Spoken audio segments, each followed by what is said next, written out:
Good evening and welcome to the October 6th meeting of the East Point City Council. Madam City Clerk, roll call, please. Councilmember Shropshire. Councilmember Freely. Here. Councilmember Atkins. Councilmember Ziegler. Oh, goodness. Councilmember Cummins. Councilmember Mitchell. Councilmember Butler. Councilmember Martin Rogers. Mayor Holiday Ingram. There goes Councilmember Atkins. I see you now. Yes, Mayor Holiday Ingram, we have a quorum.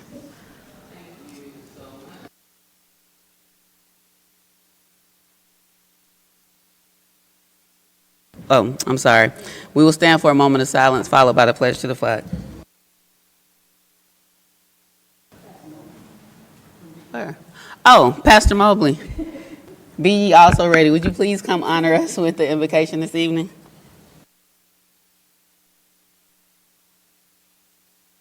Good evening. Let us pray. We have come to gather in a way to take care of the business of the people. And we pray, oh God, that you bless our city council, our mayor, and all the employees who work for us. Bless them, God, in their efforts and all that they do, and their family. May we work together to make East Point a better place to live, to work, and to have the recreation we need. Now bless this meeting in thy name we pray. Amen.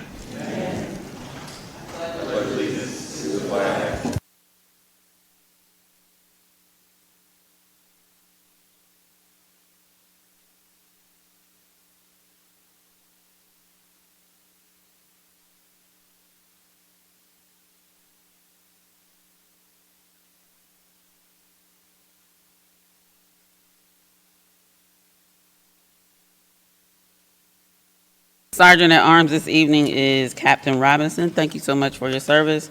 Can we get a motion to adopt the council agenda? Madam Mayor, Yes, Councilmember Freely. I'd like to make a motion to adopt the council agenda. Second. It's been moved and properly seconded. Any discussion? All those in favor? Aye. All those opposed? Motion carries. Motion to approve the city council minutes from the September 15th regular meeting of East Point City Council. Is there a motion? Madam Mayor, Yes, Councilmember Martin Rogers. I'd like to make the motion that we adopt the City Council regular meeting minutes from September 15th, 2025. It's been moved and properly seconded. Any discussion? All those in favor? Aye. All those opposed?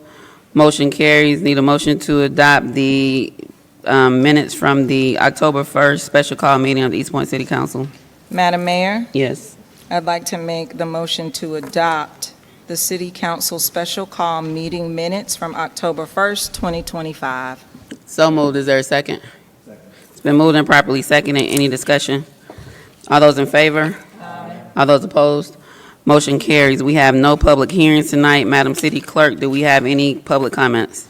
We have 4 public comments this I evening. can't hear you. 4. Okay, thank you. You're welcome. Chapter 2, Section 2-2002BB, Rule 28.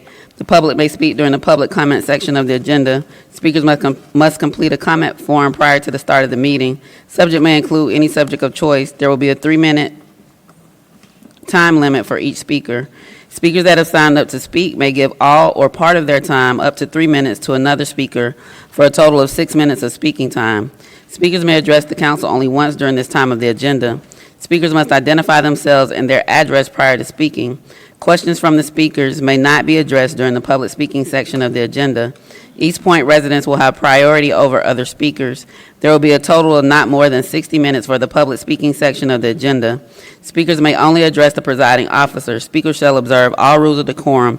No debate, disrespect, or obscenity shall be tolerated. The presiding officer shall rule any such individual out of order that fails to comply with the foregoing. Madam City Clerk, you may call the first speaker. Up first, we have Mr. Thomas Warlow.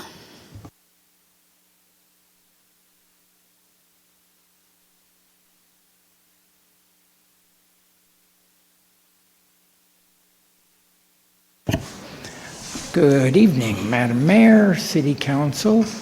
Thank you for making this available to me and other citizens. I want to say one thing I tend to say here, which is think globally, act locally. I'll get back to that. I want to say thank you because over the last 5 years, I've seen this work here, and I think there's a great deal more responsibility and order, and I'm excited about that. That's a good change in my mind. I want especially to tell the city manager that as I see it, he is doing a great job for us. So thank you for bringing him on board. I just am excited because the city seems to be coming a little alive. I do have a rumor I want to ask you to verify or deny, and that is that more than one member of this city council is under investigation for not properly using public funds. I just wondered, is that true? Is it not true that at this time there are more than one person who's being investigated for use of public funds? And I want to say one other thing quickly. October 18 is coming. October 18 is no King's Day. I said, think globally, act locally. This country is at risk, in my opinion, of falling into fascism rather than democratic representation.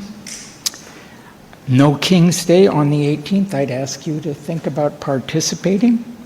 There are places all over the city of Atlanta, all over the state of Georgia, all over the USA, where there will be demonstrations saying the USA does not have a king, does not want a king, wants a republic and a democratic election.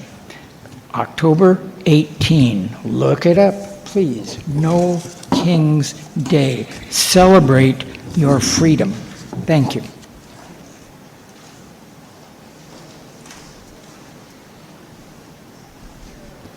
Up next, we have Ms. Lauren Murray. Didn't hear the name you called. Okay, sorry, Lauren Murray. Or Moret, sorry if I pronounced it incorrectly. No, that's okay. Moret or Moret, depending on the English or French nation. Thank you. Hi, Lauren Moret. Do I need to say the things that are on my form, or? Just, State your address, and then you can just go on with your Thank you. statement. Okay, 2106 Mulberry Street, East Point, 30344. Thank you. I'll be honest, I wasn't planning. This is last minute for me. I'm surprised that there weren't 30 plus people in front of me.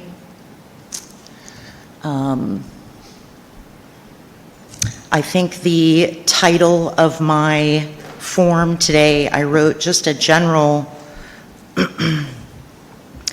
I'm interested in fair, honest, respectful government protocols and practices. Hi, I'm Lauren, and I'm a school teacher. I work in Fulton County. I'm a public school gal.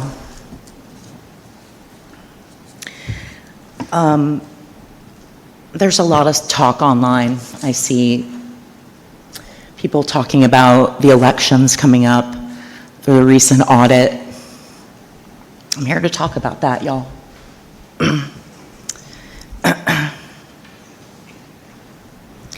Fulton County Schools, as a teacher, I'm required to review every year and sign and live by the Code of Ethics. It mandates honesty, integrity, responsible use of public funds, and protecting student rights and welfare. Anytime I use the word student, know that it's interchangeable for our constituents, my community, your community.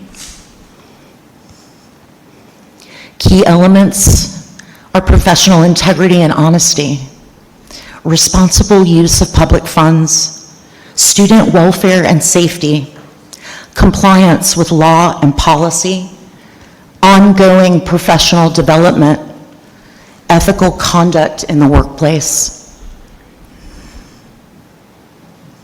Fulton County government, Their code of conduct for employees, which is also reviewed annually and signed annually. Key principles include professionalism, integrity, codes, conflict of interest, confidential information, equal treatment, prohibited conduct. The House of Ethics for the U.S. government, the Code of Ethics. You can imagine, I have limited time. I am just asking, and thank you, City Manager. We welcome you. I'm excited about you here. I love hearing about the progress. Thank you, everyone who volunteers all their time. Thank you. I'm just looking for fair protocols and practices. Let's just check ourselves every minute that we can. It's the right thing to do. Thank you for thinking about it. Thank you for what you do every day.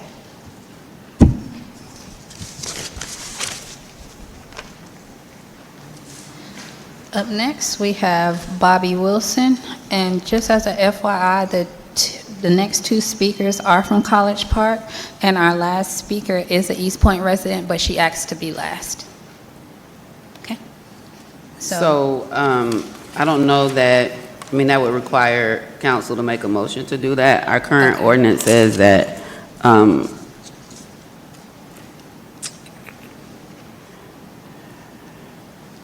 where is it? Residents, East Point residents will have priority over other speakers. And so if there's a desire to have an East Point resident go after non-East Point residents, then that would require a motion to suspend the rules, because that's a part of our rules. Who's the last speaker? Ms. Teresa Nelson. So if council wants to do that, that would require a motion to suspend the rules, as Rule 28 requires East Point residents will have priority over other speakers. I'll make a motion. I'll make a motion to suspend the rules. Second. It's been moved and properly seconded. Any discussion? Discussion. Councilmember Shropshire. Is there a particular reason why this resident wants to go last? I mean, I don't know So are we gonna that, suspend the rules for everyone? I don't know that knowing why is what council needs to make that decision. The rule just says that East Point residents will have priority over other speakers. It doesn't say what the content is. I'll defer to the city attorney, Attorney Wiggins. Madam Mayor, I'm reading the Rule 28, and it provides exactly what you just stated. It says that East Point residents will have priority over other speakers. I think the appropriate action is to have the council allow that to be amended to provide for her to go, I think it's a her, to go after the College Park residents. Yeah, I think you may have just walked in. The motion has already been made. I said there would need to be a motion to suspend the rules. No, I heard that. Oh, okay, I'm sorry. I've been here since the meeting I wasn't started. looking in that direction, It's so I'm quite sorry. okay. But I will say that the language is not compulsory. It says will have, not shall have. It seems to be permissive, that if that's not the desire of the resident that that holds the priority, that it should be fine.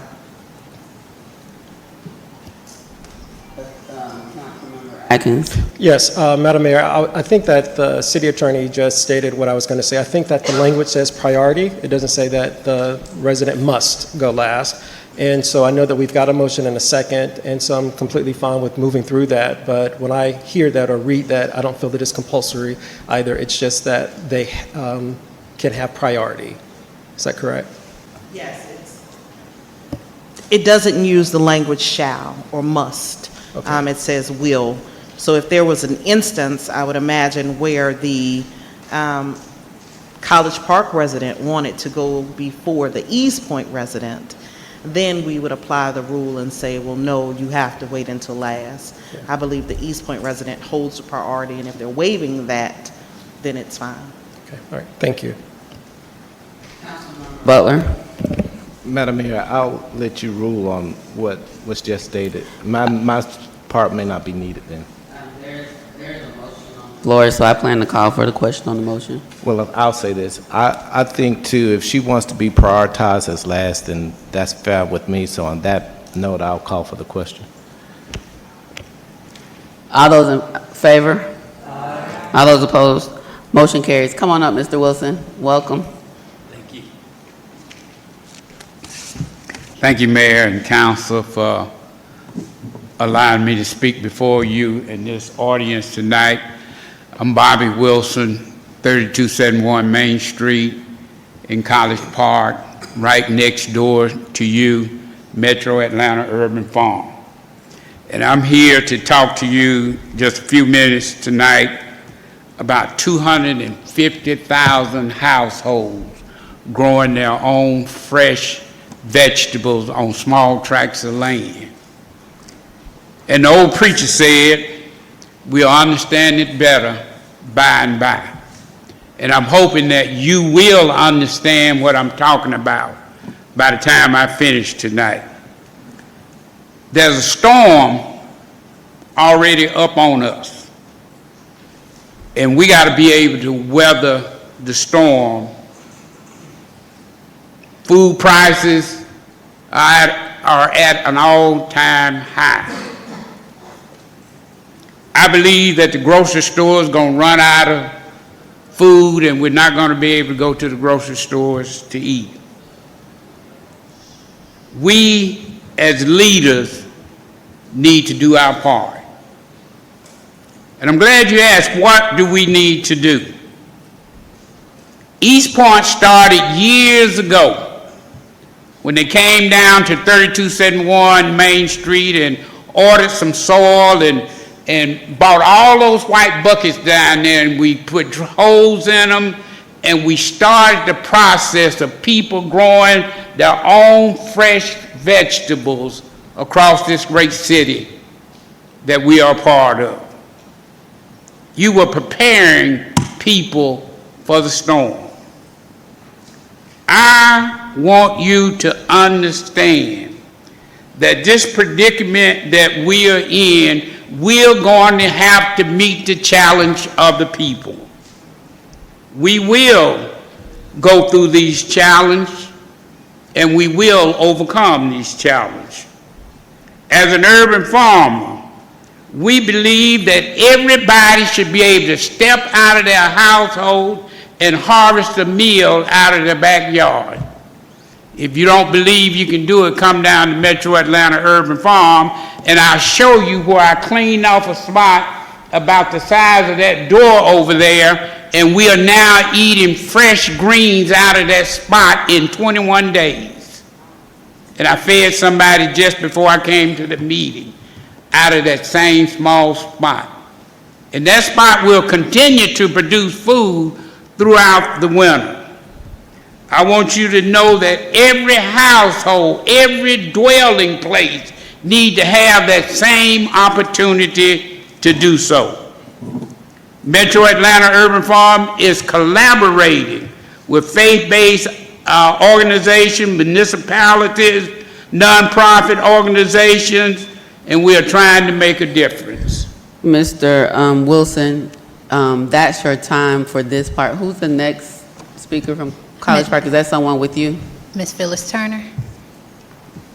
So you can either give your time to Mr. Wilson or speak. Give part of your time to Mr. Wilson. Good evening, Mayor and Council. I'm happy to yield my time to Mr. Wilson. Okay. The other option would be if Mr. Wilson needs more time, this is an important topic, that council could amend the agenda to add this as a presentation. But we can go with the next 3 minutes. Okay, start. Keep running. So does council want to, well, we're in the public comment, so I need to complete public comments and then we'll make that decision. So go ahead with your next 3 minutes. Okay. We are empowering, we want to empower 250 households across the globe to improve the quality of life, to take care of the soil, the water, and the air that has vast impact upon the quality of life. And we preach that every day at 3271 Main Street, trying to make a difference in poor people and marginalized people's lives. As leaders, we must empower the next generation. We must take time to educate the next generation on the importance of eating healthy. I delivered some tomatoes over to one of our centers one day, and the man said, "Don't leave all these tomatoes over here." I said, "Why?" My children eat at McDonald's. We got to change the eating habits of all of us so that we can become more healthy. I want you to realize that at the end of the day, this is depending upon us that our people will have food to eat. I'm asking you to join me in making sure that 250,000 households will be able to step out of their back door on their patio and grab a meal to eat. Thank you. Lastly, we have Ms. Teresa Nelson.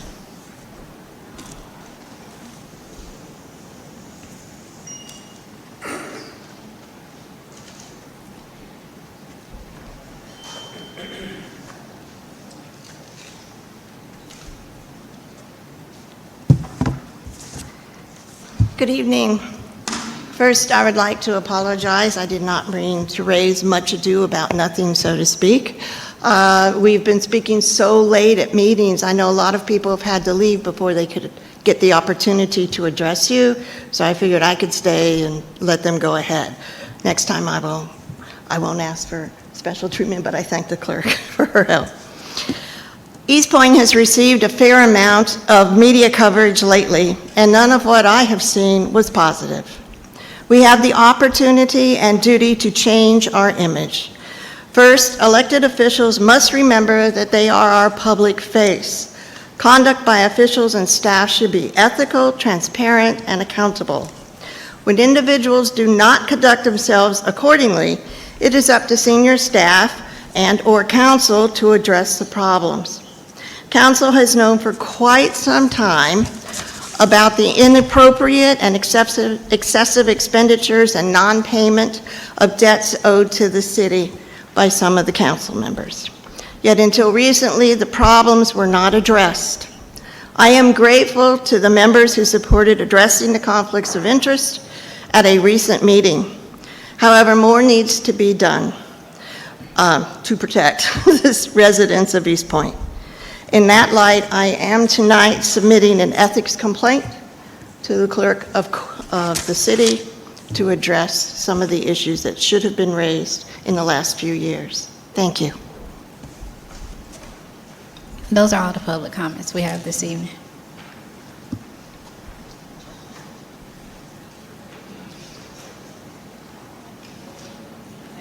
To everyone who spoke during public comments, we will now, are there any comments from council? Madam City Clerk, start the timer for 2 minutes.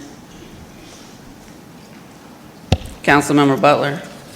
Madam Mayor, there was a question asked, and I would like to yield my time to the city manager so that he may answer that question. You have to be more specific, Councilmember Butler. Oh, the city manager would like to read the email that he sent out to council.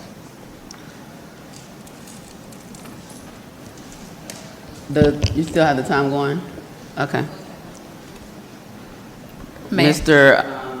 Oh, quick question, Mayor. It was Yeah. at 1:38. You want me to start it back at 2 or just? No, I don't, because Okay. I'm not sure that this is appropriate use of comments from council. It's from council members, not the city manager, but if the council member would like for Mr. Jones, he now has, what, 22 seconds? It was 1 minute. It was at 1 minute and 38 seconds. So I just changed it back. To share what he sent to mayor and council, maybe in a summary form and not read the entirety. That can be done.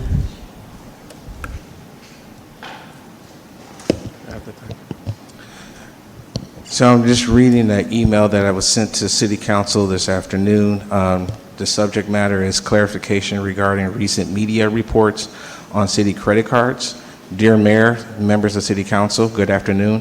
I want to take this opportunity to clarify recent media reports that have inaccurately implied that the City of East Point is currently under investigation for misuse of city-issued credit cards. This information is incorrect. While there is an active investigation concerning utility billing matters, there is no investigation related to city credit card usage at this time. A policy review by the city of city-issued credit cards is currently underway as a part of a broader effort to strengthen financial controls and operational accountability. This internal review is focused on evaluating existing policies and practices, not investigating misconduct. An analysis of current procedures and credit card usage is being conducted, and once completed, policy recommendations will be presented to City Council. The City Council will be reviewing these recommendations during the October 13th work session. It is important that the public and our staff understand that these are two distinct matters. The ongoing utility billing investigation should not be conflated with the city's proactive review of credit card policies. Thank you for your attention in this matter, to this clarification. Please let me know if you would like me to provide any additional background or context to the public for public communication purposes. Councilmember Martin Rogers. Thank you. I would like to thank the Ward D and a few Ward D residents who came to the Ward D community gathering on Saturday, September 27th. I would also like to thank the Code Enforcement and Police Department for coming out as well. On another note, it is important as an elected official that we use our voices on the record. Since receiving the audit report, it appears as though some members of council want transparency and ethics and accountability only when it is convenient to them. We had no business having a meeting with a focus on highlighting the utility accounts of private citizens. We didn't talk about or demand, what we didn't talk about or demand was how the city was going to fix it. In an email dated August 18th, 2025, over 2 months ago, I advised the city manager and council of ways that we could increase the $7 discount for seniors, allow residents to pay it forward when paying their own bill, and create a policy to assist residents, and there was no further discussion. The focus of personal or political must stop. We are here for the needs of the residents, and it needs to be how we hold ourselves, in addition to the city manager, accountable in all aspects of the city charter and not just of convenience. Where's the progress for the city hall, the auditorium, and the recreation center? For the record, you can sign up for budget billing without having good credit. City council members do not report to the city manager or are granted permission from the city manager. Once an item or initiative has been placed in the budget and the budget is passed, it does not need to come back before city council. Thank you so much for your time.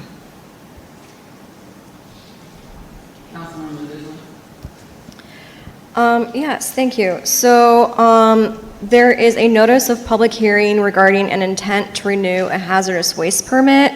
This is with the William C. Meredith Company, which is located on Lawrence Avenue.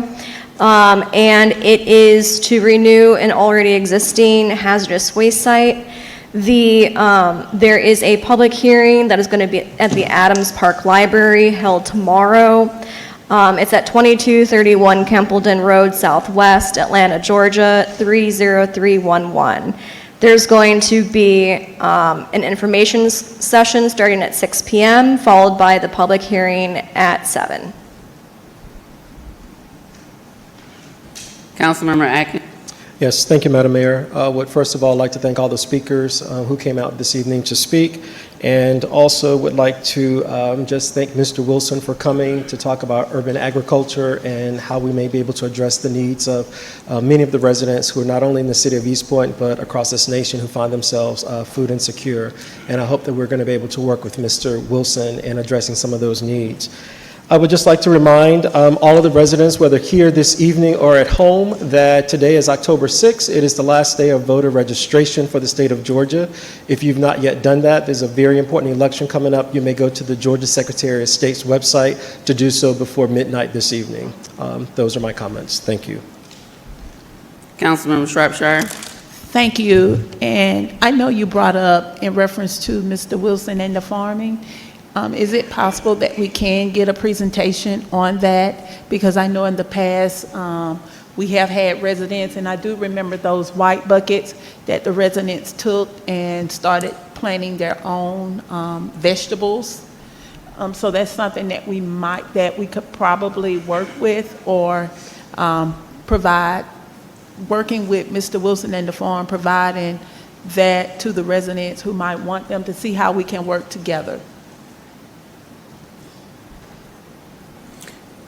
Yeah, so I don't see other council members in for comments. I'll make some comments and then I'll ask council if council would like to amend the agenda tonight to add Mr. Wilson as a presentation on tonight's agenda so he can share additional information with us about the ask and how he would like for us to engage. My comments are that it's my recollection from the forensic audit, and I was trying to pull it up, but I couldn't get to it as quick as I needed to, that the credit cards were a part of, I feel like, the original scope and or expanded scope of the forensic audit. And the challenge was that Regions Bank was not providing the information being requested so that the forensic auditor could look into credit card spending. And at the last meeting, when the forensic auditor was here, it was shared that Regions Bank has now said that the information is available and that the city manager and forensic auditor are looking into that as a part of the forensic audit, the spending on credit cards, and that information is supposed to be coming back to us as a part of the forensic audit and investigation within to that. And so that is how we're looking into the credit card spending as a part of the forensic audit, which was shared at the previous meeting when the forensic auditor presented. Also, as it relates to the ethical behavior of council members, council is self-policing, but we all are required to comply with our ethics ordinance, not only council members, but people who, residents who are appointed to our boards and commissions. And those are things that are not optional, they are mandatory, but council is self-policing. What does that mean? That those are things that council members themselves and mayor, elected officials, have to either comply with or follow those procedures, and if not, then the ethics ordinance provides processes for those matters to be addressed. And so I will leave it at that. Thank you. Can we get a motion to amend the agenda to add Mr. Wilson as a presentation on tonight's agenda? So moved. Is there a second? Second. It's been moved and properly seconded. Any discussion? I just had a question. Councilmember Mitchell. Are we sure Mr. Wilson has a presentation? Or do you have any, Mr. Wilson? So, I know Councilmember Mitchell, we don't do that. Okay, go ahead. We're not yelling out into the audience. So a presentation can be just presenting to council and sharing information. It does not have to be slides. It can be information shared. In Mr. Wilson's public comments, he shared other information with us about an initiative that he would like for us to support. And in order to be able to hear more about that, if it is included on the agenda as a presentation, Mr. Wilson could come back up, share more information about it, and we can engage in a Q&A if needed by council if there's any questions, so we can explore that partnership tonight since he's here. Okay, thank you. Any other discussion? All those in favor? All those opposed? Motion carries. We didn't say the order, but we'll go ahead and start with Mr. Wilson since he's already presented. Mr. Wilson, you can come back up.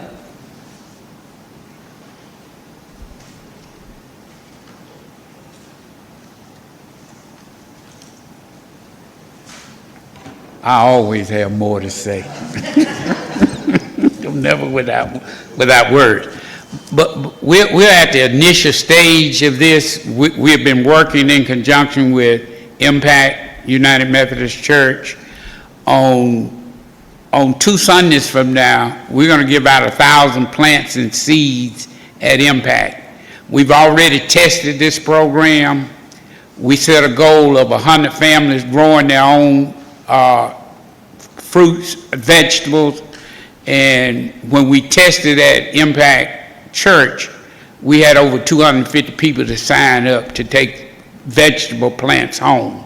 So our next stage, and this is in the development stage, and I think we can do this in this municipality any way we collectively decide to do it.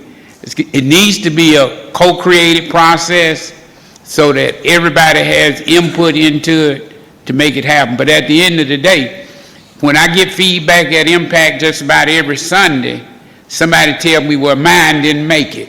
That's going to happen. And somebody show me pictures on their phone, this is what I got going on right now. So people are buying into the concept.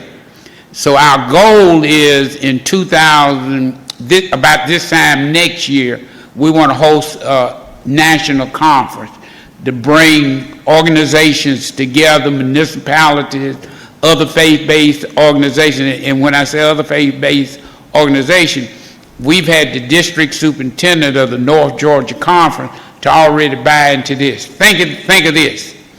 Between East Point, College Park, and Hapeville, if we get 100 churches to do 100 people, that's 100,000 people.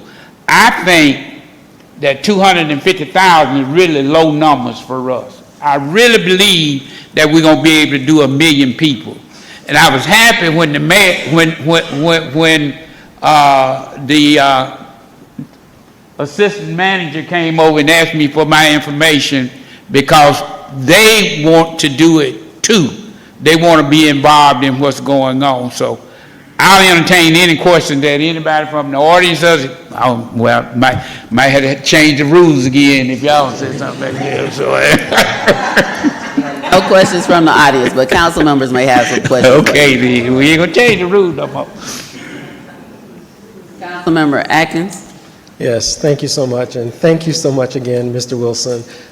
In addition to the program that I spoke with you about a month ago with the families over at Martell Homes, what I just thought about also is many years ago, the Jefferson Park Neighbors Association, we partnered with the Culinary Arts Department at Tri-Cities High School, and we grew herbs for them to use in their classwork and homework, and they were also able to take some home. So to the extent that the city partners with the Metro Atlanta Urban Farm and yourself on that, I would definitely like for us to include Tri-Cities High School to be able to help those students not only prepare food, but grow them. And I think Chef Williams is doing some of those things. I know you work with her quite a bit.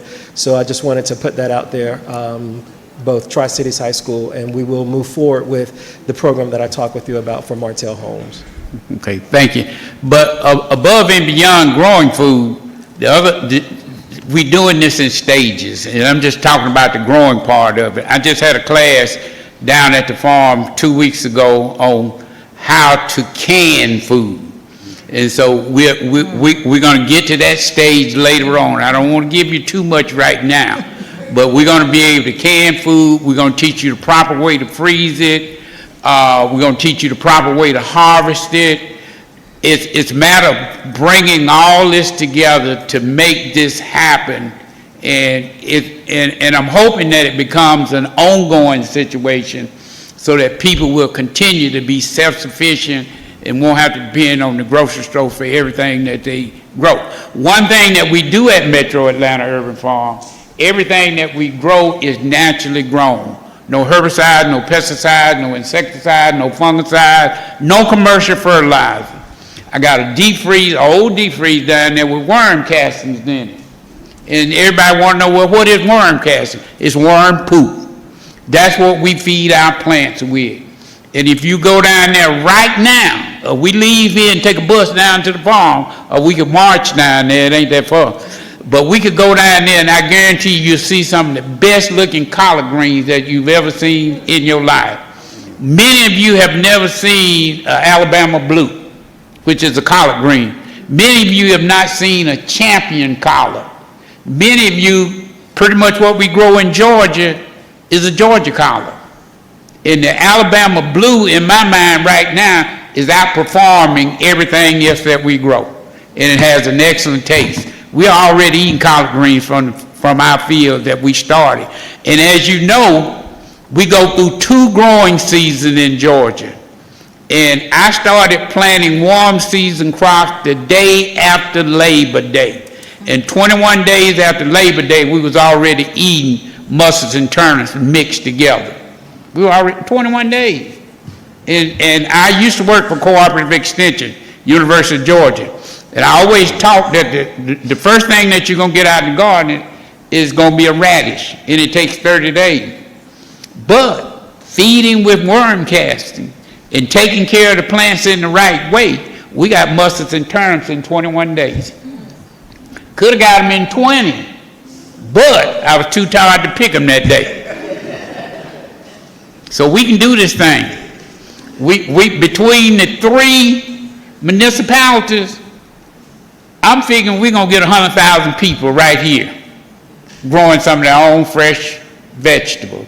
And then we can move in. The fruits are going to be a little bit more challenged, but we can do that. We're growing them at Metro Atlanta Urban Farm as well. Councilmember Mitchell. Thank you once again for presenting. I think this is a really great initiative. I actually did work with urban agriculture in grad school, and working with, access to fresh fruits and vegetables, that does dictate a lot about your health outcomes. We actually did do a rooftop grow. I'm pretty sure you're familiar with those, with the more denser populations. And I do realize we do have a lot of food deserts nearby. So, and fruits and vegetables are expensive. I think being self-sufficient, being able to grow them on your own, I think is a great idea. I know my grandma, she's from Monroe, South Carolina. She had a garden behind her house when they grew mustard greens and snap peas and, zucchinis and stuff like that. And I can definitely tell you, it tastes totally different.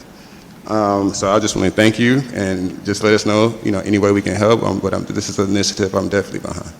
Yeah, I'm excited to get with the city manager and have a conversation with him how we can bring this municipality into the fold and kind of set some guidelines and rules that other municipalities might be able to follow. I would hope that East Point will be at the front of the line in helping organize this, because there's no point like East Point. Thank you, Mr. Wilson. Thank you. And thank you, Mr. Wilson. I really wish I would have called you, because I'm doing a hydroponics experiment right now, and it's on Kicking shaky your ground. behind. I don't think that it's gonna make it. You should have been the first person that I reached out to. But I just wanted to say, we have 8 schools in East Point. I would be interested in knowing how we engage all of our schools in East Point, from the elementary, middle to Tri-Cities High School. And then also the Bowden Center as well. The Bowden Center. Okay. Can you hear me? Yeah. And also engaging the Bowden Center as well. I would like to know, what is the ask? What is it that you need from us? You mentioned it can start right here first, because there is no point like East Point, but what is the ask? Well, I think to sit with the city manager in your greening program and talk about how we can do it, it has to be a co-created process. It can't be Bobby's process. And that's what's so important to me, is that we co-create this together. I have a lot of ideas, but I want to hear what other folks are going to bring to the table, and we can collaborate on those ideas together in terms of bringing them together. So the manager has all of my information, and so I'm just waiting on a call from him, and we can move forward. And I'll be more than happy to come back at any time and share with you all in terms of what we've done and how we're going to make it happen. Much, Mr. Wilson. And I think it was around 2019 when we created the city agriculture plan. We were selected by the Atlanta Regional Commission through Food Well Alliance to produce that plan. From that came the Local Food Ecosystem Commission. So we have a commission made up of residents appointed by myself and each council member that is to help us implement that city ag plan, which talks about a number of different things like community garden and the bucket gardens and all of that that we did during COVID, right? And then we also have Market 166, the food cooperative, with a number of community members that are a part of that. And so as we talk about moving forward and how do we work together, I think looking at the city agriculture plan, engaging the Local Food Ecosystem Commission along with Market 166 to have those discussions around ideas and how we implement or what, how do we get people engaged around generating additional ideas would be helpful. The city manager and staff could help coordinate those convenings with the Local Food Ecosystem Commission, Market 166, and I'm trying to think, I think those are the two main ones around health and food access that we already have within the infrastructure of the city right now. And then maybe after that, those meetings have been held, bringing that information back to council about what you all have talked about. You heard some ideas from council here tonight as well that staff could include within those conversations. I think that might be a good way to try to get us moving forward around working together collectively, but also leveraging the existing commissions and entities within the city that are working towards this same very goal around dealing with food insecurity. We also have the Atlanta Community Food Bank in the city, headquartered in the city of East Point, so it may be good to bring them to the table, as well as you mentioned, you're already partnering with Impact Church to, feed, to get 100 families seeds, I think in the next 2 weeks you mentioned. I know they have community impact. So thinking about that asset mapping of what already exists and having that conversation, council and mayor could be invited as well. But I think if we work with the people who already have a passion and already working in this way to support their efforts and support their interests, we can collectively come up with something amazing and continue to show the world why there's no point like East Point. Yeah, and these are the things that I need to hear, things that need to be revitalized again, and things that have kind of dropped off the table. We can kind of see how we can enhance them and bring them back and make them come alive, because at the end of the day, we're talking about 250,000 households growing food, but there are some things that we need to go above and beyond where we are and where you've already been to make it just a little bit better. And so I think we can do that, and I look forward to working with you all on it. And maybe so this doesn't fall off the radar, maybe we put it on our November work session to see if there have been conversations with the commission and just what conversations we've had around this so that it doesn't fall off the radar, that we keep working together. All right. And the November work session is what, November 10th? Yeah, November 10th. So November 10th, that'll give us about a little over 30 days to just see if we can convene around how we work together. Okay. Thank you, Mr. Wilson. Thank you. Have a great evening. Next up, Councilman Martin Rogers, proclamation.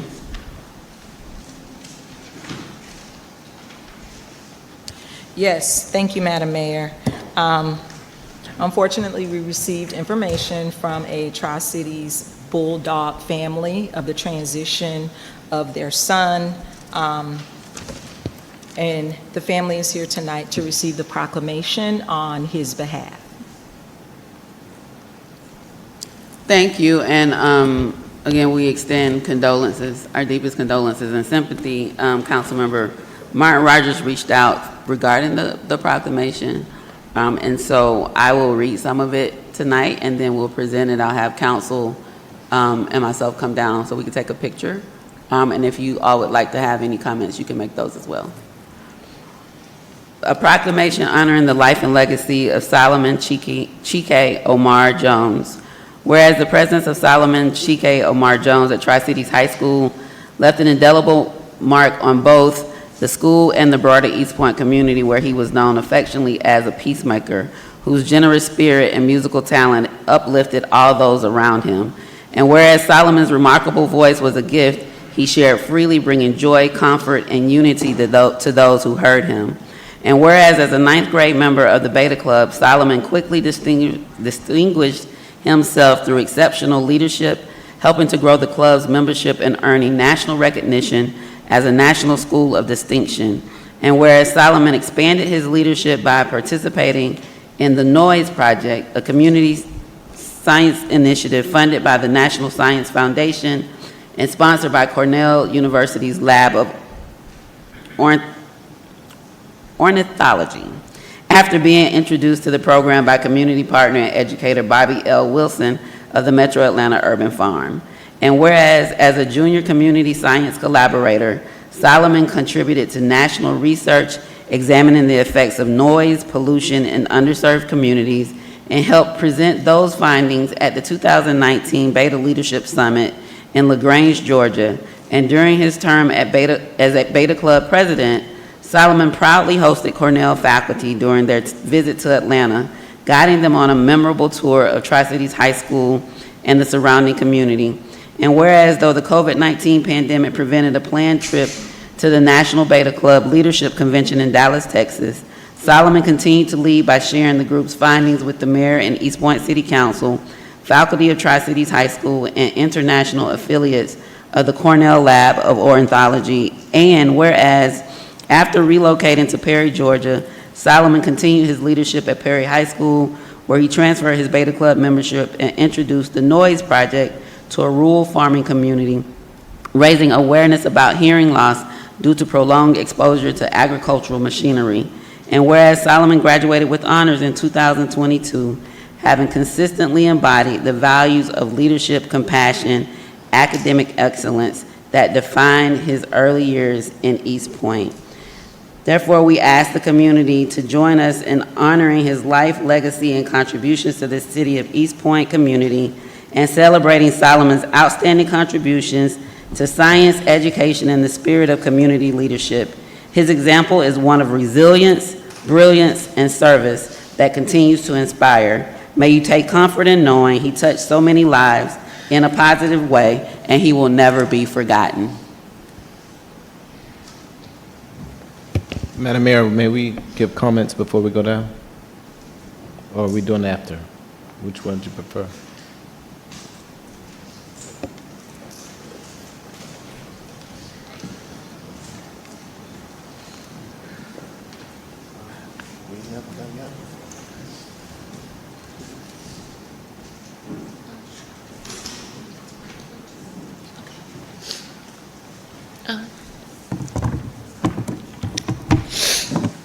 Good evening. I am Stephanie Jamila Caffey. I'm Solomon Chike Omar Jones' mother. And on the behalf of our family, I would like to extend our gratitude and thanks to the City Council of East Point for your acknowledgement and commemoration of Solomon, who was raised to give and serve in the community. And we believe that through his celebration of his life and his legacy, that he would continue to inspire youth to pour back into the community, to continue the cycle, because it's important that our youth understand the value of their lives and that the continuation of improving our communities, it has to start with our youth. And so as they become more informed, as Solomon was through his school experience in the Fulton County school system here at East Point, we just believe that through his education and through their education and the collaboration with City Council, through the farms, through the educators and through you all as council members, that this legacy can continue. Our youth are our future. And so we thank you all. Thank you for taking the time this evening to acknowledge him.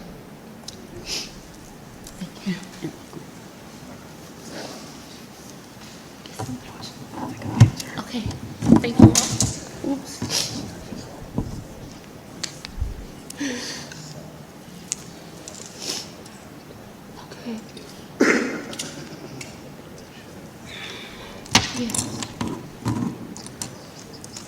All right, so Mr. Jones, do we have someone from communications here tonight? Take a picture. I don't believe we do, but let me look into. Yeah, we'll have someone. Our assistant. Take some pictures.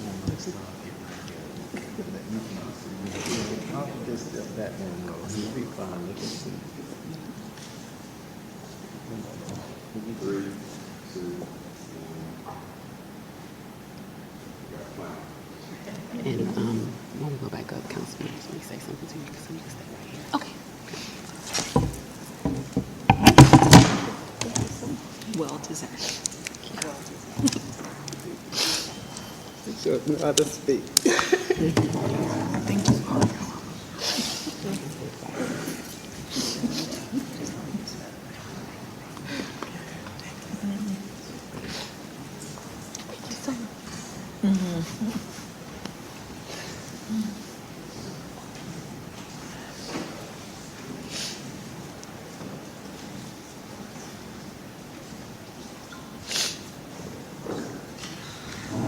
Any comments from council?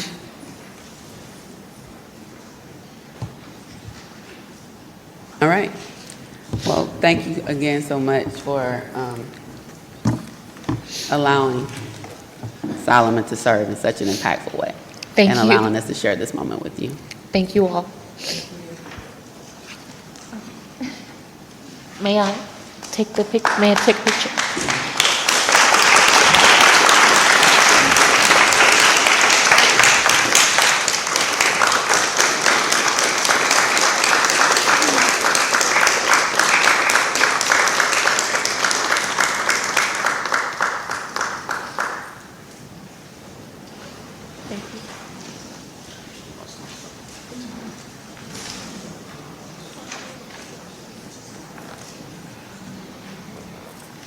Next up, we have a presentation from Gerald McDowell, the CEO of the ATL Airport CIDs and updates. Good evening, Mayor and Council. Always great to come before you, and tonight I come for two quick, one is a recommendation and one is to provide you an update with some projects that we have ongoing. Your appointee to the Airport West CID Board submitted his resignation. I provided that resignation letter to the mayor and informed the mayor about his resignation. And it was during the time that we were under our expansion efforts, and I was able to meet Courtney here, who owns 3 McDonald's restaurants within our districts, within the CID districts. And he had expressed an interest of serving on the board. His restaurant in East Point is right there on Camp Creek Parkway, right close to the Camp Creek Bridge.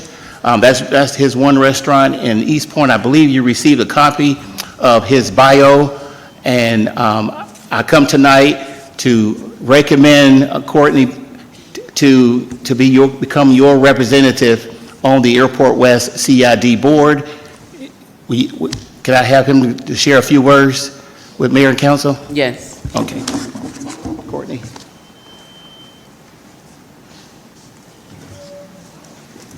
Good evening, Council and Mayor. Just want to take the opportunity to, speak just a little bit. So my restaurants that are in East Point and my employees that we have in those restaurants, it's been great to be able to serve just the community and the impact that we've been able to have. Mr. Wilson talked a little about McDonald's. He's already gone, but maybe we can continue to help as well with, financial aspects of what he wants to do with the growth and everything. I think it's amazing. And with McDonald's being a global brand, it puts us in an opportunity where we can connect with a lot of different people that can make things happen. When they reached out, I thought it'd be an honor with the work that we do in our local community already, but then also being a part of something even greater. It puts us in a position to be able to execute at a higher level. So thank you guys so much for the consideration. I would love to be a part of that, and I would love to be a part of what's to come as far as the future. Thank you.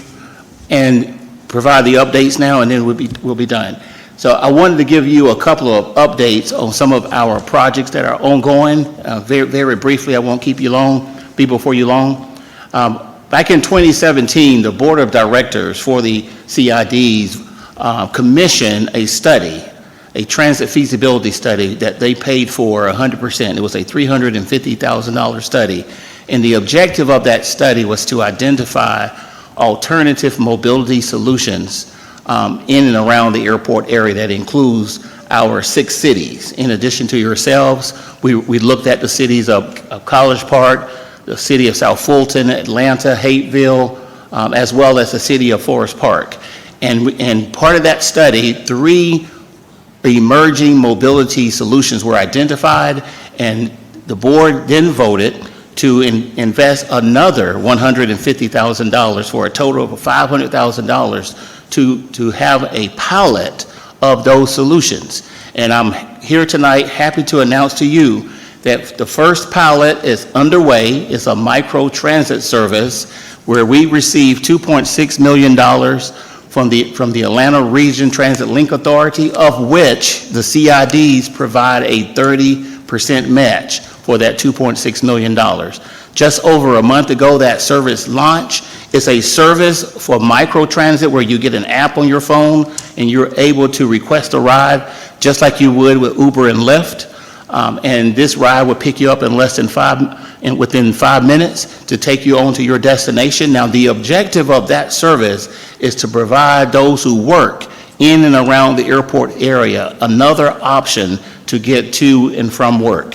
That service, again, has been operating now for about a little more than 45 days, and we are already at capacity. We have 5 vehicles that's providing that service 18 hours a day, 7 days a week. And we just met with the ATL last week requesting additional funding, because this is a 2-year project and after 45 days, we are already at capacity with the request for that service. But that service is in its first phase. There are 3 phases where once we get to phase 3, we will cover the entire CID district. But to get to phase 2 and 3, we are going to need additional funding that we are requesting from the ATL for that funding, and we believe we will be successful.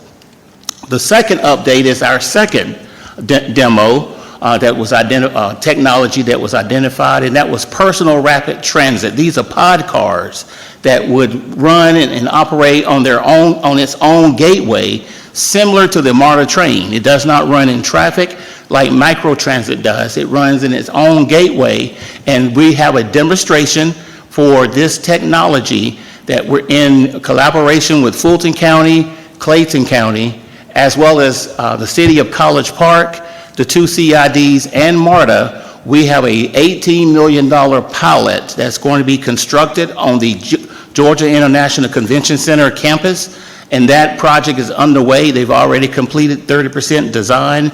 They are on schedule to start construction in January, and that demonstration project will be operational by 4th quarter of '26. And that, again, is an $18 million demonstration project, of which the CIDs will be bringing $10 million to the table to help pay for that $18 million grant. Our partner is bringing the other $8 million. So it's a fully funded project that is already underway, but it is to demonstrate another mobility solution that can fill the gap for those challenges that we have in and around the airport area in our cities. And then finally, the third solution that was identified was autonomous shuttles. And we have already received an initial proposal for an autonomous shuttle solution. I believe it was 3 years ago. And so now what we're looking at, since it was that far away, we're looking at reintroducing an RFP, a request for proposal, sometime in '26. And we are looking at 3 potential sites for this autonomous shuttle service. 2 of those sites will be servicing the city of East Point that we're looking at. Connecting one potential site is to connect to the MARTA station in East Point. The second site that we're looking at is servicing the marketplace and that business district across the street from Camp Creek Parkway. And then a third site that we're looking at is Phoenix Boulevard in Clayton County. So 2 out of the 3 sites would service East Point. I will be coming back before you probably later this month or in November about our expansion, and I will be able to share with you that we completed phase 1 or 2 phases to make sure that we have the properties in East Point within the CID so that we can run that service in the East Point city limits. And so we successfully completed phase 1 in this expansion effort, and we are very confident that we'll complete phase 2 next year. And when that RFP comes out, those are the 3 sites that we're going to be looking at. The site that connects to the East Point MARTA station, we have over 8 parcels that sign up their properties in East Point that will allow us to run that service and connect to the East Point MARTA station if that site is selected. So we are been very considerate to make sure that all of our cities are serviced by these projects. So that's the microtransit project pilot that is already operational, PRT that is coming in the 4th quarter of '26 as a demonstration pilot, and then the autonomous shuttle RFP will be going out in 2026, and I'll be back before you to give you further update as that project moves forward. Are there any questions? Councilmember Butler, thank you so much for your presentation. And as it relates to the appointment to the board, that's something that either council can decide to do tonight or at a future meeting, but I definitely wanted you to come present to council and update us on that. And for Mr. Benes to come and introduce himself to council as well. Absolutely. Councilmember Butler, Councilmember Ziegler. Yes, first of all, Gerald, thank you for your presentation. My first question is, so when the 5 cars that you have, is there a fee that the customer pays when they do that? No, during the 2-year pilot, it's a free service. There's no fee that they pay. So with the other pilot programs too, would there be a fee? No, sir, there would not be a fee during the pilots. And how do people get informed about the CAR program, the first program that you mentioned? So we have a consultant that is reaching out to all employers that's located within our districts. And so that is already on the way, and that's probably why the demand has been so high in the first 45 days. So we have a consultant that's reaching out to companies that are working within our districts to make sure that their employees know about this service. Thank you. Yes, thank you. So in your last update, it sounded like East Point may be picked as a location. What can we do to help solidify us being picked? Is there anything that we can do? When the RFP comes out and we select a vendor, then we're going to have public meetings and to make sure that you express your desire to have that service located within your city limits will go a long way. So, and that would happen sometime in '26. Okay. Do you have any updates or anything exciting to share regarding FIFA and how we're preparing for that? Absolutely. So just as recently as last week, our public safety director has been meeting with the regional meeting that goes on each week to prepare all of our hotels in the area. He has a meeting coming up with the ATL Airport District as well as with the East Point Convention and Visitors Bureau to make sure that they are all plugged into those activities. He's going around and meeting with all police chiefs to make sure that they are getting ready for this activity that's coming up. So we are at the table and we are fully participating to make sure that our area is ready for this event that is coming upon us next summer. Okay, thank you. Councilmember Mitchell. Yes, thank you for your presentation. Could you just briefly explain the roles and responsibilities of a board member? I'm curious. Thank you. Sure. So to be a board member, you have to be a property owner, a commercial property owner within the district. And then your primary responsibility is attending board meetings, and we have board meetings every other month. And then throughout the year, there are various events and activities that we encourage our board members to attend to represent the CIDs. But the primary responsibility is attendance of those board meetings, which gives them an opportunity to vote on the annual millage that all property owners pay and the budget for the CID. Do they typically have background in transportation, or does it vary? It varies. It varies. We have property owners from various sectors represented on the board. Okay, thank you, sir. Yeah. Councilmember Atkins. Yes, my questions were a little different, but since Councilmember Mitchell asked that question and your response stated that the board member, the appointee, must be a commercial property owner, so is it that the board member must be a commercial property owner or a commercial operator? Because those could be very, very different. A lot of the commercial owners don't rent their spaces. Don't own their spaces. Usually they're in some type of lease agreement with so is there a distinction, or is it that it is a commercial operator and or owner? Excellent question. For clarification, so community improvement districts, we only represent commercial property owners. So anyone whose property is a part of the district, they actually are the owner of that commercial or industrial property. To serve on the board and to be appointed by one of our jurisdictions, that individual has to be a commercial property owner, not an operator. So we have several board members like Courtney, where they're not only the owner of the property, but they also operate a business on that property. And those are some of the best board members to have, where you have both hats represented on the board. But it's commercial or industrial property owner is the qualification. Okay, thank you. My question is, the first one is about the microtransit program. Yes. Councilmember Butler asked a few of the questions I was going to ask, so I thank him for that. You talked about 3 different phases. Yes. You said that we're currently in phase 1. Can you tell us the difference of the phases?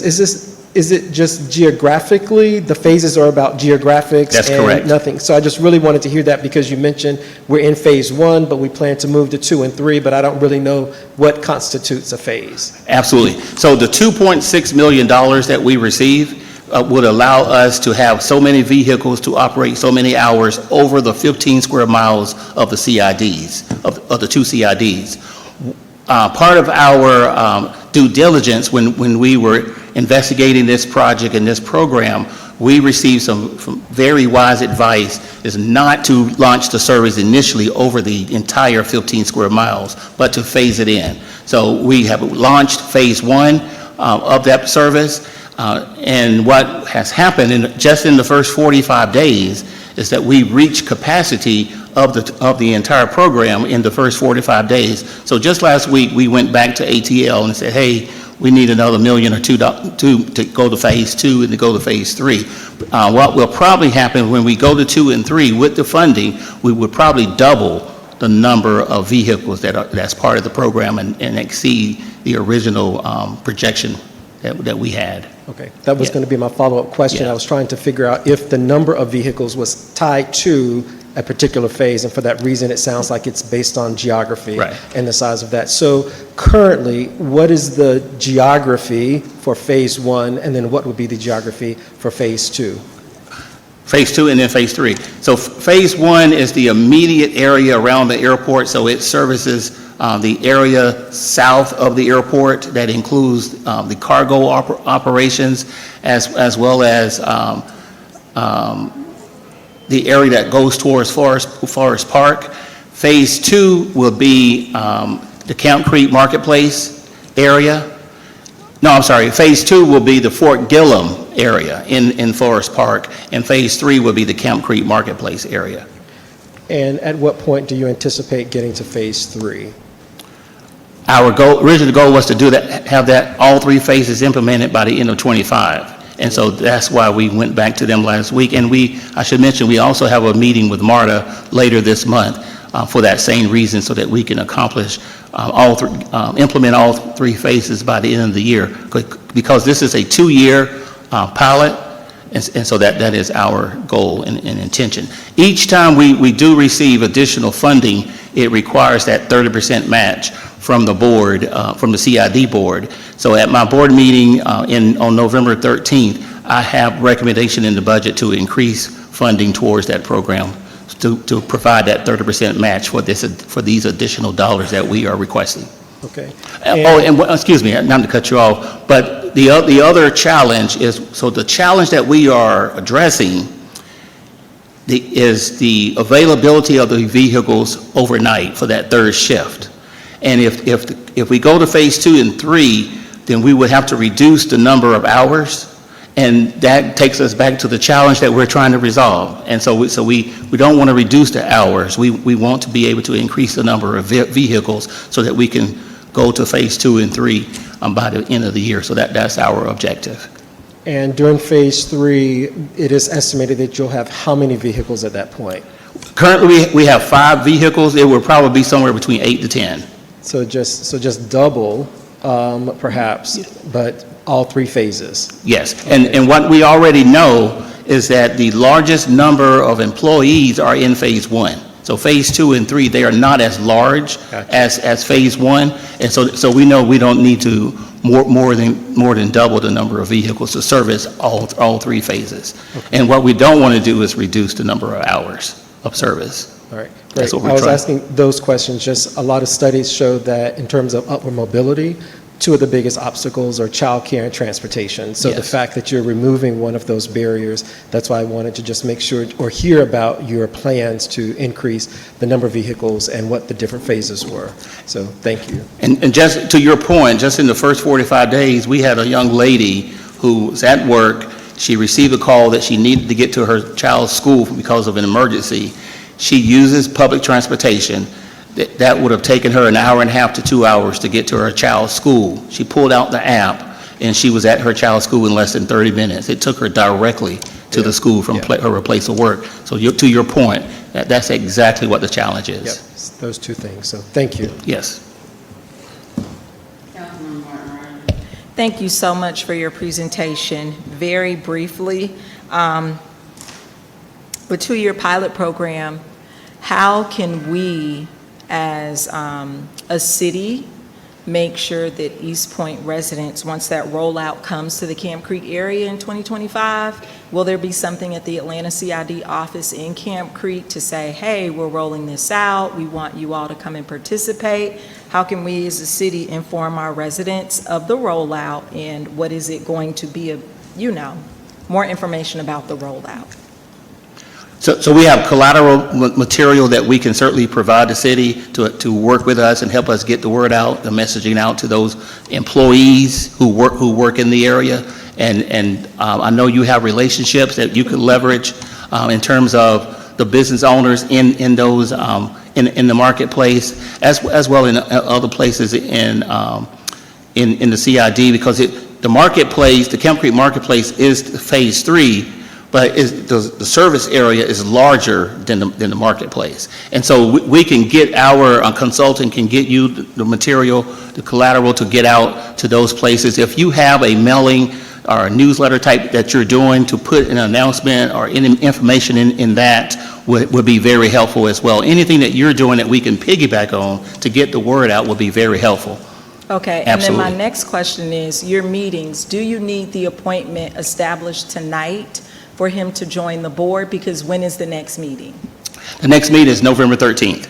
Okay, so we should probably move Yes. forward with making the recommendation. Are there any more questions? I'd like to make that motion. Councilmember Cummings.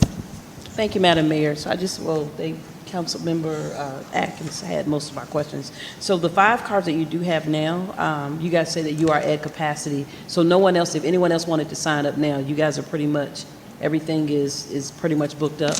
Is that what you're saying? No. So we have 5 vehicles. I know, 5 vehicles. 4 vehicles are supposed to be out on the roads with a spare. Okay. Right? There are times when we're having to use the spare because of the demand, right? And so the capacity, and one of the issues that we found that we just changed October 1st is that we have a high number of requests for rides, for a ride and then a no-show. And that those no-shows are taking up a lot of seats. If we can purge that, then that brings down that capacity and make more seats available. So we're just in the first 45 days, so there's some fine tuning that we need to do. We are constantly evaluating on a weekly basis the performance of this service, because at the end of 2 years, we're going to go and advocate to MARTA that this program is fully funded and it continues, that it's not just a pilot and that it ends. So we want to show that it is a high demand service in this area, and we don't want to have frustration from those who are seeking rides and no seats are available. So we will put that 5th vehicle in service if the demand is there, yes. Okay, and so the next question, I know this is a 2-year pilot program, so after the pilot program is over, then there'll be some sort of charge that will be assessed? That is most likely, but there are several scenarios where in other areas, if you have an employer that has a high number of employees using the service, then there can be some type of partnership where that company provides funding as well, so that our goal is to keep, if there is a fee, to keep it as low as possible. And of course, it would be helpful if it's no charge. So we are already exploring that possibilities, because we are constantly identifying who's requesting a ride and where do they work. And when we find that there's a high number of employees coming from one specific company, then we send our consultant to that company to talk about partnership for the future. Yes. Okay. All right, so, but still, once all the phases are built out, you're complete with phase 3, phases 1, 2, and 3. It's still going to be in this general area here, and it'll operate pretty much in that CID area? Yes. Okay, and that will still guarantee the 5-minute response time? That's correct. All those matrices are going to be achieved. That's our goal. Yes, Okay. You're exactly right. All right, thank you, I yield. Councilmember Martin Rogers. Thank you. At this time, I would like to make the motion for Courtney Bennis to be a part of the Atlanta Airport CID Board. Is there a Second the length of motion. time? Airport West CID Board. Airport West CID Board. Been moved and properly seconded that Courtney Bennis be appointed as the East Point representative to the ATL Airport West CID. Airport West CID Board. Board, any discussion on that motion? All those in favor? Aye. All those opposed? I don't know if I heard 5. Roll call. Councilmember Shropshire, Councilmember Freely, Councilmember Atkins, Councilmember Ziegler, Councilmember Cummings, Councilmember Butler, Councilmember Martin Rogers. Okay, Mayor Holiday Ingram, the motion passed. Thank you. I just have a question about the autonomous shuttle. At one point, we also talked about the former Owens, Illinois site being a part of the map, and I think we actually were able to get information in to have that be a part of the map. Is that still a part of consideration for autonomous shuttle? They signed their consent form to be part of the CID, so absolutely. That was phase one, to get that site in this, and so that makes it, that allows us to include that route that we discussed, connecting to the East Point MARTA station, and then actually going over to Hateville. It makes that route feasible, so absolutely. So when you mentioned the 6 property owners that were connecting for the route to East Point MARTA station, you were referring, they're one of those owners? Absolutely, yes. Okay. And a couple more. About Yeah. 5 others, right? It was, I think there were 8 parcels total, yes. And because they saw the value in having that service run and service their properties, yes. Okay, perfect. Also, will the autonomous shuttles in any way be connected to the airport, given our proximity to the world's busiest airport? Is there a way from those sites to connect to, if people want to go to and from the airport? That is to be determined, because that requires a sit-down with Hartsfield Jackson to make sure. I thought that was a no-brainer when it came to the microtransit service, but not so much. It was like, and their employees are using it more than anybody else. But that is our desire, but there are some requirements that you got to meet to make sure that happens. So we got to phase it in, if possible. If possible. It's a possibility moving forward. It makes sense. If you could go from the East Point MARTA station to the airport, I mean, it's a no-brainer in my eyes, but sometimes, what's that agency that oversees airports? They don't necessarily see it that way. I mean, and then also the East Point MARTA station is 2 MARTA stops from the airport, right? Like you can get on at the airport and 2 stops be at East Point, so. But I will say that Hateville responded, just like when we asked for your input, and we immediately got your input that we needed, and Hateville did the same thing. That route, of the 3 routes, is probably going to be the higher priority route, because the one that's going to connect to your MARTA station. That one, I mean, just think about it. It connects to public transportation, so it makes more sense than just circulating in a parking lot, right? But those are the 3 sites that we are looking at. Well, thank you so much Thank for you. your presentation. Congratulations, Mr. Bennett. Business. We look forward to you serving us well and representing East Point well on the board.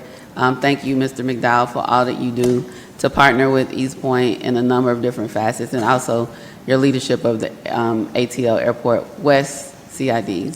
Thank you very much. You guys have a great evening. You too. Next up, FY23 audit presentation, Mr. Jones. Thank you, Mayor and Council. It's been a long time coming, but I'm happy to introduce our interim finance director and representative from Tap and Tap to walk us through the audit for 2023 fiscal year.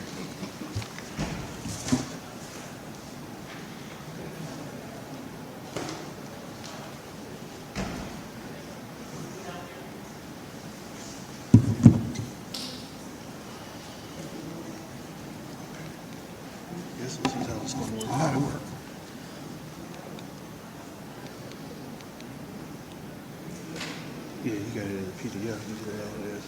It'll click down. Okay. Okay. This is up, this is down. Yeah. Okay. Okay. Thank you. You want to click it? You want me to click it? I'm going to click it. Okay. Yeah. Good evening, Madam Mayor and council members. We're happy to be here this evening to go over the 2023 audit. It's been a long time coming, so it must be something everyone is looking forward to hearing about tonight. We're going to cover the highlights of the 2023 audit, and then we're going to cover reportable findings and recommendations. And under our American Institute of Certified Public Accounting, it requires us to do a letter to governance of how management worked with us during the audit process. So we'll start with the 2023 audited financial statements highlights.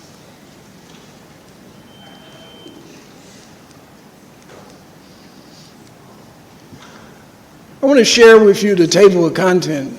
This is a pretty extensive document. It's 95 pages long. City of East Point is really a very complex city. It's not a simple city. Most cities this size does not have what you would say all these special governmental funds and then 4 significant enterprise funds. So you have these businesses, water and sewer, electric, sanitation, and stormwater that is generating revenue along with your governmental funds. And in addition to that, you have component units along with these funds that are outside of the operation of the city. So when we issue our opinion, as is stated here, let me go back. We audited your financial statements, and you can see in the first paragraph it indicates that what we have audited are the basic financial statements that's listed in the table of content.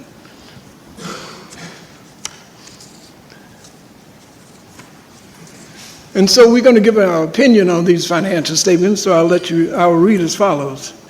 In our opinion, based on our audit and a report of other auditors, the financial statement referred to above presents fairly in all material respect the respective financial positions of the governmental activities, the business activities, and the aggregate discretely presented component unit, each major fund and the aggregate remaining fund information of the city as of June 30, 2023, and the respective changes in the financial position and that are applicable. The cash flow statement for the years ended in accordance with accounting principles generally accepted in the United States of America. In other words, we were receiving a clean opinion on your 2023 annual financial statements. We conducted this audit in accordance with auditing standards set by the American Institute of CPAs, and also we conducted this audit under the standards of governmental auditing standards. We, as your auditors, are required to exercise professional judgment and maintain professional skepticism, which we communicate to the staff, everyone is audited, to make sure they adhere to that standard. We assess what is the risk of your financial statements. What will there be major errors? Because our job is not small things. It's a report that the reader, when they go out in public, get a good understanding of where the city stands financially and their operating results. We attain an understanding of your systems of internal controls, and based on those controls, we test those controls to make sure they're adequate and function properly. And then we design audit tests, make sure they're effective, and that we can rely on the reporting of the information. We evaluate the accounting policies that your staff are using to make sure they're in accordance with the generally accepted accounting principles. And one last thing that is required under the standard, we have to assess whether or not you're going to stay around and continue as an ongoing business. I must say, East Point is in pretty good financial shape based on the audit. So we'll move on to the financial highlights.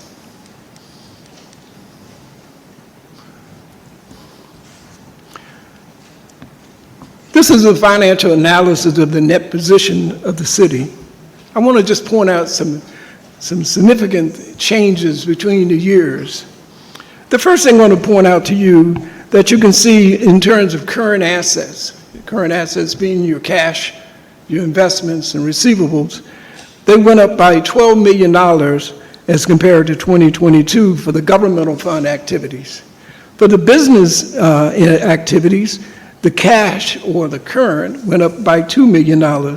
For overall, the city liquid assets went up $14 million when compared to 2022. The other highlight I want to point out also is, which is a good thing, is that your debt has gone down. You can see under the governmental activities, debt went down by $3 million. And for the business activity, it went down by $5 million. And for the total is an $8 million increase. And then the last part is, what is your net position? Where you stand financially? And you can see at 2023 from the governmental funds, you had $138 million versus $128 million in 2022 for the governmental activities.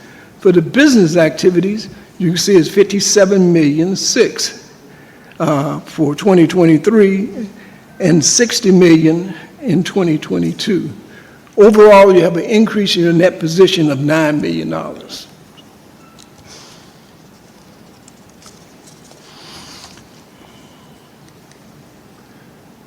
Here's a graph I'd like to share. You can see, if you look at this graph, from a 10-year period starting from 2014 to 2025, you over doubled in your net position.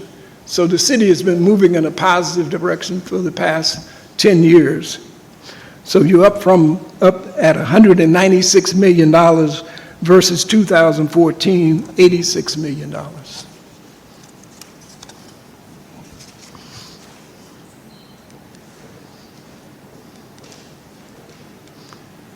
Now this schedule, what we're going to cover is a summary of changes in net position.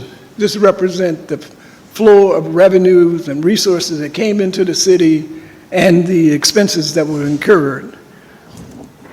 So if you look at the governmental activity, you can see that the revenues were $73 million versus $67 million, a $5 million increase. For the business activity, we have an increase of $10 million. So in total, we have an overall increase of $15 million, which is $355 million for the city ending June 30, 2023. And on the expense side, you can see the expenses went up. We went from $57 million to from $38 million. So we have a $11 million increase in expenditures.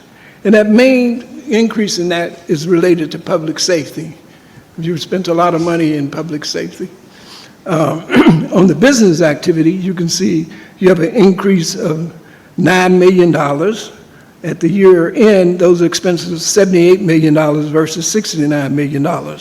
So at the end of 2023, you have $135 million in expenses.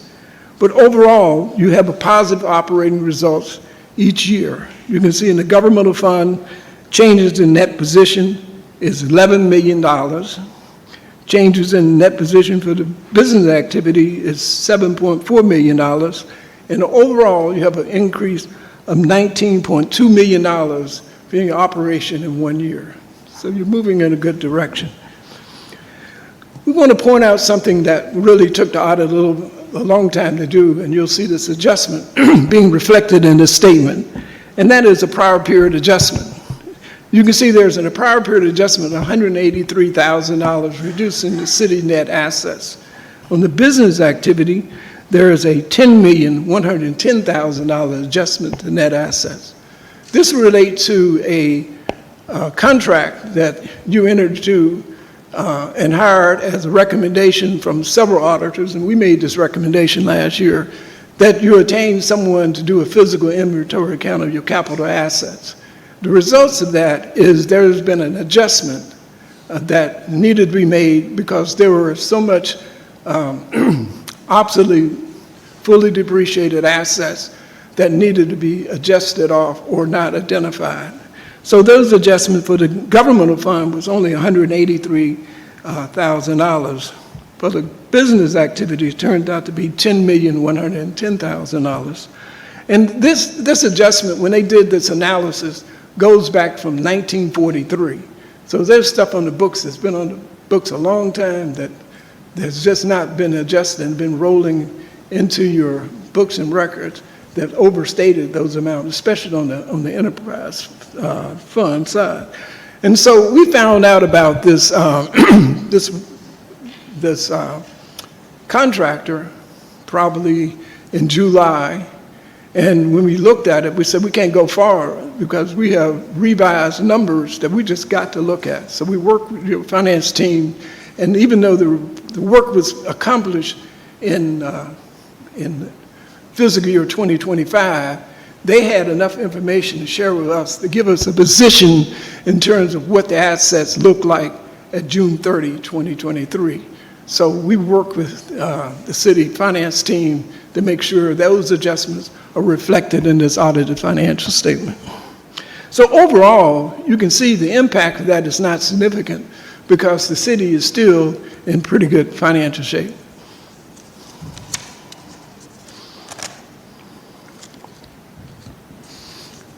The next part of this presentation will be our findings and recommendations.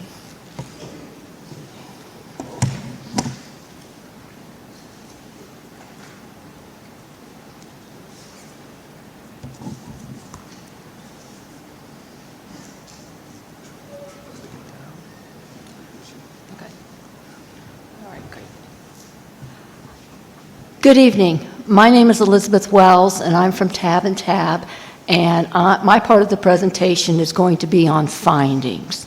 There's two sets of findings I'm going to report on. The first are single audit findings, and these are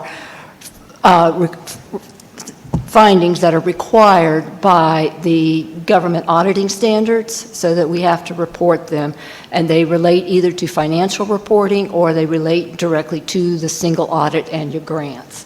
And then the second set of findings are coming on a management letter cover because they are recommendations that we are making to either strengthen internal controls or improve operational efficiencies. And these are things that we're asking that the city and the finance department take under advisement to see if they can apply these recommendations to their operations. So here's a summary of the single audit findings, the schedule of findings. In fiscal year 2023, the city of East Point had two findings. One of them was related to budget, and that was identified as a material weakness, and the other one was related to both the financial statements and the federal awards, and it has to do with the audit being filed late and not on time, and that is considered a material weakness. So let me give you the details on those two findings. This is the first one here.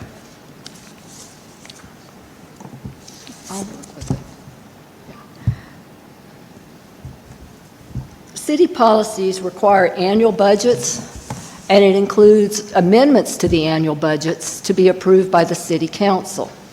But in fiscal year 2023, management authorized the following expenditures without formal budget amendments by the City Councils.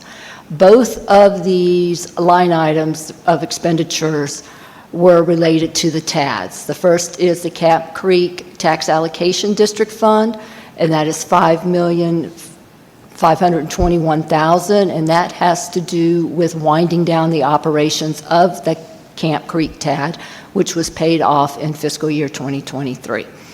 And then the second one is also related to the TAD, but it's the Corridors TADs, and it's a much smaller amount of $103,000.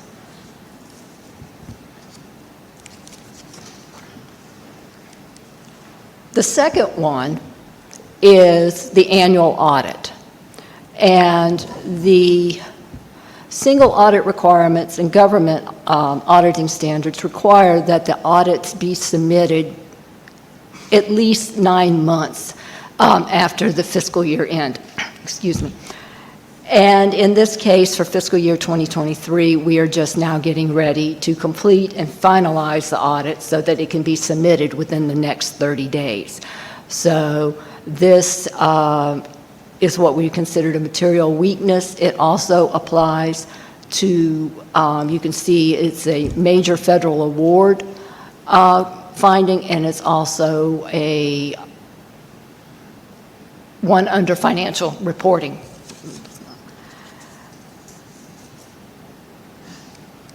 Now, the second part of this presentation is last year, in fiscal year 2022, the city also had several findings, and now we're going to report on what the status of those findings are. And the first one is on adjusting entries. We noted that certain adjusting entries did not have explanations or complete documentation that describe the nature and the reason for this transaction. We are happy to report that this has been completed. We did not have this issue in fiscal year 2023. There were improvements made, so this is no longer an outstanding item. This one is about operating transfers. In the past, transfers between funds were inappropriately recorded as interfund receivables or payables, and that meant that the transfer amount became a balance sheet item, and it really didn't transfer and have the flow of cash to those funds. So we looked very hard at that, and the finance department worked very hard, and all the transfers were reported as transfers, and there were no due to, due froms, or interfund payables or receivables. So this is also considered completed. Okay, this one's running down a little. Sorry. Okay, thank you. This one is annual budget amendments. We just talked about that as a current year finding. It was also a finding in fiscal year 22, but the dollar amounts are different, and the funds that it affected are different also. However, the Camp Creek shows up on this one for almost $3 million, and then it was the hotel motel tax of $700,000. So this is a repeat finding. And you saw that when I talked earlier about finding 2023-1.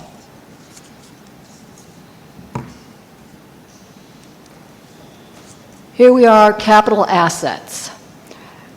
In fiscal year 22, and this is also coming up in prior audits before we were the auditors, that the city did not record and classify capital expenditures consistent with their policies and procedures. Projects that were completed were not moved out of CIP. Sometimes supplies were capitalized when they should have been expensed, and sometimes components of projects that were completed over time were not linked together so that you had a full understanding of the scope of the project and the amount that it cost. Mr. Tabb touched briefly on this with the fact that y'all had an inventory done and all the capital assets were identified. So because of that work, we were able to also show that this has been completed and that going forward, this should not be a problem.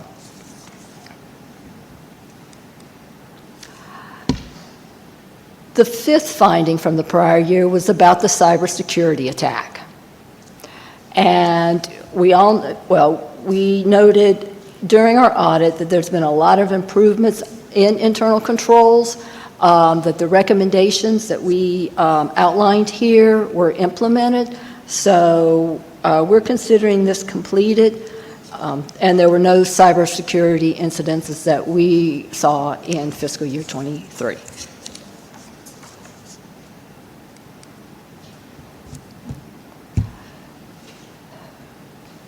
When you receive federal funds from the government, you're required to keep an inventory log.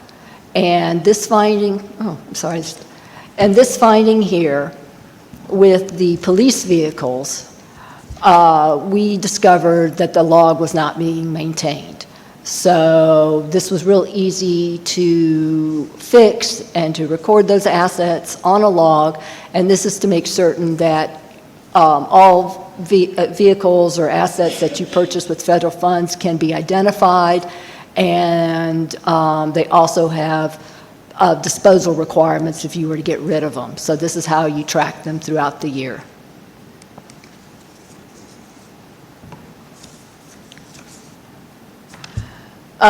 This finding from 2022, number 7, is also a repeat finding.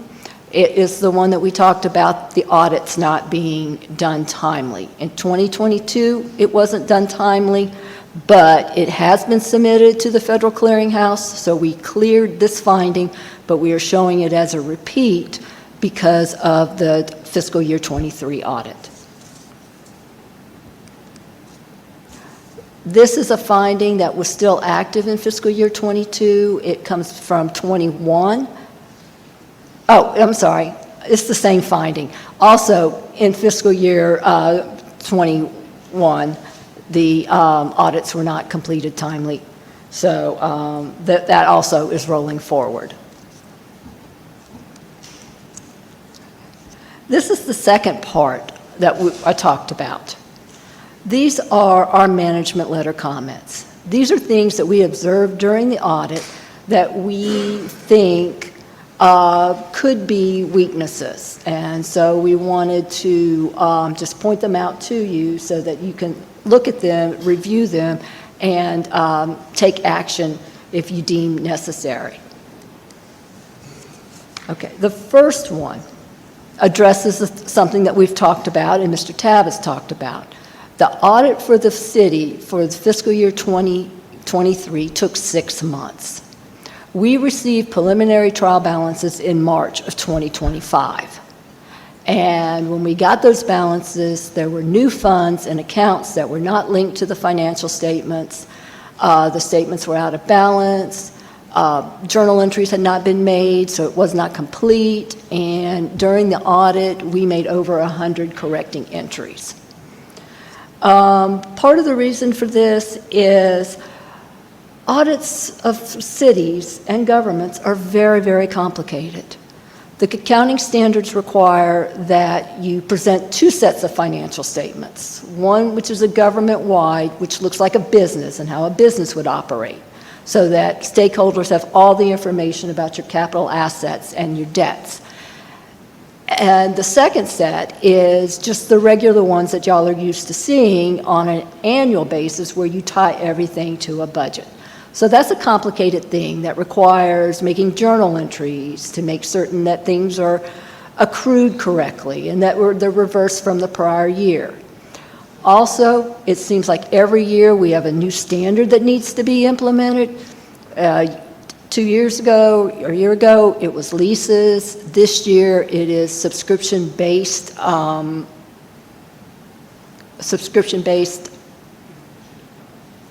internal, thank you, subscription-based information technology. I'm so used to doing it by the little short name that we give it called SABITAS that I forgot what the acronym stood for. So. Oh, and then this audit report, because we've only single-spaced it right now, is 106 pages. That's a lot of numbers to tie down. That's a lot of footnotes to do. So it has become very, very complicated. So we recommend that the city work with internal resources and external consultants to improve the financial reporting process, to ensure adequate experienced staff exists in the city and the finance department to perform the annual audit process. The next recommendation we have is on bank reconciliations.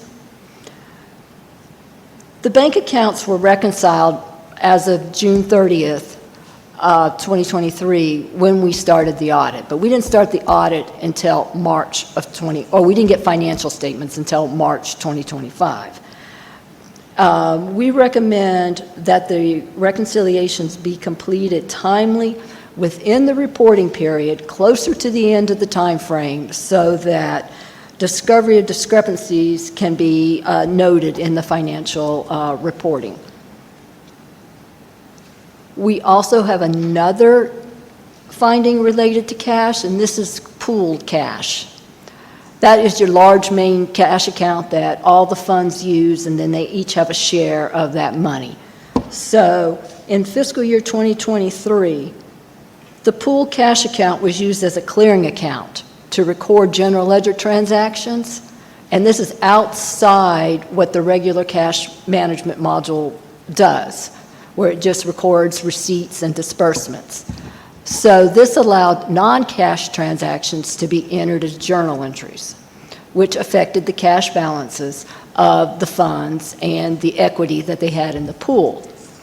And when you make an entry into a manual entry into cash pool, it's 2 entries that you have to make, one at the fund level and one at the cash pool level. And on a lot of occasions, there was only one made at the fund level. So once again, that distorts the balance that each fund has in the pool. So this is important because you want to make certain that no fund overdraws their cash balance and is relying on the monies from another fund. So we recommend that when you reconcile these accounts, that you take it one step further and just make certain that the equity in the cash pool accounts ties to the cash balance in the individual funds. Another one related to cash is cash and investment management. We noted that the city has large cash balances that are not earning interest or a minimal amount of interest. So our recommendation is that you develop a treasury committee or have your budget committee meet to determine what the cash demands of the city is for 3 months or 6 months for the next year, so that you could appropriately invest any idle cash in a money market account or the Georgia Fund 1 account. And this way, the city will be earning market interest on their cash balances. The next one is something that we brought up last year. The payroll account is not operating as an imprest account. And an imprest account has like a standard balance, like maybe $5,000 or $10,000, so you can easily look at it and go, oh, the payroll account's in balance. And every pay period, you transfer in the amount of what you're going to be paying your employees. And as those paychecks clear, the balance goes back down to your targeted amount. And this is important because that way, if it stays higher than your targeted amount, you know somebody didn't get a paycheck, didn't cash a paycheck, or it wasn't deposited to their account. So this gives you a heads up so that you can research that, because I'm certain they're going to be calling if they didn't get paid. And then the other thing would be if something came through that payroll account that wasn't authorized, you would know immediately, because the payroll balance would drop below whatever your threshold amount was. And once again, $1.8 million is a large amount to be sitting idle in an account when some of it could be earning interest. And I know that the city wants to keep money there to cover one pay period, but this money covers 2 pay periods. And you could easily invest it at the same bank that the payroll account is sitting at, so that you could quickly move cash if you needed to. Dormant accounts, we're pointing out that the city has one large dormant account in a capital projects fund for $6,800,000. And it's been dormant for several years. And there's always a risk that a dormant account will just be overlooked because nobody's running transactions through it, and then you just always know that it's supposed to be the same dollar balance, so you do that one last when you reconcile. You also have one other dormant account, but it's only $40,000, so the risk of that one is being vulnerable to unauthorized activity is less.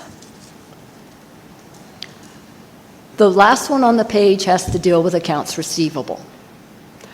During the audit, we noted that the lien balance on past due accounts for water accounts hasn't changed from the prior year. And to us, this implies that the city's not actively following up to identify uncollectible accounts and processing liens to provide the city with legal protection to collect the balance when the property is sold. Now, we also realize that there's an ordinance that the city has that outlines this whole process. In some cases, you can't lien accounts. But we want the city to be able to take advantage of everything to protect its monies, protect the monies that it's owed for the services that it provided. So that we recommend the city work with account holders who have outstanding balances, and that internally you develop a checklist with the appropriate levels for every step that you take and who needs to sign off on it. And then it would include all options available for payments and also some formalized repayment plans if that's in your policy and that's what you want to do. And then a lien on the property will be the final step in the process. This way, you're actually working these accounts, you're keeping up with them, you're identifying your utility holders that have problems, but you're not cutting them off, you're letting them work these outstanding balances out according to their means. Final two, capital assets. Mr. Tabb talked on this one also.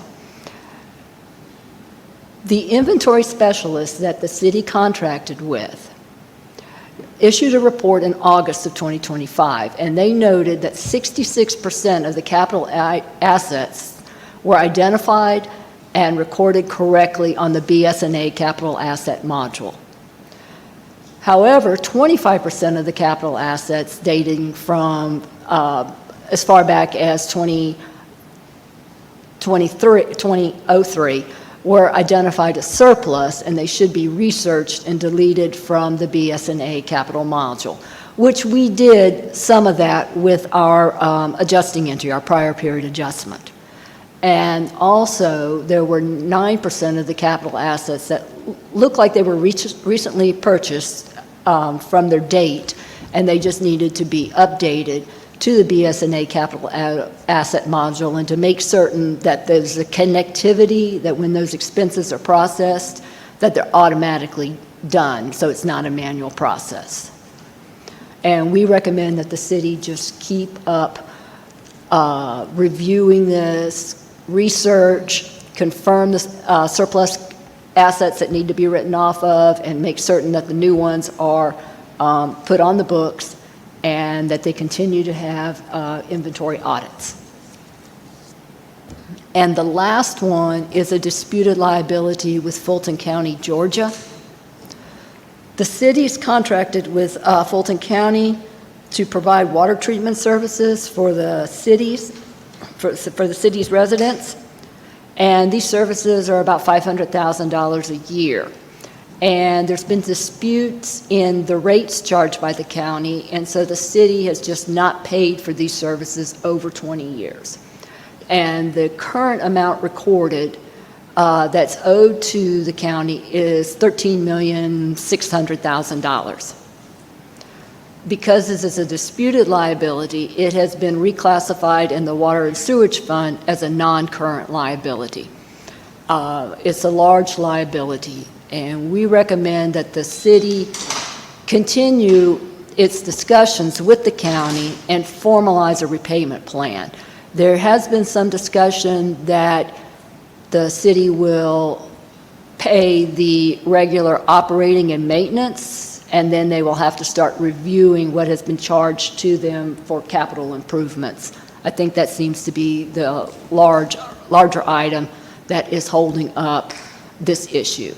So while there's discussions, it just needs to be formalized, and the Fulton County needs to be brought in and sign off on whatever plan y'all come up with. Okay. Any questions? I know that was a lot of information. It was a lot of details. Thank you for your presentation and completion of the audit. Councilmember Ziegler. We've got one other part. Oh, I was going to just make certain we had questions. So Oh, she said questions. Okay, he wants. There's a letter to governance. Yes. Yes, that's what he wants. Right, That's what the we're letter doing. to governance includes Yeah, information. that's what we're going to cover, the governance letter right now. Okay, sorry. The governance letter is required by the standards. We are to communicate to you how we interacted with management during this process. It's management's responsibility to prepare these financial statements and come up with appropriate accounting policies. Management has responsibility to deal with estimates And the biggest estimates that's in the financial statements is the pension liabilities and the other post-retirement benefits. These are large liabilities you'll see on the audited financial statements. And these liabilities are determined by actuaries that y'all hire to prepare these. In terms of difficulties in performing the audit, we really didn't have any difficulty working with the staff. It just took a long time to get through this process. And that process is based on the fact that you have to be audit ready to get the audit done on time.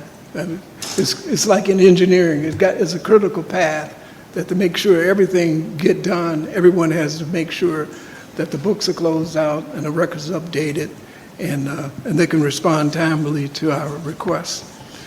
As Ms. Wells mentioned, we have probably 126 adjusting entries. That many entries means that a lot went into getting to this point. We've given those entries to the management team. The management team agrees with those entries and agreed to make those entries. We have a letter of representation that we're requesting management to sign that says that they cooperated and shared all of the information to us and didn't hide anything from us. They have agreed to sign the letter, and we're hoping to receive that by tomorrow. It's our understanding that as we went through this audit process, management did not go out and seek advice from other CPAs that contradict what we were reporting on, and so we're happy to know that. Also, we want to let you know, even though we're working with them, they was asking us questions in terms of how to do this process, and we responded to them that our response was not based on whether or not we get to keep the audit or any influence. It was just part of our natural process of doing our work.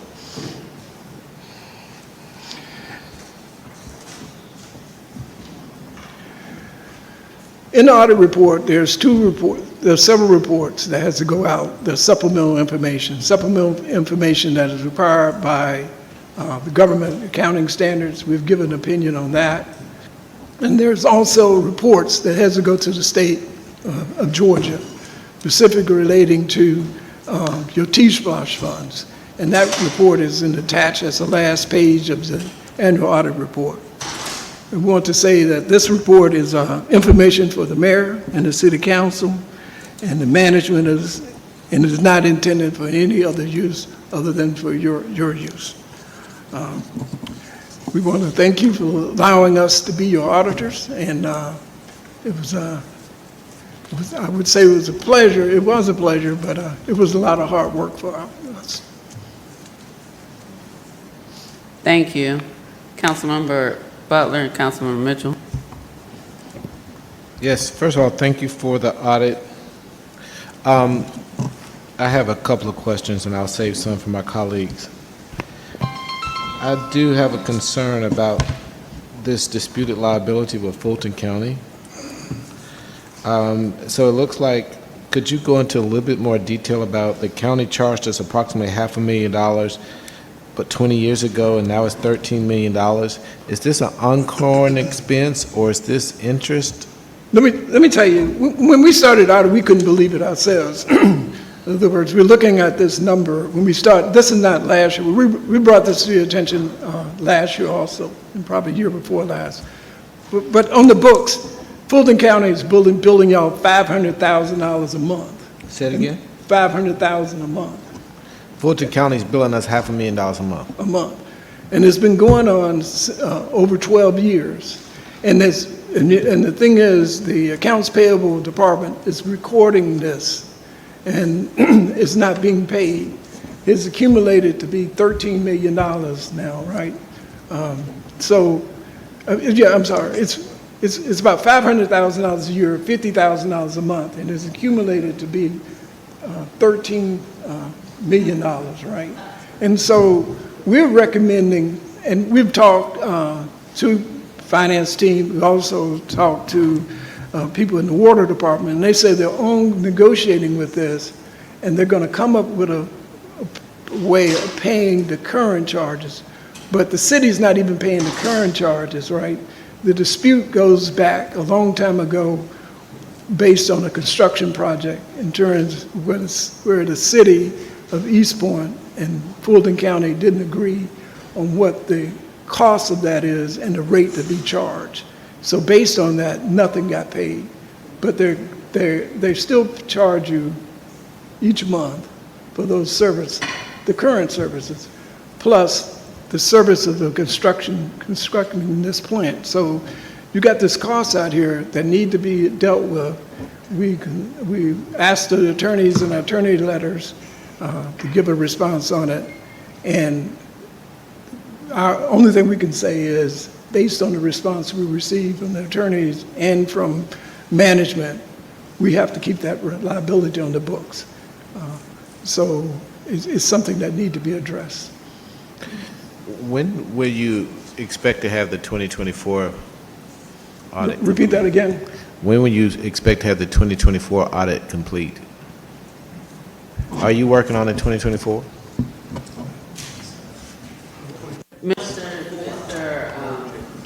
Okay, I'm sorry, no, I guess not.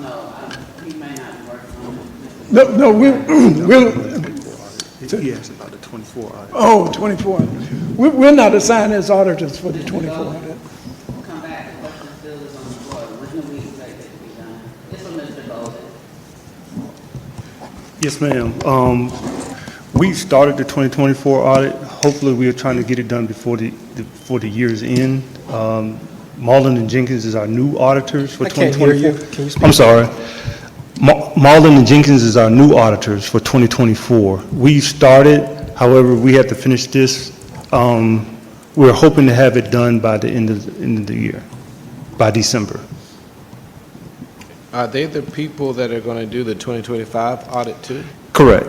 They're 24, 25, 26, I think the 27. Yeah, 3 fiscal years.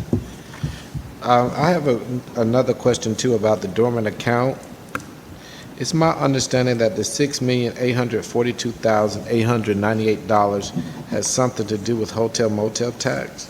I can't hear you. Yeah, you asking about the 6.8 million. Yes, sir, it does. It was the amount that was accumulated over the years. It was supposed to be used for the auditorium. However, that did not happen, so that funds remain dormant in that account. And what about the $40,000? What is that line item to in terms of that account? That's just a small cash account in one of your funds.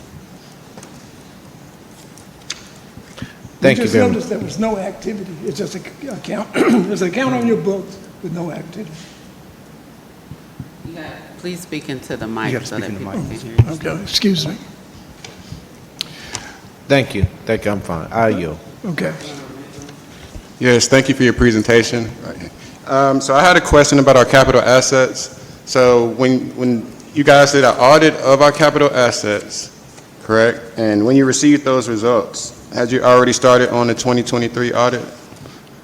We had already started on the 23 audit, and we were discussing with management how to deal with capital assets. And as we were working through with the team, that's we kept having problems in terms of trying to tie down the numbers where we were comfortable with it. And then in one of our weekly meetings, management informed us that your advisors for capital inventory had completed their work.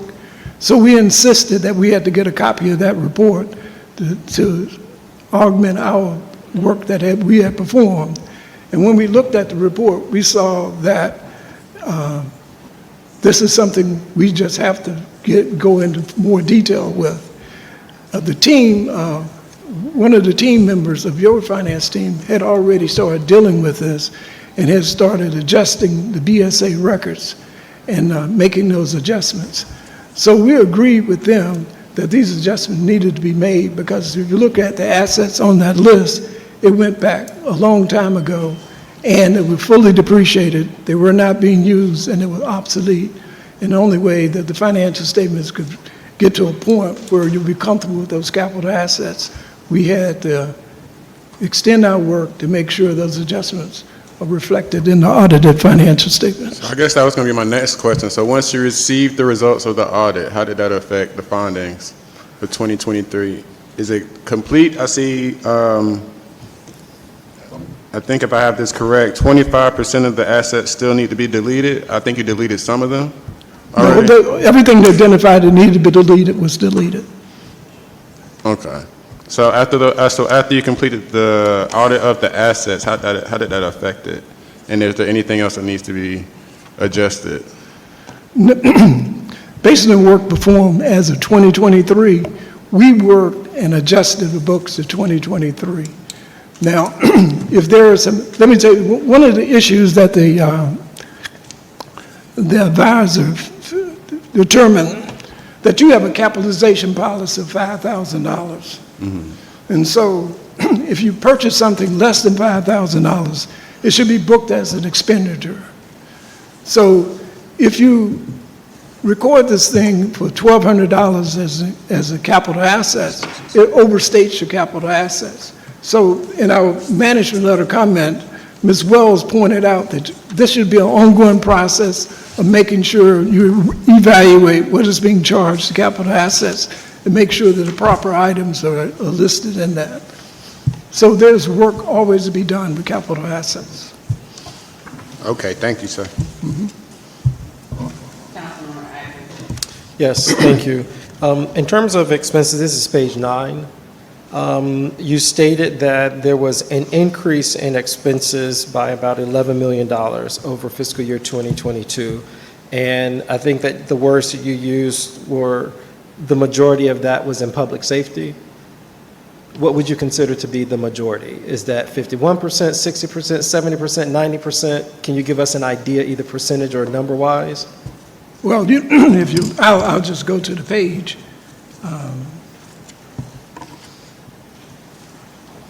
If you look at public safety, the 2023 expenditure is $23 million. In 2022, it was $19 million. To us, that's you really want numbers to be consistent. When they move that far, it's like, it's something we have to look at.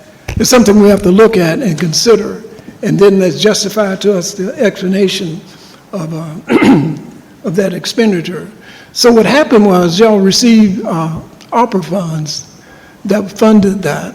So you did have resources to cover it. It wasn't like you were operating a loss or had a budget overrun. It's just that this is a cost that we identified that increased that line item. Okay, thank you, that helps. I'm going to also then go to the dormant account. There are a few things that I'm trying to look at here that are sort of connected.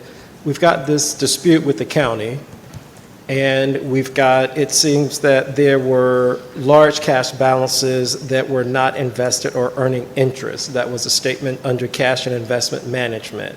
So we've got the account that's $6.8 million, that's a dormant account, then the $40,000, that's a dormant account. So would it be the recommendation that in terms of those dormant accounts, that those dollars be moved either to the Georgia Fund 1 account or other accounts that could gain or earn interest?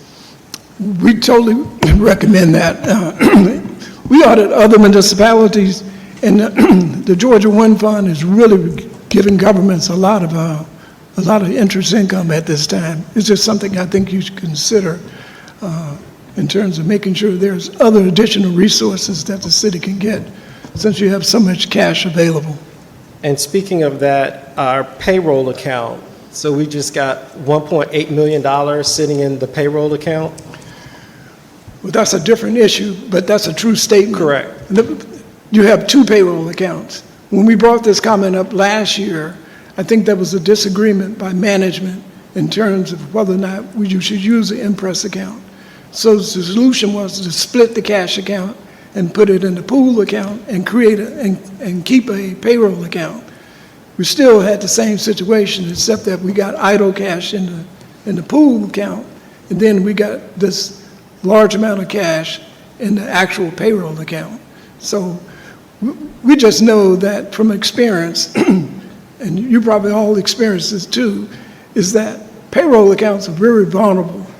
So what you want, because it's so many transactions, right? Right. And the only way you can, not the only way, one of the controls is to use an Impress account. Just enough money to cover that payroll, and then it'll be you won't be exposed in that account to large amount of fraud.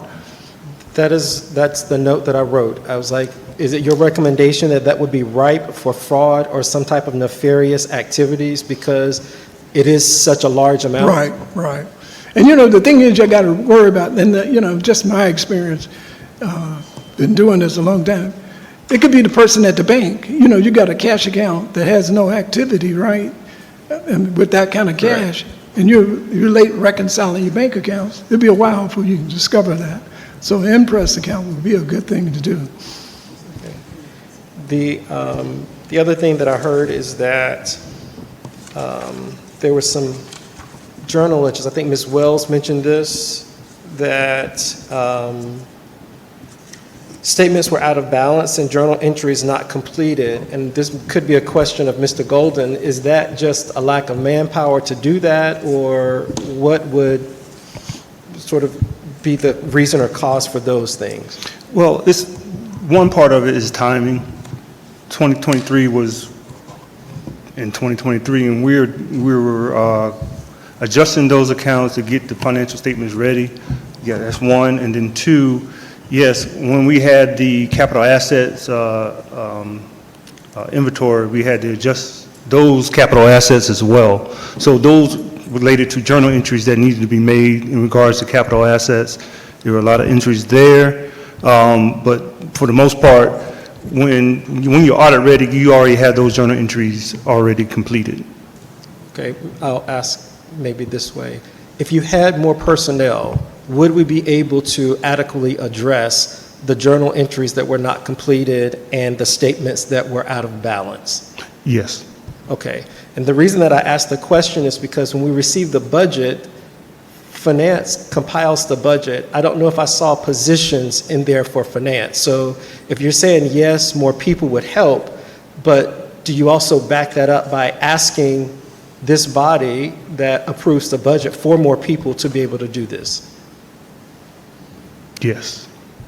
There were positions in the budget? No, I'm sorry. I thought you were asking me, do I need to ask Mayor and Council, but I no. think that's a question for the city manager. All right. Thank you. And then Mr. Jones, also, I think I was satisfied with his yes on that, or no that they weren't, unless your response is different. May I make a comment regarding that issue? Please. Hold on just a moment. So directors make recommendations. The city manager ultimately approves requests and should submit whatever is needed to us. So while the questions are being asked to an interim finance director, I think that's a question that's more appropriate to the city manager, who ultimately is responsible for approving department requests or making sure that the budget has what it needs to have in it from a staffing, human resources, capital resources perspective to be able to meet the needs or perform the duties. And so, Mr. Jones, if you don't have a response tonight, that's fine, but it's something that should be coming from you, not asking an interim finance director.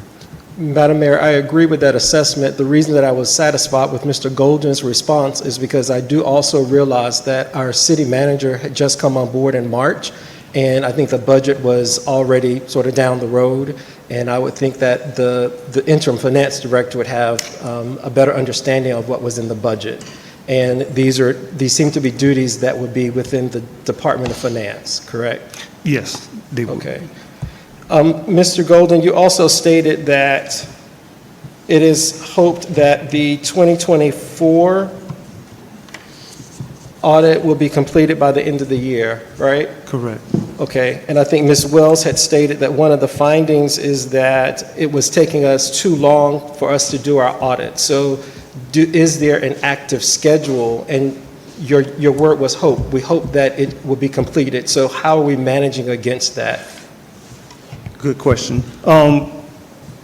When you preliminarily meet with your auditors, we go over an audit schedule.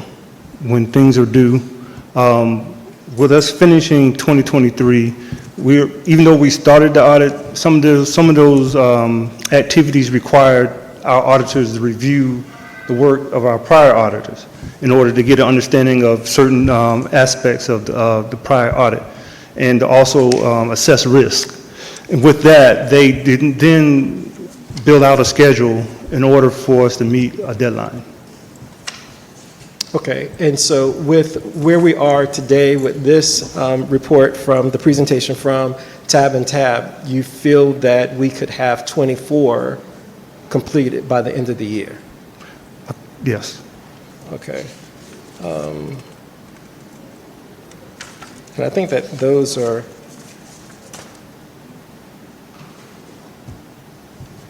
the information for Mr. Tab, you stated that this information, and I didn't know what this meant. You said this information is for the mayor and council's use, and that's it. So when you say this, what does this mean? It just means that governance letter. The governance letter. Okay, I just didn't know what you were referring to. We know open records get everything, but this Yes. is just addressed to you, Okay. and All not right. to management. Right. That answers my questions. I yield. Thank you. Right. I like to respond to one of your questions, okay? Sure. And it was in our comment where we talk about the time of the audit, right? And this issue is, from our understanding in the past, you had a personnel who reported only for external reports. They did the schedules, they made all the journal entries. You have to go from modified accrual to full accruals. They did all the estimates. They were like a person who was dedicated to reporting. You do not have that kind of person on your staff now. The people have to do everything. They got to do the day-to-day accounting and also have to deal with auditors and all these special reporting. And as you can see in the table of content, you have a lot of things to report, and they're really structured and it's very technical. And so what you tried to do this past year was hire an outside firm to come and help the team. In our opinion, one of the reasons, and I'm just saying, I don't think they gave y'all good people. And I'm just saying, either you got to get good people to get this process done, because this is complicated work. You just can't bring any junior accountant to do this work for you. So I just think you need to think about that, and you really need to think about how you get someone who can get you current. When you get current, somebody who can do this work on an ongoing basis where you'll be ready when the audit starts. Thank you. I appreciate that feedback. I yield. Member Mitchell. Thank you. Could we go to the capital asset page?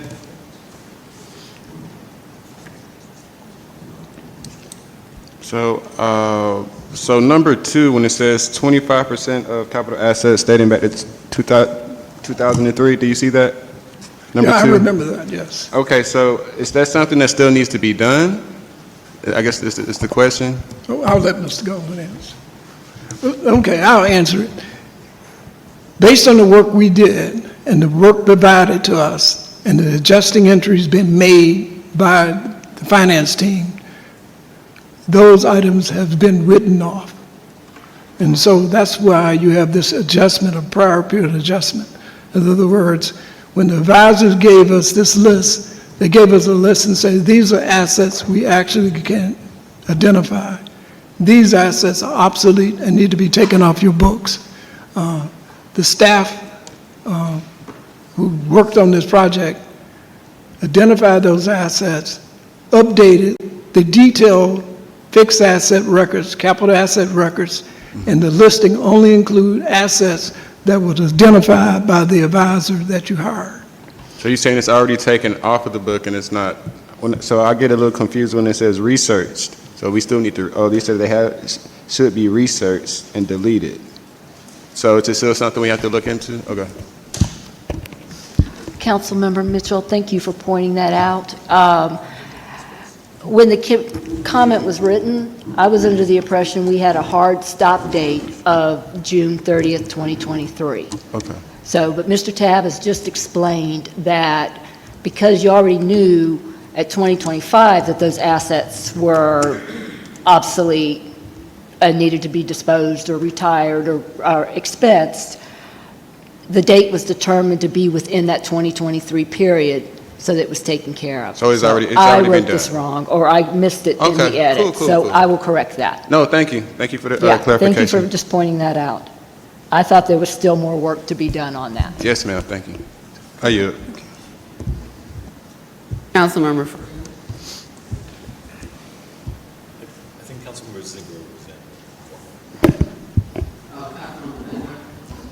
in. Yes, thank you. So there was, in previous audits, it was found that staff were approving and paying out invoices that were over $25,000 that had not been approved with council. Is that something that y'all looked into this time around in this audit? Yes, we did extensive testing on vendor invoicing, and we found that the controls that are in the policies of the city were implemented for the audit year of 2023. Okay. So you're saying that you didn't find any invoices that had not been approved by council that were greater than $25,000? That's right, Okay. based on our selection. So you didn't look at all the invoices, you just looked at a select few? Oh, no, we don't look at every invoice. No. What we do is, we would determine what we think is a risk with vulnerable items, because we give an opinion on the financial statement as a whole. So we're trying to make sure that the expenditures are appropriate and are properly approved. So the way we design our tests, we design a test to say, what are the controls that need to be in place to make this a valid disbursement? So we make that listing, and we have a checklist that says, are these things in place? Is there a contract in place approved by the council? Is the invoice supported? Did it go through purchasing? Did it get a proper bid?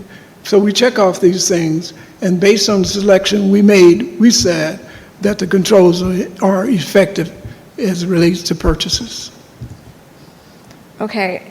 And out of curiosity, do you look at all the, like, is there a particular department that you do not look at? Like, would you, for example, look at the invoices that were paid from the city council accounts? Would that be a part of the audit, or are they not included in the audit? Well, we look at every account, and what we do is we make a test selection based on the total population. But our real emphasis is on, we're not forensic auditors, we're financial auditors. Our mission and our objective to issue an opinion on your overall financial statements. So what we're trying to do is make sure that the reader of those financial statements understand where you stand financially. So when we're looking at a test, we're looking at the overall city and not in small details. The small details relates to whether or not the control is effective. The only way you can audit an organization like a city of Eastpointe or anything this large, you have to audit the controls. Are the controls effective? Because you can't look at everything. So when you go through your tests, you have to look and see what controls that you put in place, and did the management and the staff adhere to those controls. If their controls are adhered to based on our tests, we take a position that the controls are effective, and then from that standpoint, we can do more analytical work to see what's been happening, make sense for the reader of the financial statement to understand that these financial statements present fairly in total when they look at it in terms of what your assets are and what your operating results are. Okay, so how many, can you give me an approximate percentage of the number of times that you check to make sure that staff really is operating under the current city's policies in regards to the $25,000 limit? Yeah, the test usually is this. If you're doing it statistically right, if you could do between 40 to 60 items randomly, you will discover an error. And then you can expand your test. Based on our selection of that large of a population, based on the disbursement, the controls were effective. Okay.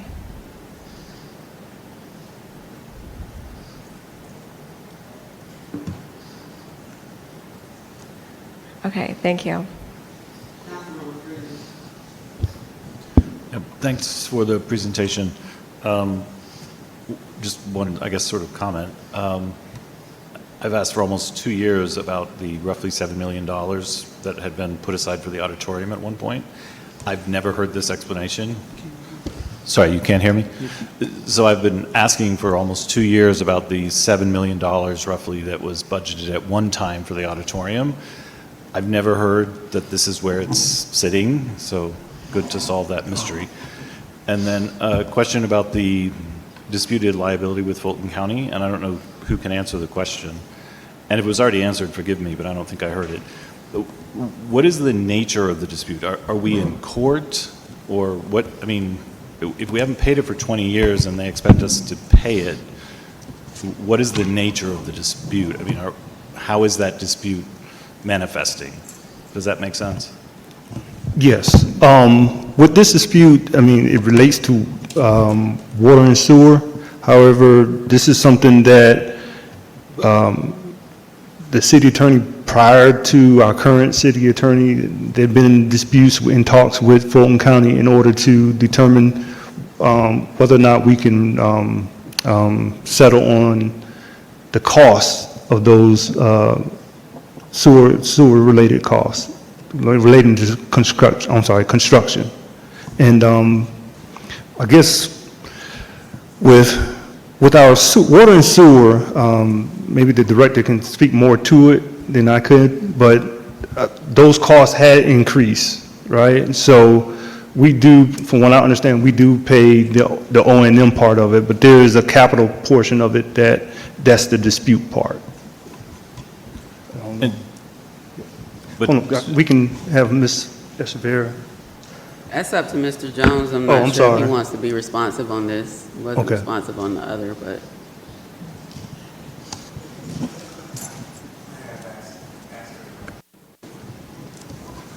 I've asked the director of water and sewer to come up. I'm actually kind of getting schooled on this myself, so. Good evening, Madam Mayor and council members. Good evening.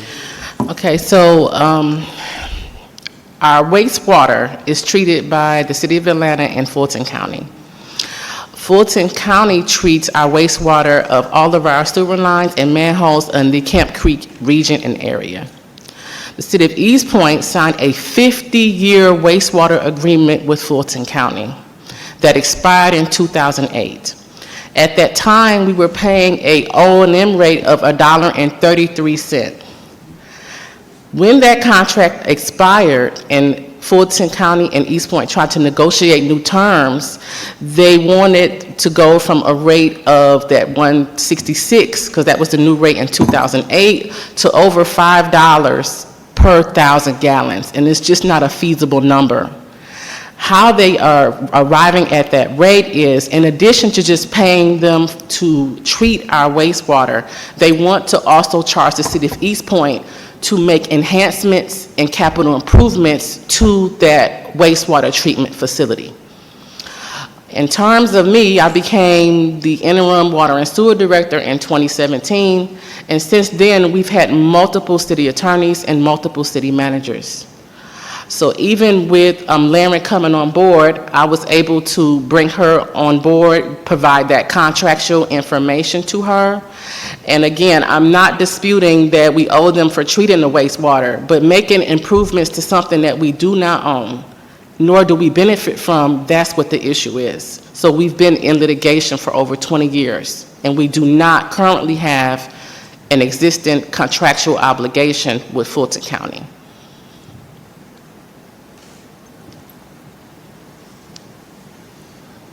So just to clarify, on my question, so there is a legal action. Yes, for many, many years. Nina Hicks was in it, Brad Bowman, Solicitor Weems was also, and now Laren. And again, we've talked about it, and I've handed over this documentation. Shannon and Golden and I have talked about it, and also we've had change in finance directors over the time.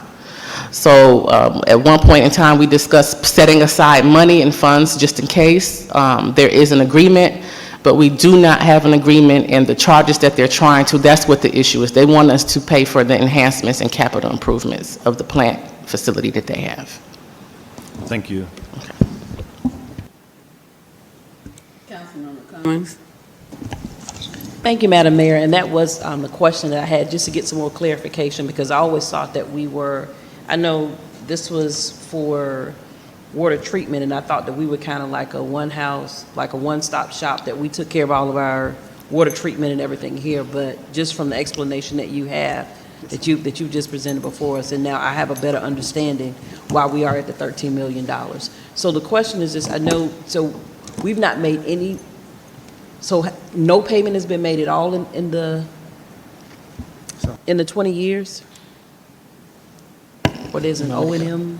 Oh, sorry. Yes, so 8 weeks ago, or maybe 3 months ago, we agreed to pay them the O&M rate. Again, O&M means the operating and maintenance to treat our sewer. What we're not going to pay them right now until we can bring legal into it is the capital improvement portion. So we did start making payments from 2011 to 2012, just in the O&M rate to Fulton County. So that's the $1.60? Yes. Okay. That's what I'm getting. So, okay, so we paid that, but the $5 and the change. Well, they're we asking- shouldn't either because we don't have an agreement. In most agreements, once you pay that new rate, it ties you in or rolls over into that. So that was the advice that we were given. So again, no, we're paying the original rate from the 1958 contractual agreement until a new agreement is being written or accepted on mayor, council, and Fulton County. So are we currently in the process of negotiating something, or? I guess that'd be for the city attorney, would kind of. Attorney Wiggins? Thank you. Two things. So one, I'm not aware of there actually being a filed complaint. I am aware of the old agreement that has expired, but I do not believe that there is a civil action pending against the city. And Melissa, you have to correct me, but I have not seen that. Not civil, but attorney to attorney kind of information. Right. Yes. Okay, so we are clear. So when she said litigation, and I think Councilman Friedley followed up, that there's a legal action, that's not accurate. There is not a legal action pending against the city for this. Okay, so that's first. The second question I think you're asking is whether there has been conversation with the county attorney about this, not from me. I have had conversations with Melissa, however, and I do believe probably the previous city manager is how we got to the O&M payments. But there has not been a conversation with the current, because they got a new county attorney. I have not had conversations with her. Okay, and the last thing, and I don't even know who can answer this question, because I think all this predates any of us coming here, but how did we have a contract that expired in 2008 and we are at 2025? And I mean, nothing has been put in place, and it seems like the thing was, we're just not gonna pay anything. And then 8 weeks ago, whenever we started paying something. So I don't know who can answer the question. Yeah, I think that's probably more of a good comment, an observation, and for them to try to work through. I'll go with comment. Thank you, Madam Mayor. Okay, thank you. Councilmember Atkins? Yes, I just want to go back. There was a question that I had, another question about the $6.8 million. And so there are two things. I'd asked the question before about funding for the auditorium, and the response that I received is that we never had the dollars, that we were going to have to go to do a bond referendum for that, but it seems that we actually do have the money. Is that correct? Let me clarify. So there was, at one point in time in the budget, there was $7 million that was for bond proceeds. Also, they were going to use bond proceeds and hotel motel funds, that 6.8 for the auditorium during that time when I think Mr. Gardner was here. Okay, so I may not have asked the question appropriately, but what I got from the response when I asked the question is that we didn't have the money, that we were going to do a bond referendum for it. But, okay, it was going to be a hybrid. It was going to be bond plus what we had on hand from hotel motel. Correct. And with the conversations that we've been having about the financing of the multiplex, and we talked about other structures, I never heard these dollars as a part of that conversation. It was. It has? Okay. Yeah, in my presentation, I involved those dollars as a pay down, and I also spoke about utilizing it for kind of a rainy day should some of those enterprise activities not project in actual revenues, to use that fund to fix any kind of slow years or slow startup costs. So if you go back to that presentation, I talked about those funds.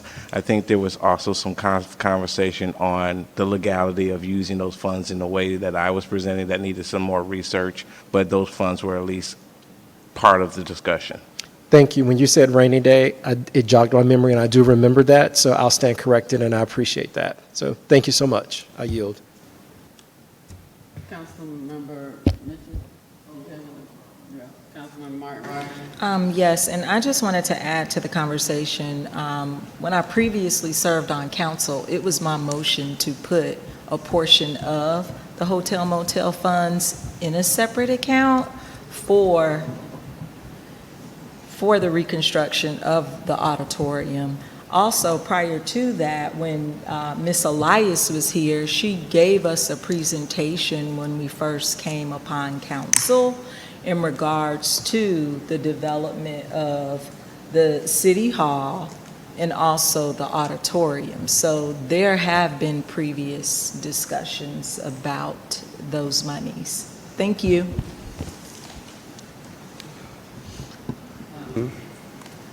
I think to not belabor any of the other points and maybe follow up offline, I mean, getting to the bottom of Fulton County water sewer, I know there are other cities who have similar, I don't know if it's been for as long, but there's a lot of dispute between the county and municipalities as it relates to their fees and service delivery strategy, a number of different things. And so, and I know that those disputes have been going on for quite some time as well. I can't recall all of the cities, but it's definitely several. The city manager shared during the FY26 budget process that he met with each of the departments several times to go over their budgets, had many community meetings, and had a number of discussions about the budget and what was going to be included within the budget. In fact, was very aware of all of the financial concerns, we'll call them, or major financial concerns at the time. And so prioritizing the needs of the finance department would be an assumption that is included in the approved FY26 budget of $247,100,451. So to say that the city manager had just gotten here and had really, the budget had gone underway, he actually asked us to approve probably the highest budget the city has ever had, $247,100,451. And the approved budget for FY26, adopted budget, is still not online. The only thing online as it relates to the FY26 budget is the proposed budget. The adopted budget, when you click on the adopted budget link, the last one is FY25, 2025. And we are now in October, and that was approved June 30th. So July, August, September, we're well over 90 days, almost 100 days past the passage of, or adoption of the FY26 budget. That's not online yet. And so, I think staffing and appropriate staffing levels in each department definitely rises to the level of the city manager's decision-making authority and recommendation to council, especially at a $203,000 salary. And so as we look at how we're going to move forward with the financial challenges that we have, how we're going to get caught up, FY 2024 is underway. Hopefully it will be done by December, before the end of year, and then we still will need to do FY 25.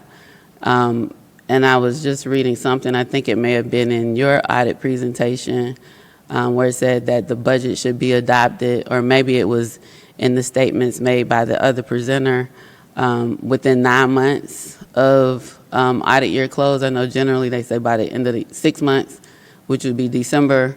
But if we could have a goal of having FY 24 and FY 25 done, 24 by the end of the year and 25 by first quarter, I think we'd be back on track for then the 2026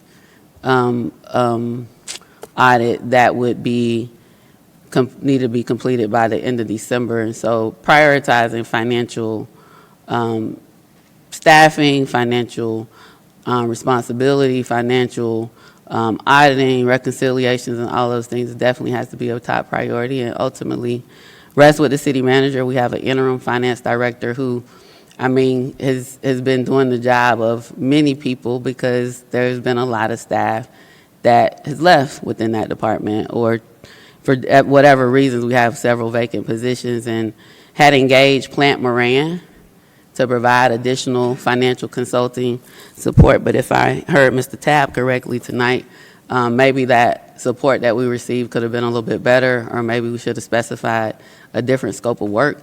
I'm not sure where we are with that engagement, that part of the engagement. I know it was separate from the forensic audit, where we paid a substantial amount for that, and thankfully they're now willing to complete certain parts of that audit. I don't know, I guess maybe we'll have an update on where we are with the credit card investigation, or looking into those transactions now that Regions Bank is willing to provide the information that was previously requested multiple times by the forensic auditor. I think we're supposed to be getting updates on that on Monday. But thank you, Mr. Tabb. I think you all did our 2022 and 2023 audit. And then Malden and Jenkins will be doing the 24 through 27, I think you said. So that's about 4 years of audits? 3 years. 24, 25, 26, 27. I think there's an option 1 year, but it's 3 years. And Tab did 21, 22, and 23. Oh, 21, 22, 23. Okay. Well, thank you so much for your service. Is there, I know this is the draft audit presentation presented to us tonight. You're not asking for us to adopt it. I guess we'll get the final version and then adopt, or what's next steps? The next steps is just to finalize the report and then file it with the state and those agencies that require us to be filed, and also the single audit. You all provide an update to let us know when that has been Yes, provided ma'am. and submitted. I will provide it to the city manager, who will then. Thank provide you. it. Yes, ma'am.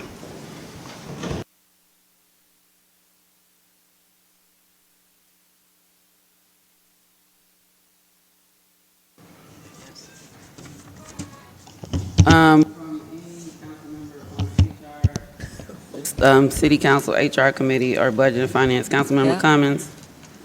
Yes, the HR committee, we met, and all the evals have been completed for the city clerk, the city manager, and the judge. Those evals have been completed, and they should be out for distribution to council members to get their input on it as well. And we're also just waiting on HR's confirmation of the contract for the city attorney. Councilmember Martin Rogers. Thank you, and to add to that, I don't know if you added, Councilmember Cummings, that information has been sent out. We're waiting on council's review of those three. Oh my gosh. We're on council's review of those three evaluation instruments. So please review those evaluation instruments, council members. I don't have my updated. Anything from Budget and Finance? I know we met, I think it was last week. Was it? No. We had one recently. Oh, we're just in October. To begin in October. Councilmember Ziegler. Yes, thank you. So I'll just go over quickly some of the unaudited account balances that we have. So in the general fund, there's little over $33 million. In the electric fund, we have a little over $4 million. For water and sewer, a little over $14 million. Stormwater, a little over $6 million. In T-Splost, we have $25,800,000 in the restricted cash balance. All right, motion for discussion and possible action on City of East Point compensation policy. So moved. It's been moved and properly seconded. Any discussion? All those in favor? All those opposed? Motion carries. The floor is now open. Mr. Jones. Yes, I'll have our Human Resource Director, Ms. Iris Jessie, come up and walk us through this item. Good evening, Madam Mayor and members of council. If you don't mind, could we do number 4, the medical benefits RFP results? You all wanted a follow-up from the last meeting, September 15th. John Uhas and Charles Atkins are here tonight. So could we take that one before we do the compensation? Yeah, I'll ask you a question with that, though. Are you, on the compensation policy, are you expecting us to make a decision tonight, or is this more of a work session discussion for us to make a decision at the next meeting in October? I would like to, if you all would give me comments and/or make a decision. We still have time, but I presented this back in 2024, and I didn't get any comments from anybody, and we're getting close to the Evergreen study being over. They have a couple of more tasks. One is the compensation philosophy and also job descriptions. The job descriptions are being sent out to departments for their review, so we're finalizing all of that.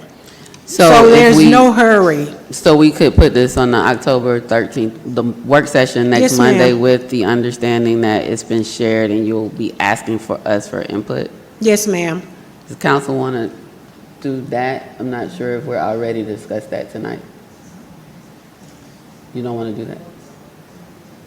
We're fine with October 13th. Can we get a motion to move item number 4 to the October 13th work session? So moved.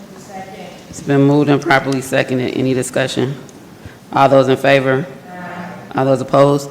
Motion carries. Thank you so much. We need a motion to open the floor for discussion and possible action on item number 5. So moved. It's been moved and properly seconded. Any discussion? All those in favor?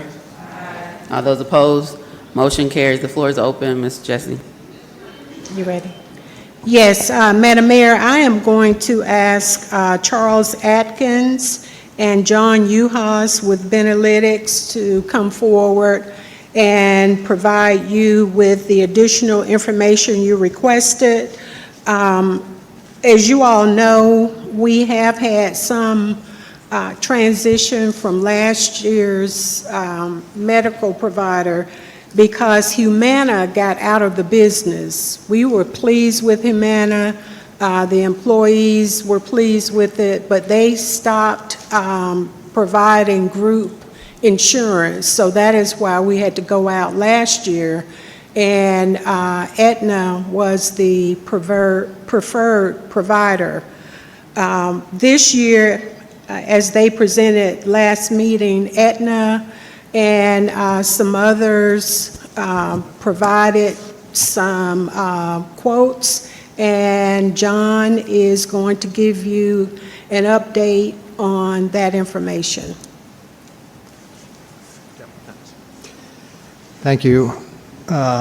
This is going to replicate some of the information we saw last time. I'm going to go quickly so we can get to kind of the heart of the matter, but I did want to refresh everybody on what we talked about. And does this work okay? Probably not. So let me, yeah.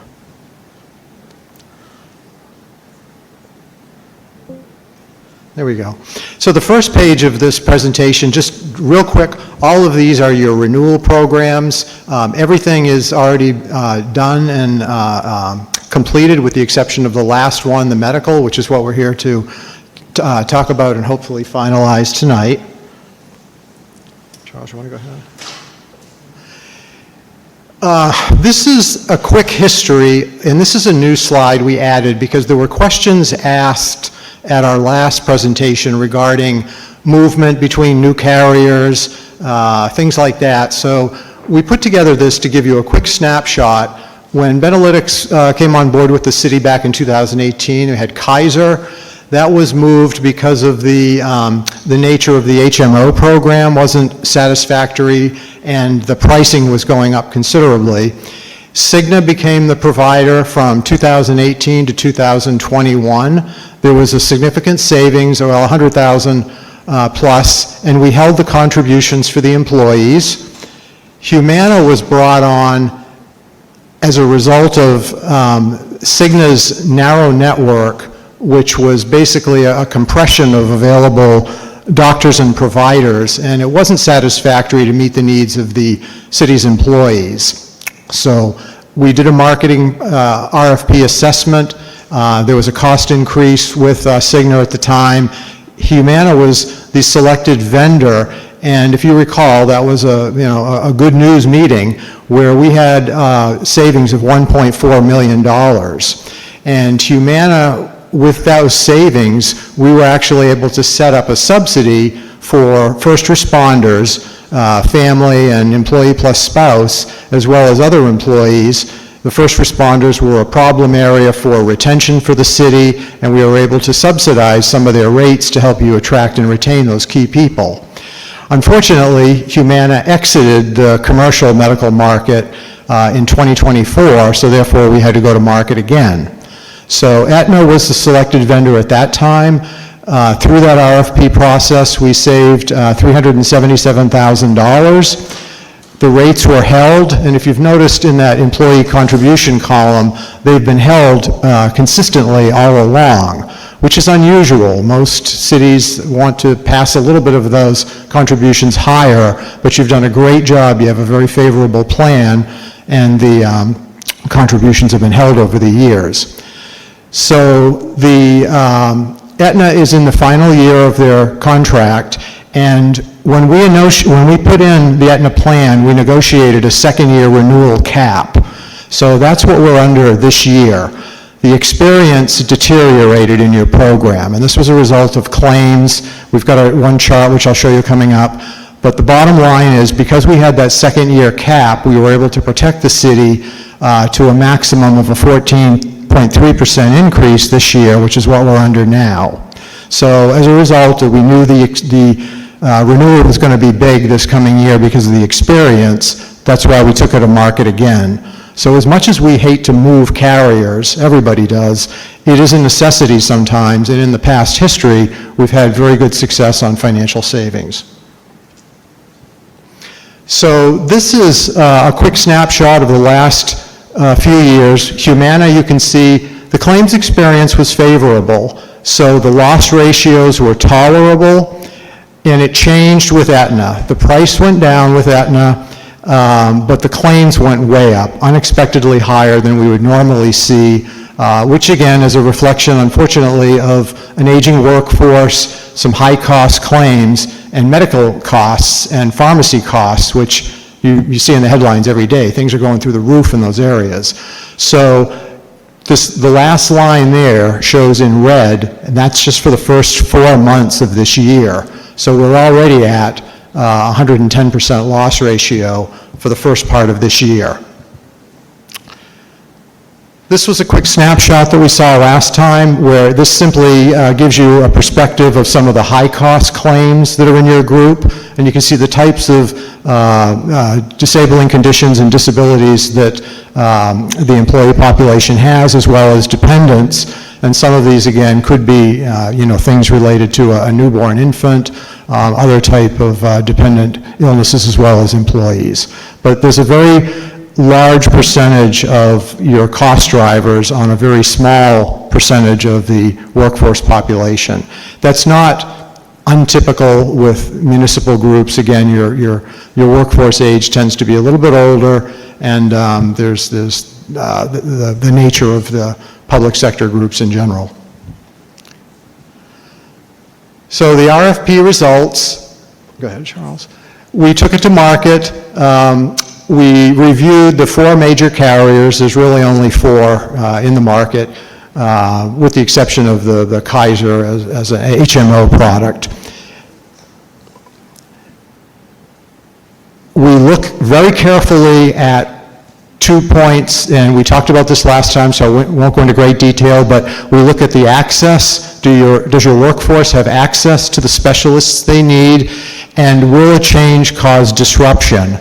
Are those people that are being used, we look at the claims data for the current provider and make sure that there's no major disruption in the doctors that are being used. So all of these carriers, all 4 of them, have very good coverage on both access and disruption. So they really all pass the test from a standpoint of less disruptive situations to change a carrier. So this is the first round of the bids. We call it BAFO, which is Best and Final Offer. This was before the BAFO. So this was the initial RFP. And if you look at the line that's titled Both Plans, right in the middle of the page, that was the result. So currently, the total cost of the plans are $7.3 million. The bids were brought in, and you can see that all 4 carriers were relatively close in their quotes.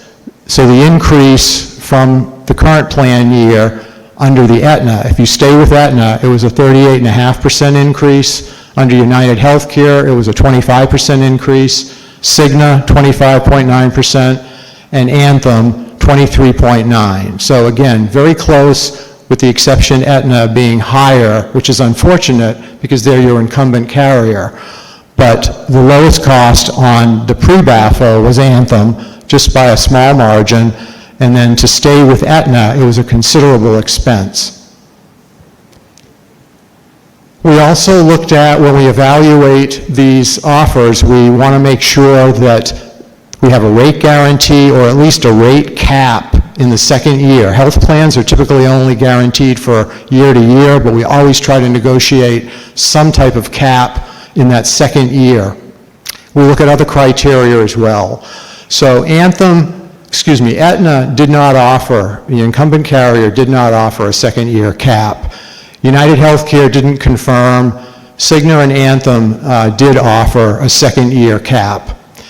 We look at some other measurements too. Down at the bottom, more importantly, we look for subsidies, contributions that the vendors make pertaining to wellness funds and other components of the operation of your plan. So Cigna and Anthem were, Cigna and Aetna were favorable. Anthem also had one. United Healthcare, again, they really did not provide sufficient details in their proposal. So this is the results of the best and final offer. The carriers, with the exception of, Aetna, did lower their cost a little bit, as did Cigna. Anthem did not change their cost, but they offered a one-time premium credit of $150,000, kind of a premium holiday, but it's a one-time event. The second-year rates in the middle of the page there towards the bottom, Aetna did not offer the second-year guarantee, as I mentioned. Anthem and Cigna did. And then the allowances down at the bottom, you can see all three companies did have, reasonable allowances. The results of the BAFO, the best and final offer, and I'm just going to skip right down to the bottom. You can see in the blue box, this is where we're ending up. So Aetna, to stay with them, it would be a 36% increase. Cigna, 23.4, Anthem, 21.9. Now, the 21.9 factors in that one-time premium holiday, which gives them a little bit of an advantage, but again, it's only a one-time event, so that doesn't cover the year two. This is the page that really just speaks to the second-year guarantee, or I should say cap. And just going down to the bottom line, if you look at the items that are in red that say no max, that simply means that the two best proposals, kind of the finalists, were the Cigna and Anthem, but where you see the no max in red, that means that over on the left-hand side, if the city's loss ratio exceeds 95%, there is no cap on the second-year renewal. That's a danger sign. That's why we put it in red. Cigna at least gives you a cap over 95% on the loss ratio. And if you remember when we looked at the first 4 months' experience of this year, it's already at 111%. So you can see if that was the assessment on year two, and it was 111%, you would have no financial liability cap on that renewal increase. So we're getting to the bottom lines now and kind of the details, but, what is circled represents what the increase will be from a cost standpoint to the city if you stay with Aetna, and this is assuming no change to employee contributions. So I want to call that out up at the top. This just assumes for this illustration that the employee contributions are kept the same. If you stay with Aetna, it's a $2.5 million increase in the budget. To Cigna, it's 1.6, and Anthem, it's 1.7. That's taking out that one-time $150,000 holiday. So, and there's a summary down at the bottom which mentions that second year, the second bullet is the most important one, that again, the uncapped financial liability staying with Aetna.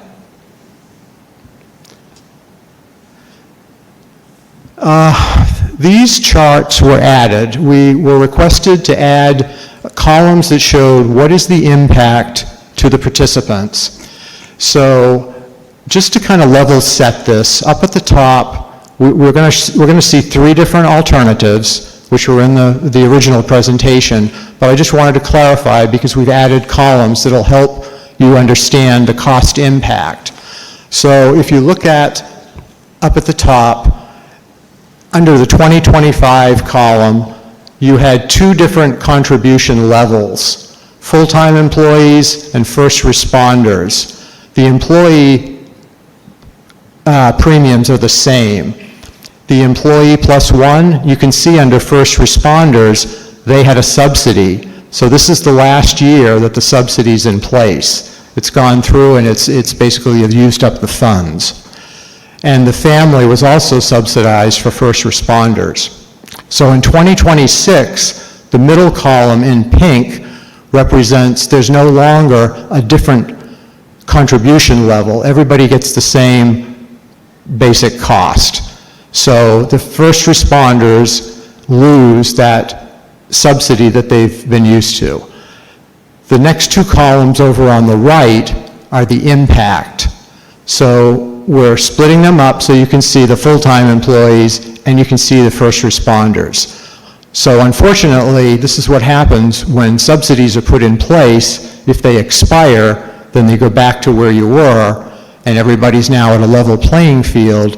but the ones that had the discount or the subsidy are going to take the bigger hit on the increase. So you have two medical plans, and that box is simply broken between the 80% low plan option and the 85% high plan option, but that shows you the impact. Down to the bottom, under this option 1, this is sharing. These contributions are split equally between the employees and the city. It's not the same dollar amount, it's just the same contribution percentage that gets split. Am I saying that right? Yes. Okay. So down at the bottom, you can see Aetna, Cigna, and Anthem, and with option alternative 1, the cost to the city, net cost to the city, changing the contributions to what's reflected here would be $1.4 million. Option 2 increases the contribution by the employee. So now you're passing a little more cost on to the employee. Down at the bottom, that lowers that lowers East Point's net cost to 1.2.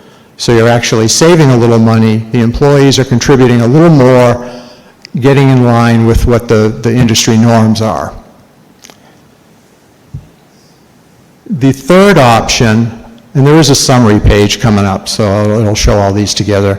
The third option is a proportional leveling of contributions according to market norms. So it's not a direct discount at the same percentage to each group. So in other words, employee plus 1 and family will be a little bit disproportional than the prior 2, but this is more in line with industry norms based on benchmarking studies and other data that we look at for some of your peer municipality groups. But you can see this cost, again, a little bit higher to the employees, but it lowers East Point's net cost to $1,887,000.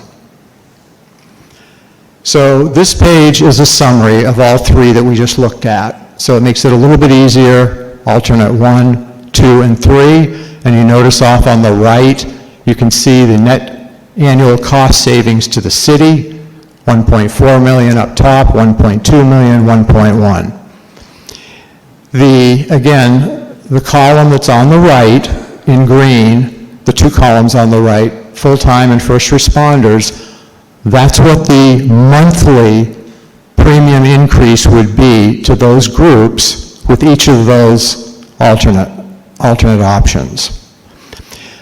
There's a box up at the top right that shows you the number of first responders. Now keep in mind, these subsidies only apply to the employee plus 1 and family, so you can see the number of first responders and some others that were impacted by this. So again, that's a summary for that page. This is just the final summary where the decisions for the council would be which carrier and then which contribution option share number 2, which is no increase, keep everything status quo the way it is. Employee contribution stays the same. Alternative 1 shares an equal increase with the employees. Alternate 2 targets a 16% increase, which is a little bit higher. Right now, employees pay about 13%, so you can kind of ballpark that. It varies a little bit, but that's kind of the composite average. So you'd be going from a 13% share to 16%. And then alternative 3 is that market alignment, which again is a little bit different than just a flat percentage. So that is a quick summary, a lot of information. I know it's kind of overwhelming at 9:30 at night, but we're kind of stuck because we've got open enrollment coming up at the end of October, so some decisions will need to get reached very soon. Go back to the slide with all three on them. Those are the amounts per month. Those are monthly amounts. So that's divided by 2 essentially if it's every 2 weeks. Correct. Okay. Because I was wondering if that was per pay period. And then where's the cost to the city if there's no increase? That's not on this page. Yes, it would be over on the far right, if you're, I'm sorry, I think you said the cost to the city. So alternative one, it would be an increase in the, for the renewal cost of 1.4 million. No, so on the last page, you had 4 options. You had a no increase, and then you had alternatives 1, alternative 2, and I'll keep going. Keep going. Last page. No, the other way, Charles. The final. The very last page. The last one, yeah. Don't go too far. One more. There we go. Says no increase, alternative 1, alternative 2, and alternative 3. Right, so no increase is keeping the contribution level the same. Right, so if the contribution level or percentage is the same, what does that cost to the city? Scroll back to the circle bar. Right there. It would be 1.6. So you all are recommending Cigna? We would recommend Cigna from the numbers in the second-year rate guarantee. And do you have a recommendation on which option, the no increase or alternatives 1, 2, or 3? Well, You don't have to, I mean, we'll ultimately make a decision, but if you think that one, we should consider one more than the others. The city has always been very favorable. When we look at benchmark studies and such, you fund a little bit more than most cities. Now, there's factors that go into plan design and everything else on that, but overall, you're very good to the employees. The one thing that's spoiled them a little bit is when you don't have increases year to year to kind of tick up with that, they get used to it. So unfortunately, when you add the subsidy, you've further dropped it down. So now we have a difficult year from an experience, which everyone hears about in the headlines, but the question to the city is, how much do you want to raise it up, or do you want to keep it at that same level? Now, there's other options too. The alternate 1, 2, and 3 are not, in concrete. If you said, could we meet in the middle somewhere, then, we can do that too. Have to make a decision tonight because open enrollment starts. Could you go to the one with alternatives 1, 2, and 3 on the page? Because no increase is 1.68. 1.7 million, okay, and then it goes down from there.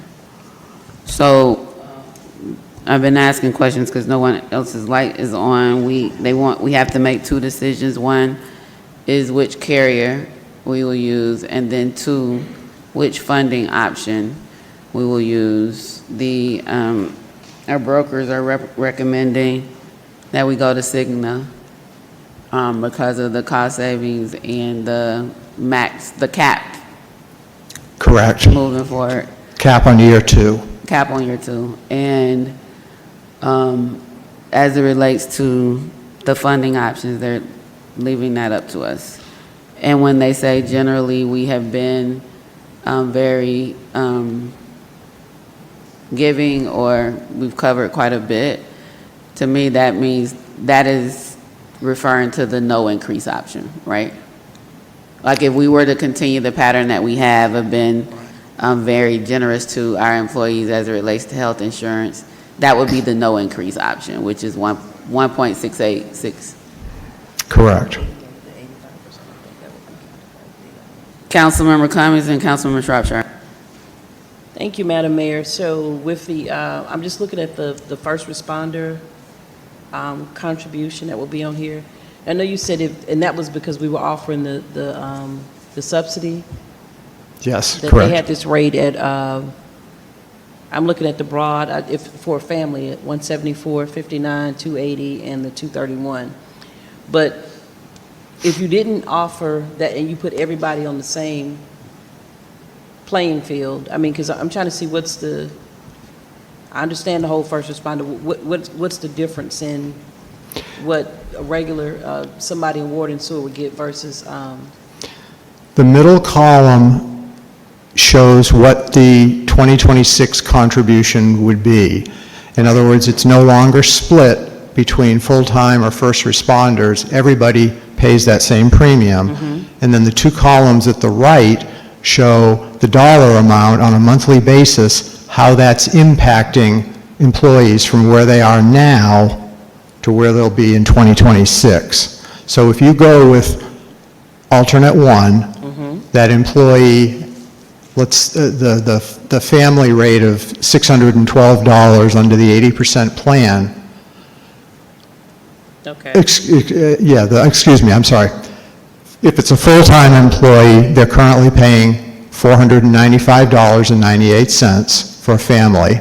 Right. If it's a first responder, $470. In 2026, they'll be paying $612. Those two columns on the right show the cost increase between those numbers. So in other words, that's just to illustrate what that bump up will be to those employees on a monthly basis.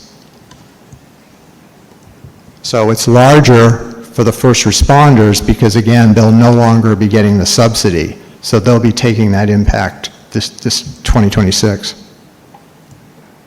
Okay, and I think what I was looking at is just all employees, period, paying, as opposed to a full-time and a first responder. Everybody's in the same bucket. They're all full-time employees. So I'm just trying to figure out why the rates would still be, why you have two different rates on there. If we're going to put, if everybody's going to be the same, well, That's showing the increase. Yeah, again, So keep the it. ones to the right is not the rates, it's showing now that everybody gonna pay the same thing. So now What's everybody that? would go to the, 612 if we look at the family. The middle column. And that would be, for full-time employees, that's gonna be $116 more than what they were previously paying. Okay, And for gotcha. I'm tracking. first responders, it'll be $141 I'm more. tracking, okay. Thank you. But everybody will be paying the same. Everybody's going to be paying the same. Okay, thank you. I yield. Now, again, the option two, the option that's not shown is just keeping it where it is, no change in contribution. But that's the higher cost to the city. And no increase include the subsidy. No. Okay. Councilmember Shropshire. Thank you. And what insurance do they currently have at this time? I'm sorry, what was your question? They have Aetna. I'm sorry, is that what you asked? Yes. So you're switching from Aetna, and for some reason I thought that when you came before, they wanted to stay who they were, or maybe that was the retirees. Those retirees. That wanted Yes, to- I'm sorry, that was the Medicare Advantage retirees. Okay, So we made decisions on that one. okay. And this one, you want to go with Cigna? Well, we're recommending it. Okay, is it, And the reason for that is because the Aetna would cost the city an additional $1 million plus to stay with them. okay. Are the benefits the same with Yes. Cigna? Yes, So nothing changed as far as the no benefits? takeaways. The only minor difference you're going to see between carriers could be somewhere in the pharmacy programs, which are negligible differences for the most part. But all the other benefits, the features, we made sure everybody's quoted the same. Okay. Now, let me ask you this. Is it any way that, like for employees who are, have medical issues or take medicine, is it any way that they can look to see if there'll be a difference or increase in their medicine? In the pharmacy costs? In the pharmacy costs?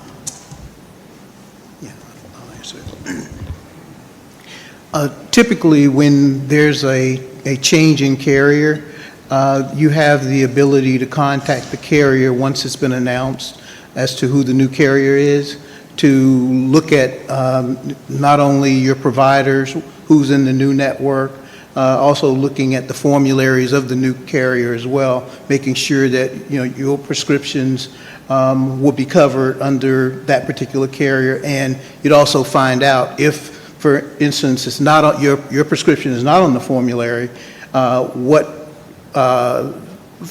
particular prescription would replace it, because they typically would have something that's therapeutically equivalent on their formulary. So the employees would have to contact. In this particular case, if you go to Cigna, they'd have to contact Cigna to verify those situations. Okay. Individual situations. All right, thank you. You're welcome. Councilmember Mitchell and Councilmember Freeland. Yes, thank you for your presentation. Quick question. So I see these percentages are set at 80 and 85%. Is there any way, I mean, I'm just curious, are those set in stone? Could we just, the difference can be like 82.5% or something like that? Or are these percentages set in stone? Well, that's your current plan design. Okay. So everything that we quoted includes your current plan design. If we were looking at changing the plans, yes, it's a possibility that we could change the co-insurance from 80 or 85 to something different. Like in the middle somewhere. That's, I was just You could, curious. even in the middle, we could raise them, we can lower them. Right now, at 80 and 85, they've been in place at that level from the time we've started working with you. We haven't changed the plan design. Understood. All right, good. Thank you. Yeah, you're welcome. Thank you. Just question. So alternative 2, you said that while it is about a 3% increase in the employee contribution, is correct, from about 13% to 16? Well, it's when you're looking at the target for alternative 2, there's what we looked at was what your employees currently pay as a percentage of the overall cost. So when we looked at, your total employee contribution for alternative 2, it's currently your employees are paying 13% of the overall cost, and the city is paying 87% of the cost. So what we're saying here is moving the employees from 13% of the overall cost to 16% of the overall cost. So they're paying an additional 3% of the overall cost, but that doesn't necessarily mean it's a 3% increase to the premium itself. It's because it's going to be distributed based on the various tiers. Right. Sorry, I probably asked the question improperly. And you said that is still, by market standards, a fairly generous approach? Yes. So in that case, you'd be looking at an 84-16. A lot of employers are looking at like 85-15, or some even 80-20. So it's still going to be very competitive in the market, and it kind of starts to move you in line with others in the market. Thank you. You're welcome. Councilmember Shropshire. Thank you. What about in-network and out-of-network? Will they be able to look to see if their doctors are in-network before they make a decision? Yes, they will. As I mentioned earlier, they could contact, well, actually, you don't need to contact the carrier. You could go online at Cigna, and you look for the plan that you're going to be offering to the employees, the network, and then they'd be able to see whether or not their doctors are in that network. So let me ask you this. What plan do you suggest that the city offer to the employees? And he moved it off. Yeah, I'm sorry, I just wanted to remind you, this page does show the disruption. So in other words, under Cigna, 99% of the providers that are being used are in the Cigna network. Okay, okay. And the plan that you're suggesting that the city take? It's not so much the plan, the contribution. Yeah, go ahead. It's, we're suggesting or we're recommending Cigna as the provider. No, which, is it? So now you're asking about the contribution level. Yes, is it ATL 1, ATL? Right, but that's really, that's a kind of a budget question, and then maybe philosophical as to how far you want to increase, or do you want to increase the employee contributions in 2026? Yeah. Let me ask you this question. If we kept the first responder subsidy with the no increase, how much would that cost? Yeah. The first responder subsidy, as you can see, is worth $115,000 more. All others are the... family? Yes, the family for the other employees. So if be 1,686,000 and whatever that number is, plus 115,500 plus 68,400 to keep what we have now. Correct.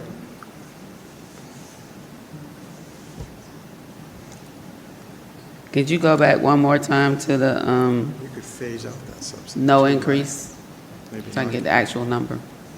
rather than pay 100%. Yeah, I mean, that's a possibility too, but we'd have to rework the numbers, though. I'm sorry. Go back to where? The no increase cost, 1,686,320. Okay, thank you. For Butler? Yes, thank you. Do we have the number for, if we kept the first responder subsidy, but then calculated the same percentage increase that we give to the remainder of the staff? Do we have that number? I think you're asking about, over on the right, value of the subsidy. So first responders, 115, all others, 68, and the all others being family and spouse subsidies that were included. So those two together would be the value of that subsidy.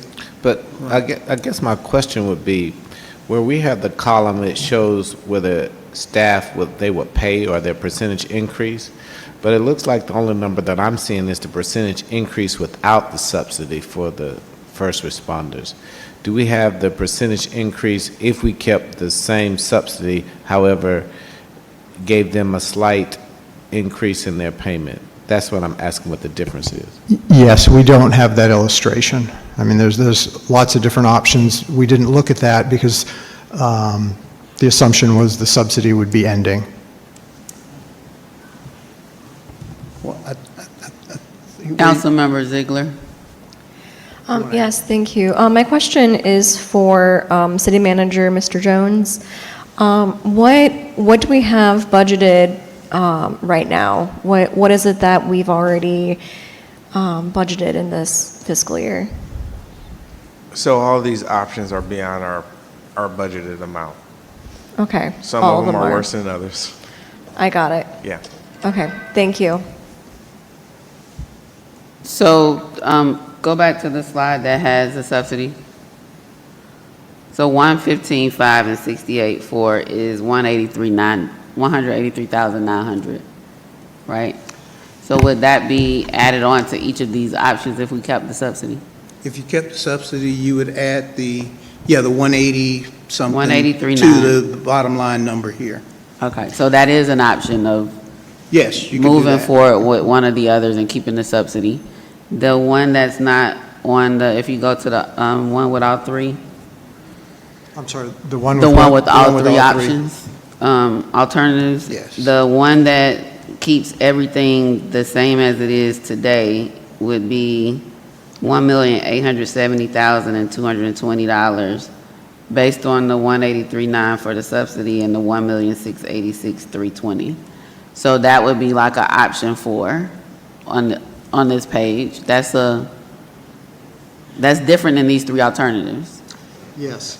Correct. That would be like up at the top, status quo, so no change. Right, so that's $1,686,320 plus $183,900 for the subsidies to keep those in place, right? You add the subsidies to that amount, No, that. or the subsidies No, already included? This one already. This one includes the subsidy. That's what I asked initially. Sorry. I'm doing extra math. So this Sorry. one includes the subsidy and where we are right now. There would be no changes in what the employees pay. And what the employees pay, this would be the city's additional cost would be the 1.6 or 1.686. Which includes the subsidy. Which includes the subsidy, that's correct. So we have 4 options. We have this one that includes the subsidy, and then if you go to that page, you add $183,900 to each of those alternatives to keep the subsidy. Correct. So what do you guys want to do, Councilmember Atkins? Mr. Atkins, you look like you might have a question. No, I don't have a question. I just wanted to make sure that I was following where Madam Mayor was going. Okay. Excuse me? Said, are you tracking what I was just saying? Yeah, You follow- I'm following you. Okay. My question is this, as it relates to other municipalities, so what is market, and what kind of subsidies, if any, are they offering their first responders? With the other municipalities that we work with, they're currently not offering subsidies to the first responder. This was something that we did when we moved to Humana, and there was a large discount that Humana was giving us. And so rather than the city just take those funds, it was decided to spread those funds out to the employees, and in particular, they wanted to do something to help the first responders, as well as those with families. Okay, all right. I think that was also at a time that you were having retention issues with getting the firefighter group, police and fire. Okay. And to reverse that, we may have attrition issues. So we're a rock and a hard place. Right.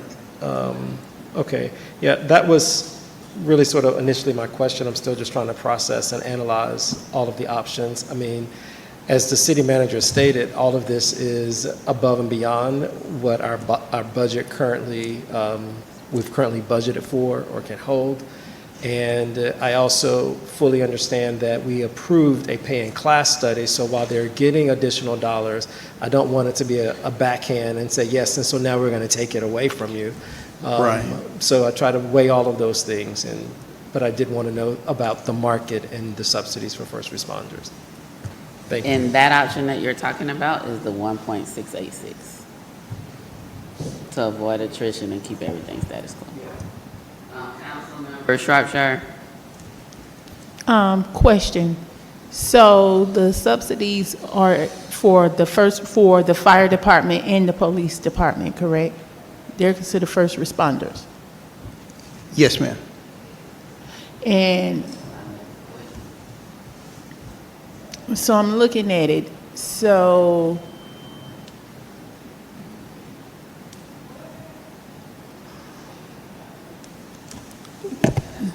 Keep in mind, that was just for family and employee plus one. oh, yeah.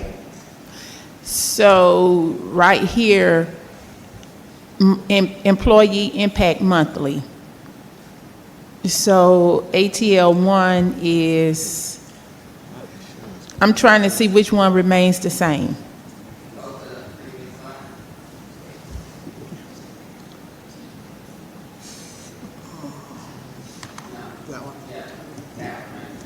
Yes. So if we select this one, it remains the same. If we select this one, what? No change, okay. What the amount that employees pay does not change, and the first responder and family and employee plus one subsidy stay, right? That's correct.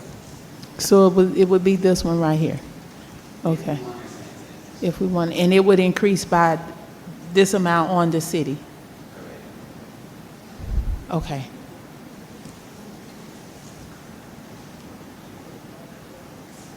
So then that brings me to this question. If we were to select this plan, where would the funding come from?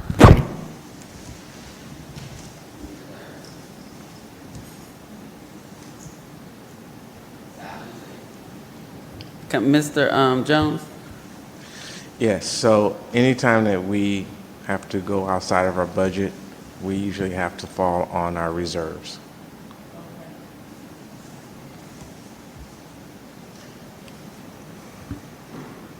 Councilmember Butler and Councilmember Atkins.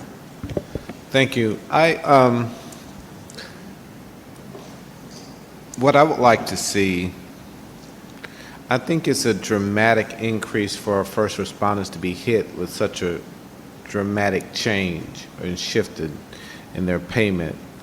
I would like to see a hybrid of alternative two with the subsidy still in place, or where there's a percentage of increase. When I look at, when you have a single employee, the increase is only $26.90. I'm not sure what that percentage of $67 is. But when we look at, when you have an employee plus one or a family, an increase by $223 seems a dramatic increase. I would rather for us to scale that in some kind of way so it won't be so dramatic to the payment, because that's a big increase coming from our, does that make sense? Right. I mean, that is something that can be done, but just given the time, that means we would have to go back to run numbers to give you scenarios that would be somewhere in between.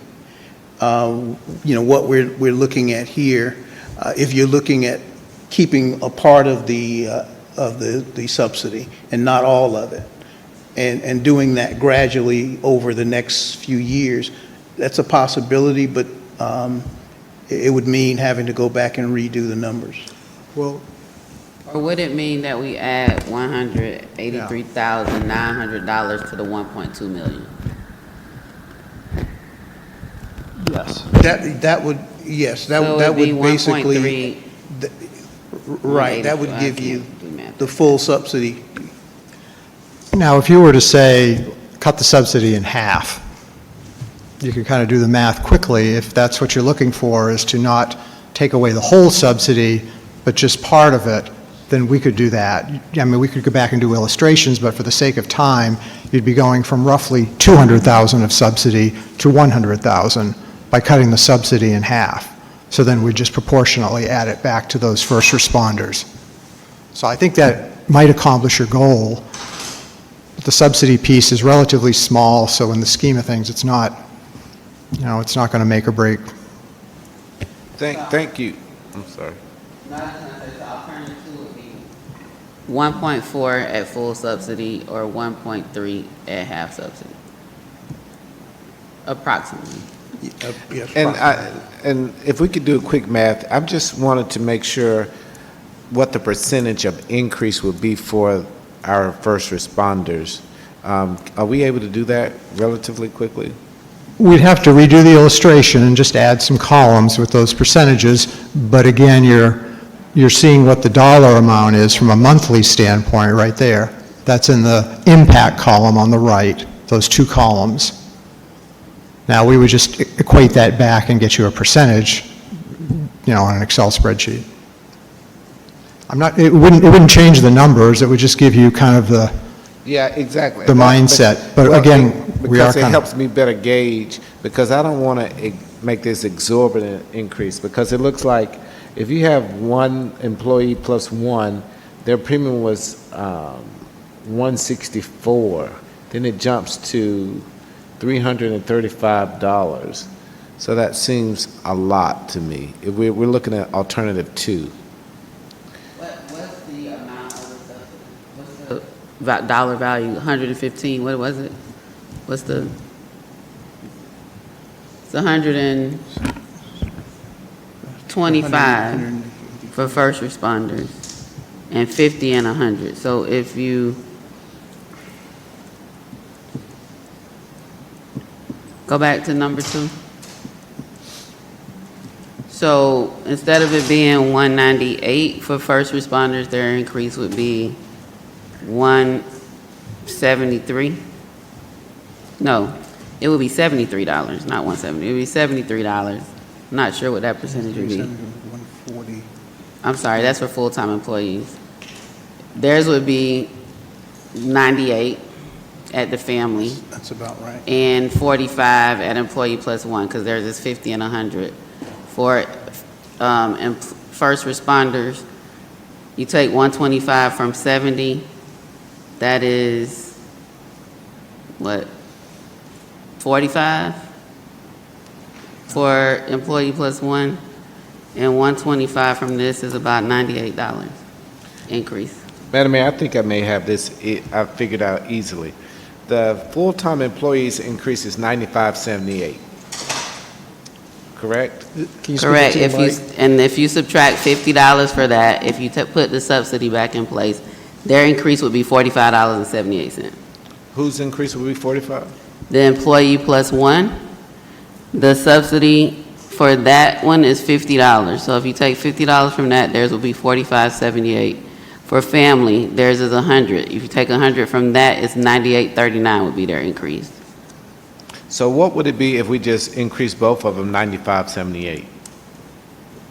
Wouldn't that be equitable?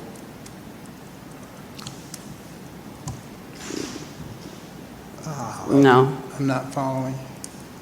So here's what I'm thinking, that for a family, an employee plus one, the increase for a full-time staff person is $95.78.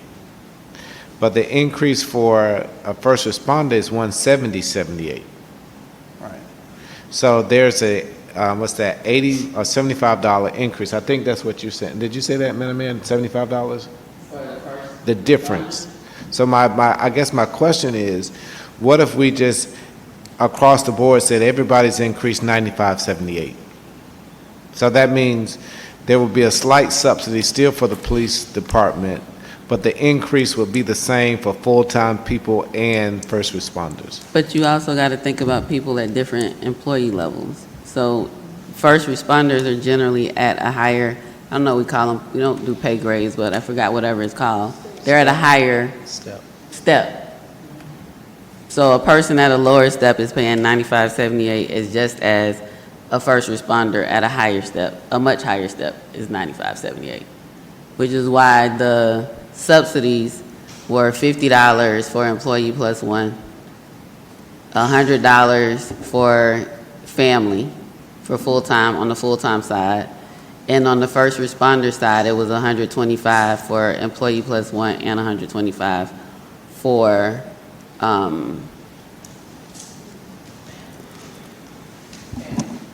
thank you.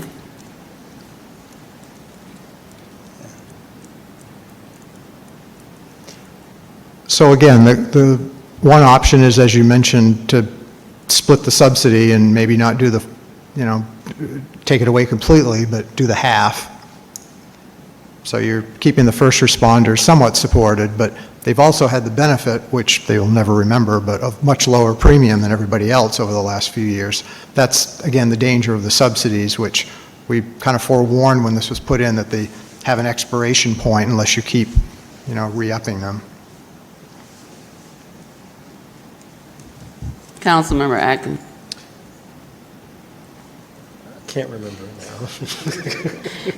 I think the cost of the subsidies is around $185,000, correct? That's correct. To keep them as we have it now. In the bigger scheme of things, compared to what we're gonna pay for increase in premiums, period, regardless of which option we go with, $183,900, which is almost $185,000, is relative. So they still will be getting an increase, but they would still receive a subsidy if you go with one of the options, 1, 2, or 3.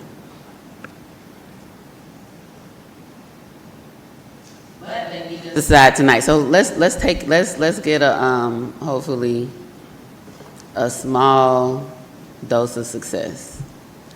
Can we agree to signal? Okay. Can a motion, even do a motion on that part? How about that?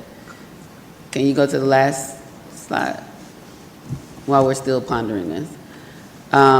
Motion to approve Cigna as the group medical provider, is that For right? 2026. For 2026. Bless you. Is there a second? It's been moved and properly seconded that we approve Cigna as the group medical provider for 2026. Any discussion on that motion? All those in favor? Aye. All those opposed? Motion carries. So we can check that off. Now we gotta make this last decision. And the costs range from 1.68 million Well, what if to we 1 million, 1.1 million. approach it in a similar way, figure out which alternative we're going to go with, and then work within the alternative so that we can chip away? Okay. So do we want to, can you go back to, yes, thank you. You read my mind. Do we want to, what is not on this slide? So let's talk about what's not on the slide. Let's go to the previous, stay the same. We gotta go back. Yeah. Do we want to keep status quo? What is the sentiment around keeping status quo? The cost would be, we already selected Cigna, so we're in the Cigna column, which would be $1,686,320. Councilmember Shropshire. I would prefer to keep it as status quo because their insurance would increase, their premium would increase. Well, So if you keep the status quo, the employee's premium would remain the same. But if we chose anything else, it would increase. Yes. So, it would yeah, increase. if we keep it status quo, then their premiums would not go up. If we choose anything else, they would have to pay more money.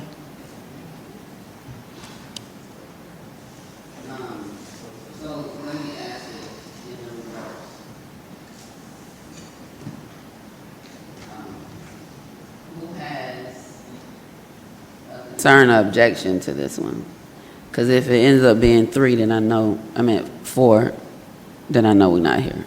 Well, I could break a tie, but who has an objection to this one? Butler? Yes, Madam Mayor, I did speak to some public safety people who don't mind a modest increase to share the burden, but I don't want to make it where it's dramatic. So we're not on that discussion yet. I'm sorry, I'm asking because she wants to maintain the status quo, it means there will be no increase. So right now, we're just talking about, from a medical perspective, without subsidies, where do we want to start? Do we want to start at status quo, or do we want to start at an option? So who has, Councilor Shar has indicated she wants status quo. So does status quo includes the subsidies? Yes. Okay. This 1.686 includes the subsidy. Yes. To get to the question that Councilmember Butler was asking about whether subsidy is included or not, that would be when we get to the alternatives 1, 2, and 3, because they don't include subsidies. Correct. Who wants or does not want this option? I was going to say, can we see the other before, I guess we... Go through Okay. them each at a time. If I mean, we, just really quick, I wanted to see what, I'm sorry, you wanted me to go back to it, or? I'm just saying what other than status quo looked like before I made a decision. I just wanted to see, wasn't it what one? value?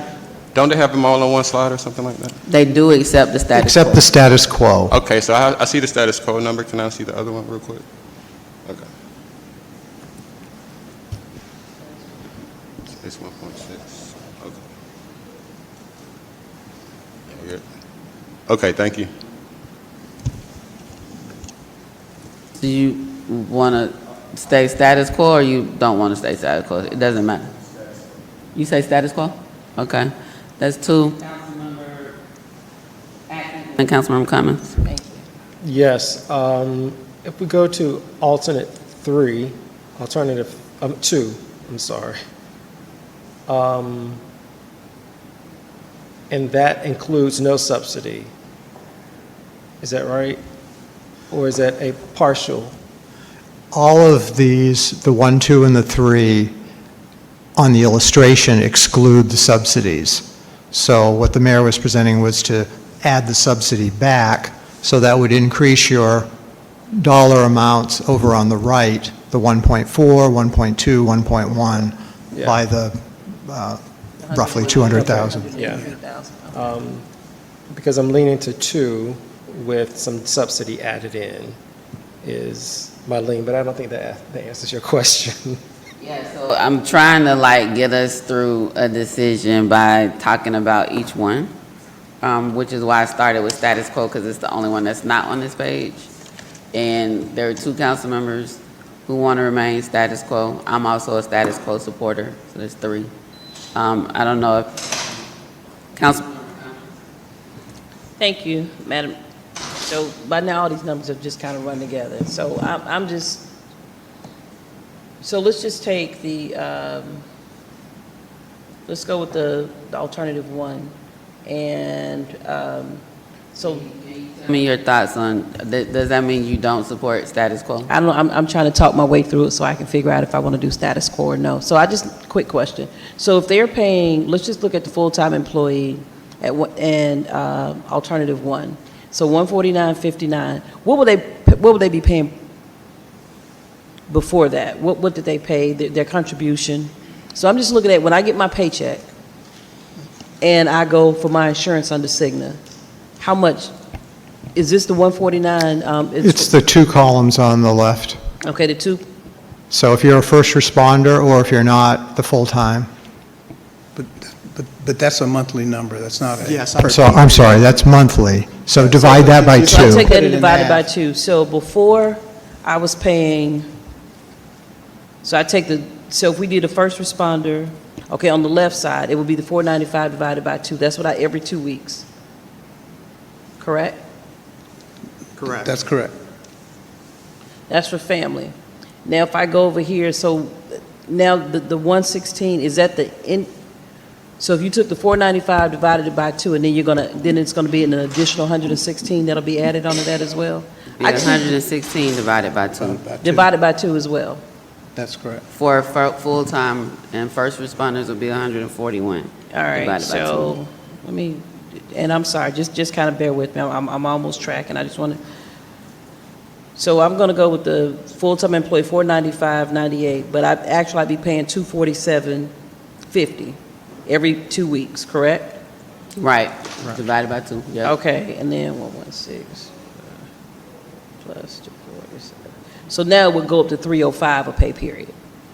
If you went with the new impact for 2026, correct? Is that 245 plus half of 116? Yes. Yep. So now I'm going to, okay, gotcha. Yep. All right. Okay, you can come back to me. Let me Okay. do my math on. So just for clarification, alternate 1 is the lower of the contributions. Alternate 2 is a little bit higher to the employees. As you go down the alternates, the amount that employees pay increase. So they pay the least with no increase, then alternate 1, then alternate 2, then alternate 3, they pay the most.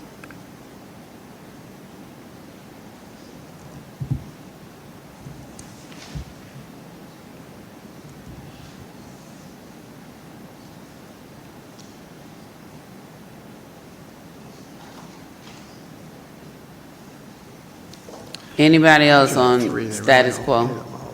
We're right now at 3.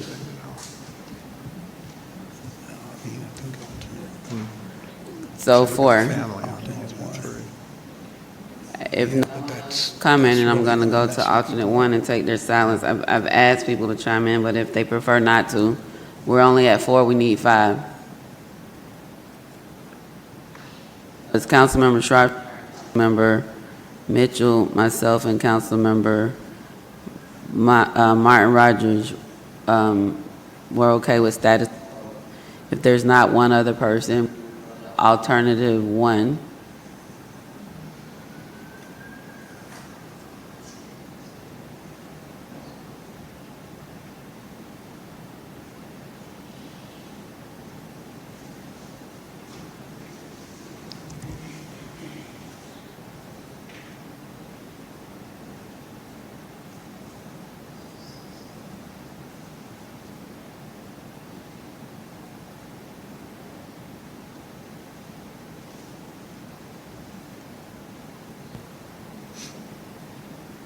Councilmember Ziegler. I'm thinking, I know that you're on alternative 1, but I think I would be for alternative 2 with the additional subsidy for first responders.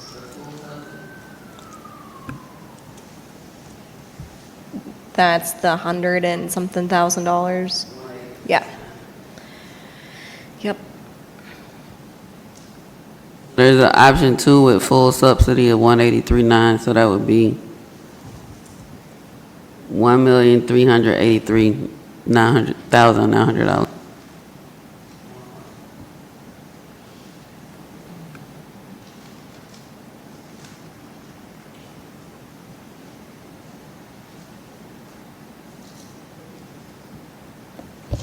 So the reason why I think it's important that we try to figure this out, once a motion is taken, it's 60 days before it can come back.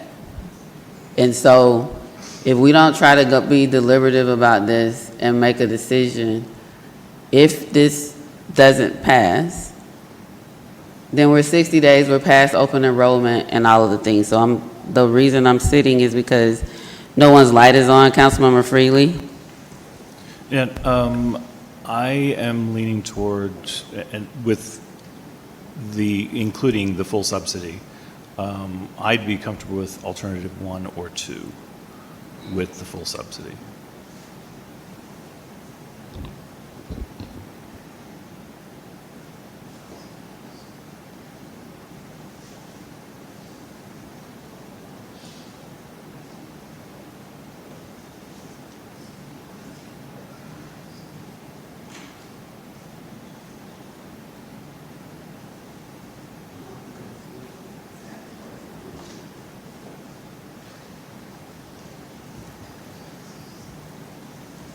Councilmember Shropshire? Thank you. With the alternative 1 and 2 and 3, what increase would that be on the employees?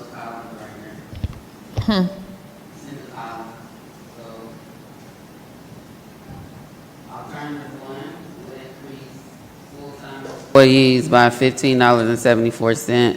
Okay. Employee plus one, $56.03. Family, $116.06.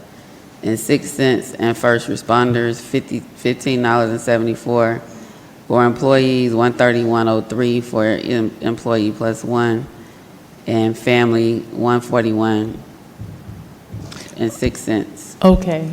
And then if you add the subsidies, it would increase by either 1.4 million or 1.2 million.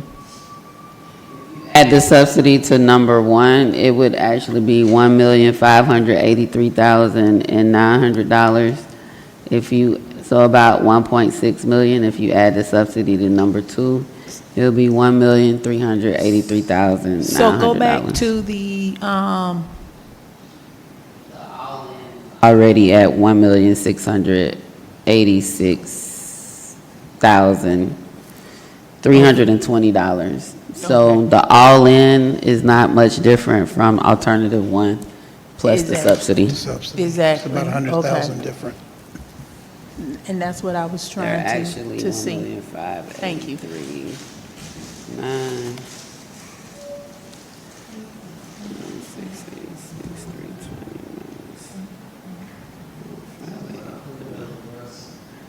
So alternative one is $102,420 less than status quo.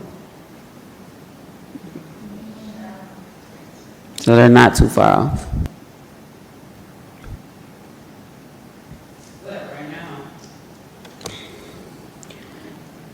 There is or was 4 for status quo. There's 1 for 1 with subsidy. There's 2 for 2 with subsidy.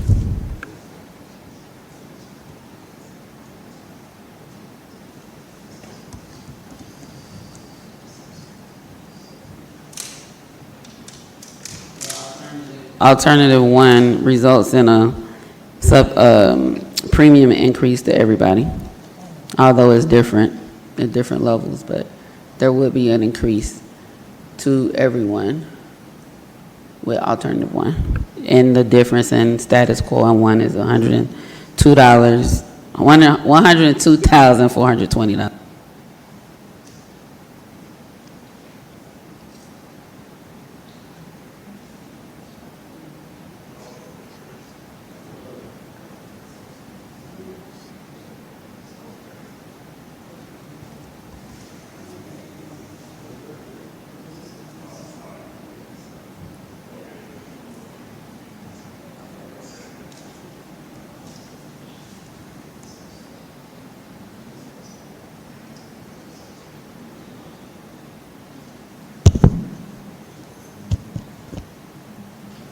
Councilmember Cummings. Thank you, Madam Mayor. I'll be in for alternative one with the full subsidy.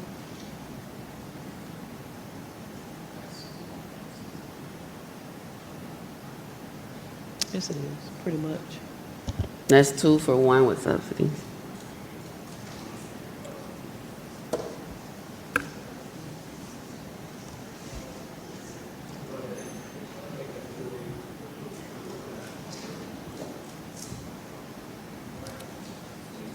Three for 1 with subsidy.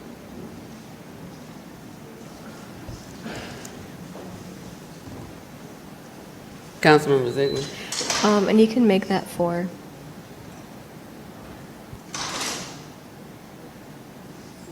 Alternative 1 with subsidies.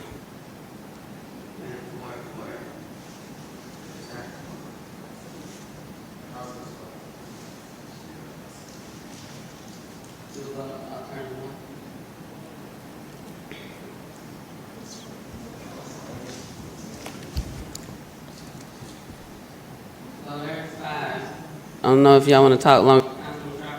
So one is going to increase the insurance on the employees. Yes, but 1 would increase with the subsidy, the full-time employee plus 1 would be $6.03. The full-time family plus, a full-time family would be $16.06. The full-time, employee plus 1 for first responders would be $6.03. The full-time, the first responders family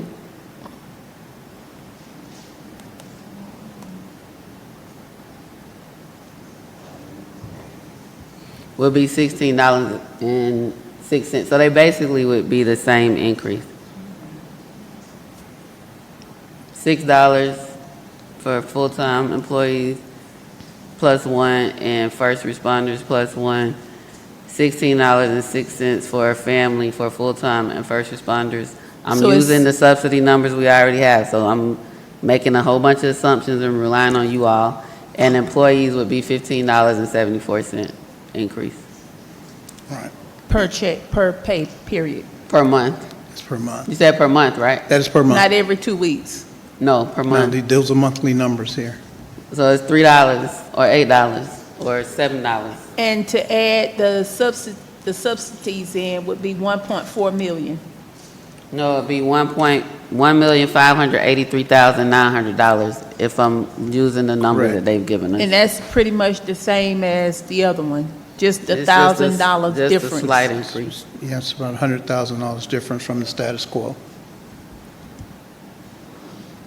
This is $100,000, $102,000 and some change less Correct. than status quo, but the impact to employees is $6 or $16 per month.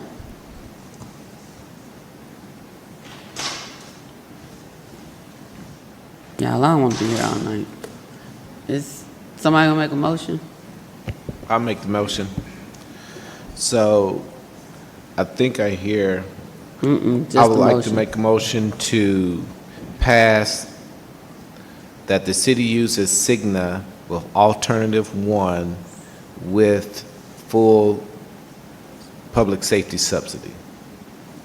No, full subsidy. Full subsidy for, It's first responders and full-time employees, so it's just full subsidy. Oh, full The subsidy. Subsidy is for employees plus 1 and family, for full-time employees and for So first moved. responders. So moved. I don't know if I got a clear motion. Restate your motion, Councilmember Butler. I was explaining within your motion. The motion is to use alternative one with full subsidies. Been moved and properly seconded. Any discussion? All those in favor? Aye. All those opposed? No, Motion wait. carried. I had a question.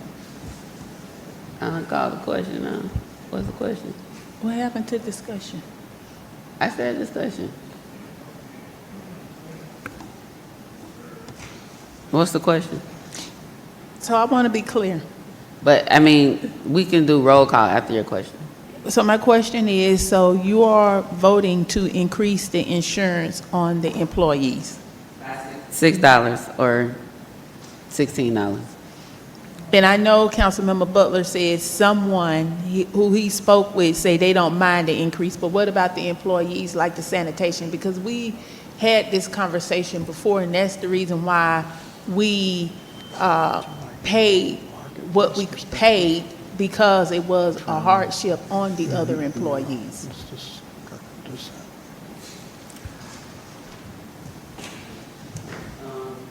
Do a roll call, please.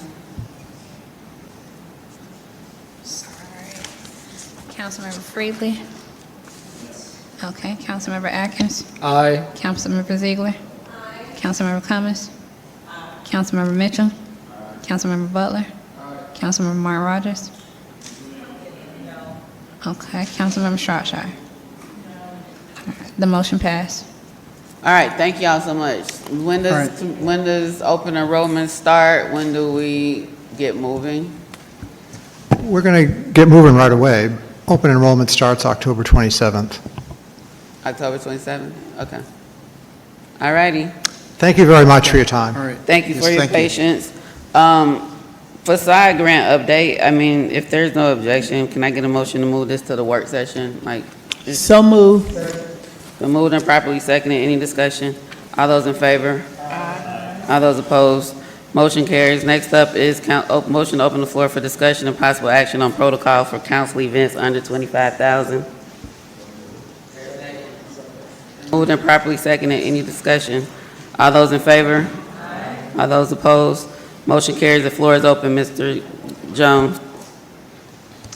Yes, so as council may recall, at the end of the budget approval process, there was a motion to move council events to under the city manager's office. We're a quarter in, and there's been a couple of refinements that we've noticed. There have been situations where events have kind of operated off of muscle memory, if you will, where the city manager's office hasn't actually been requested for the event.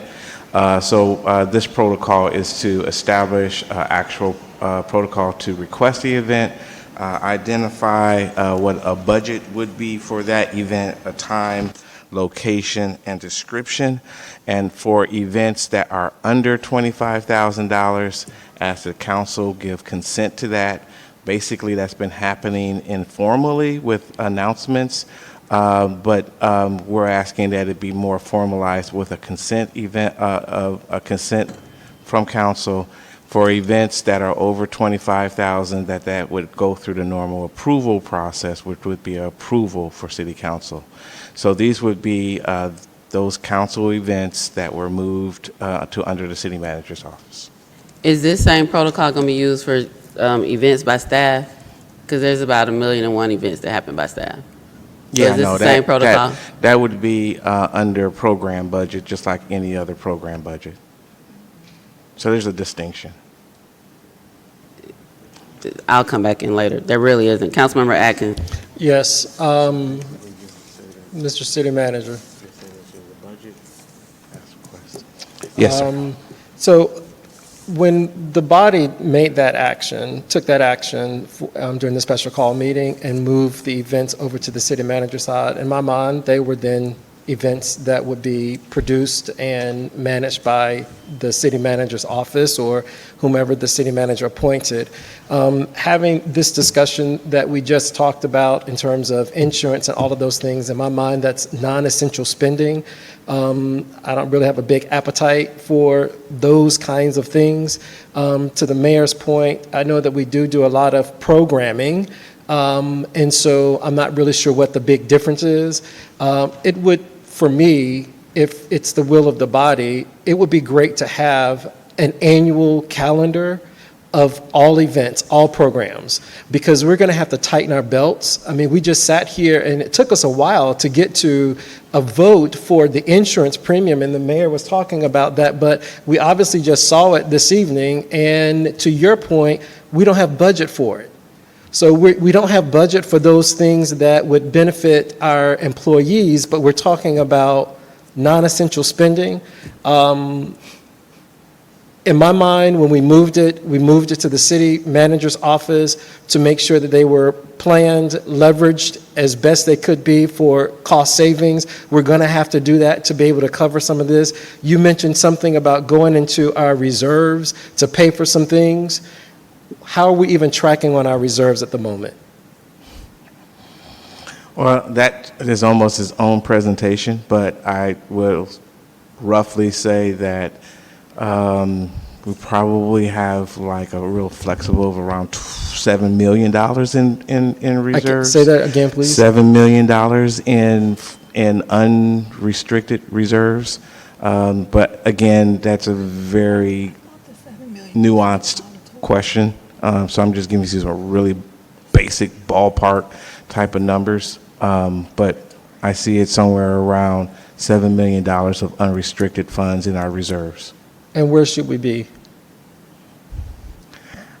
Again, that's also a very nuanced question. So I think even in the presentation, the auditor talked about the differences between having 3 months to 6 months of reserves. That's kind of a policy kind of discussion. Right now, we utilize 3 months. I'm more comfortable being closer to 6 months, but again, that's kind of a discussion that's for probably a work session. Okay.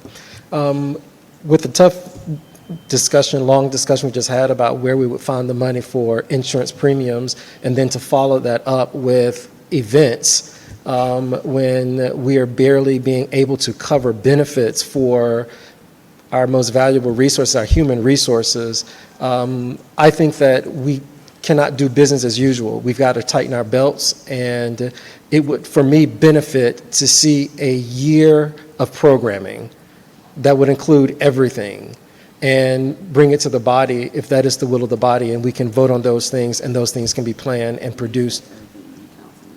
Yes.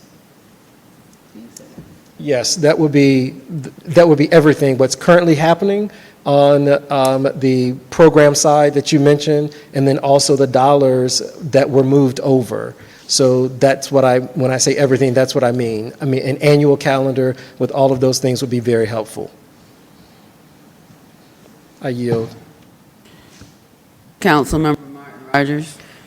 Yes, Mr. City Manager, I too would also like to see that, but I think what my concern is, when those events were moved under your office, I asked you on the record if you would work with specific council members to continue their initiatives, and I can say personally that has not been the case. I don't know how it is for other council members, but I just want to make sure and be clear that you are not targeting specific council members. And I say this because I find it troubling that for 2 months, a particular council member has had city events on city property that has not been brought before council. So to bring this at this hour or at this point in time, I mean, I take issue with that. Also, again, it wasn't brought before council for a vote, a budget. It was never presented. And the only knowledge that I had of these events was I saw it online. The other thing, too, is this. We've had Screen on the Green. There's also an email in which a golf initiative was discussed back in May. I have the documents. A golf initiative, also some sort of senior pickleball initiative, never brought before council, no budget, no discussion. So I just want to make sure that everyone is being treated equally when it comes to their initiatives and their events. We also have the Halloween festival that is coming up, the senior stroll, a turkey and ham giveaway, and also the Silver Fox Ball. So do you plan on bringing those events and also the city-sponsored events back before this body? So, I guess to be clear, this is about the council events, not the city staff events, and I'm not familiar with those events that you just mentioned, but just the fact that you think and feel the way that you do is the reason why I'm bringing it before council, so that we can actually have a set protocol that staff will have guidance on how to process these events. But not only for council events, but also for staff events as well. So I think the challenge is that council has already approved events. These events that are being named are in the budget. They were in the budget, the FY26 budget that has already been approved. Council's already voted on that. So to come back and have council vote again on events that are already in the budget, specifically stated, I think the senior stroll, I know the Silver Fox, I know the Halloween Festival. I mean, I know there's a number of events that make up that, I think it's about $1.2 million for events. To be clear, Mayor, there was a motion, and I believe you were there. I wasn't. Oh, okay. So there was a motion, and in that motion gave discretion to the city manager's office if those events were even to happen. So this is why there needs to be some type of understanding on how these events even come forward, because frankly, the city manager's office has been surprised by events, by them just being basically direction or directives going directly into staff to do events that have been done in the past without any city manager consideration. I think I looked at the meeting. I wasn't here. I was in Colorado at my daughter's tournament for the special call meeting. And I think I looked at it. And the motion was that all of the events would go under the city manager, not that the city manager would approve or disapprove events, because the budget still has those events as line items in the budget. So they've already been specifically approved for amounts in the budget. So the motion wasn't to, my recollection, and we can have the city clerk pull the verbatim minutes from June 30th, but my recollection was that the motion was to have the events go under the city manager. It wasn't to cancel any events. It wasn't for events to be approved by the city manager. It was the budget was adopted with a list of events in it. And if they're not listed in the budget, then that's a different discussion, because council does need to approve it because it hasn't been approved. But there are a number of things listed in the part of the budget that specifically lists out a number of different events. The motion wasn't to cancel those events, it said to move all the events under the city manager's budget. So they're still approved at those line item amounts. There was no discussion of, okay, this event is not happening, or we're not moving the, we're just moving the money and not the actual events. That wasn't a motion. But Madam City Clerk, if you can make sure you provide verbatim minutes from the June 30th meeting, because double approval is not needed. Not only that, to say that staff can have all types of programming that doesn't come back before council, because we approve it in their budget as well. It doesn't come back before council. The city hall chambers is being used as if it is a event center with the number of events that have been happening here. And we've talked about that previously, about really trying to limit the number of events because of wear and tear on this building. But to say that all of that can happen without coming before council for approval, but anytime a council member wants to have an event, it's got to come back to council for council to approve the logistics of an event that's already been approved in the budget. So there has been a practice, and I've seen it several times, where there's been events that councils have sponsored, council members have sponsored, and they've brought that event to council. I think Southside Day would probably be the most recent example, but that has happened, and what I'm asking is a protocol so that continued process that all the council would be familiar with whatever that event is, because my office has to answer questions about events that not all council members are been briefed on.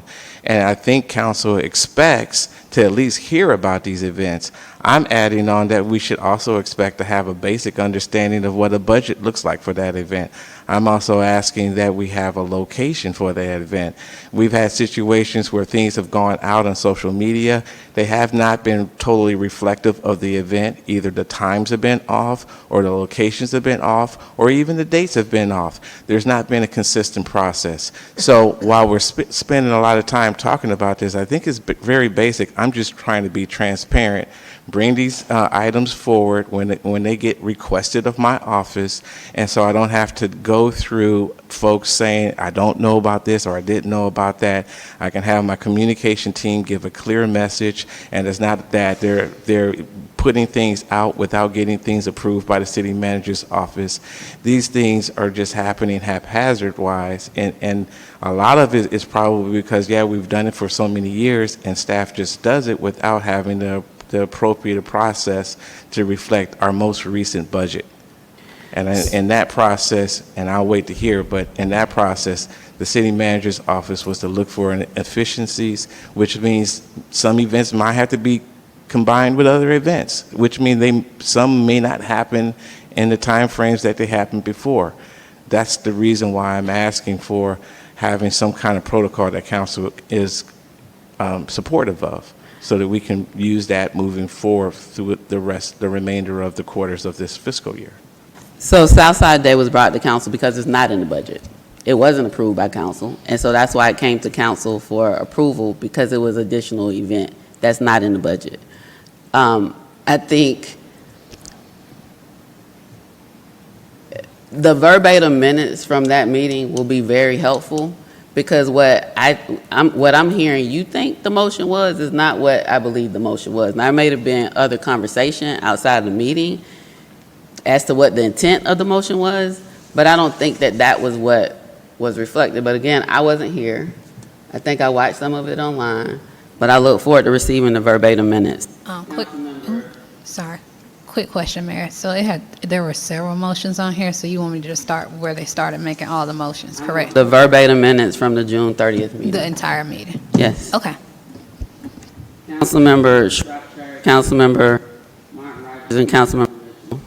So, if I'm understanding correctly, you want to bring back something that was already approved in the budget that's less than $25,000 to council for approval, even though it's already been approved in the budget? So consent is different than approval. So if it's under $25,000. Mr. Jones?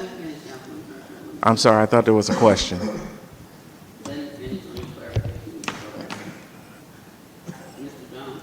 Okay. So if it's under $25,000, what I'm requesting is consent from council, which basically is understanding that this event is going to be occurring.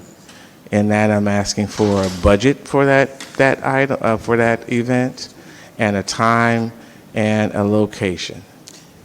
So And basically, you want it to be reapproved, is what I'm hearing, even though it's already been approved in the budget. Because I know that there are several things that are coming up that, one is the Halloween Festival that's been going on for 11 years. The next one is the Senior Stroll. So you want that to come back before you, even though it was explained to you what it was, when it happens, how long it's been going on, and what's currently in the budget for it.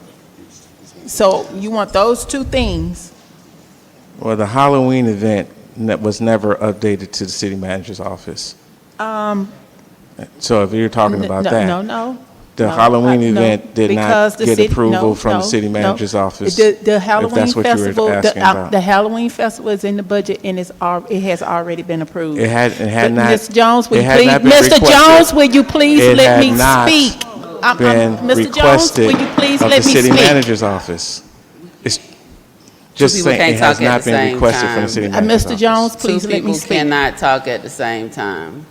I think there's a clear difference in interpretation Exactly. of what happened on June 30th. And I think there has been selective enforcement about what that means. And so I think it would be extremely helpful to have the minutes from the June 30th meeting, because what is being proposed is inefficient. And If I- it's already been approved in the budget, the Halloween festival is listed in the budget. That was approved by council as an event, and all events went up under the city manager. The city manager actually doesn't have more authority than council. Once council makes a decision by a vote of 5, that is the decision that actually the city manager has to follow. But I think there might be some misunderstanding or difference in interpretation as to what happened at the June 30th meeting and what was actually approved. But to say that council approved the budget with events, the senior stroll date has already been announced, and a number of other events, with events that are listed in that same section of the budget. And then, although council has approved it, the city manager can decide to disapprove it. I don't think that that was the intent. But again, I'll look forward to receiving the minutes, verbatim minutes from that meeting. Councilmember Shropshire, are you done? And then Councilmember Martin Rogers and Councilmember Mitchell. No, I'm not. And what I was going to say is, when the city clerk was asked about it, she gave full details about the event and how long the event had been going on, where the event take place, the time, the end date, 11 years. Unfortunately, by that time that conversation happened, that event had already made it to social media and was already being advertised, and that happened without the knowledge of the city manager's office, which is the reason why protocols So need you to be pulled it set down up. and you basically canceled it. Absolutely, because they Thank had you. not went through any kind of request process. Mr. And it Jones, but actually- have the other events gone through a request process? So Other events have actually got announced in front of the city council. We've literally went back to council meeting. We actually have to research, go back to council meeting to make sure events are happening with the knowledge of the council. That's our process. I'm asking for a protocol. This is a protocol that we all can understand, that we all will abide by, is very simple. Everything should fit within a budget.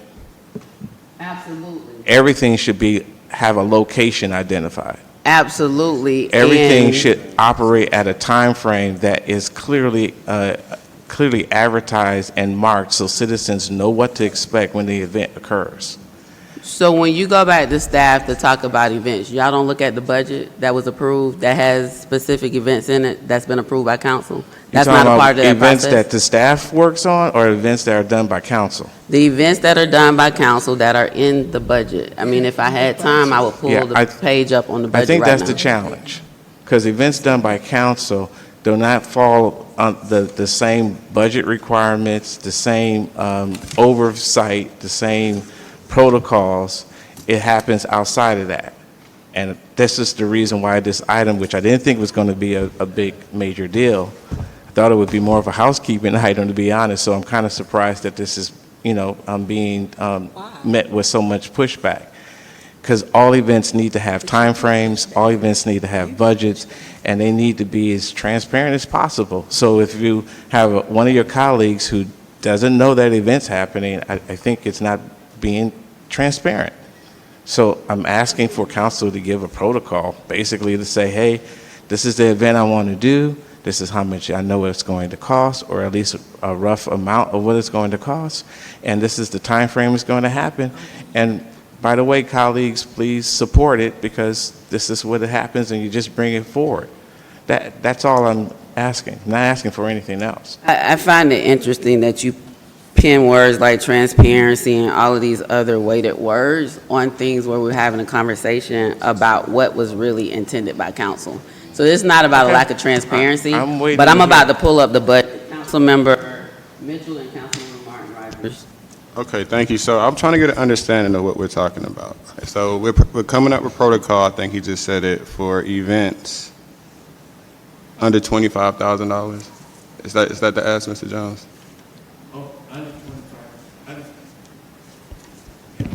Okay, so anything over has to come to council anyway, correct?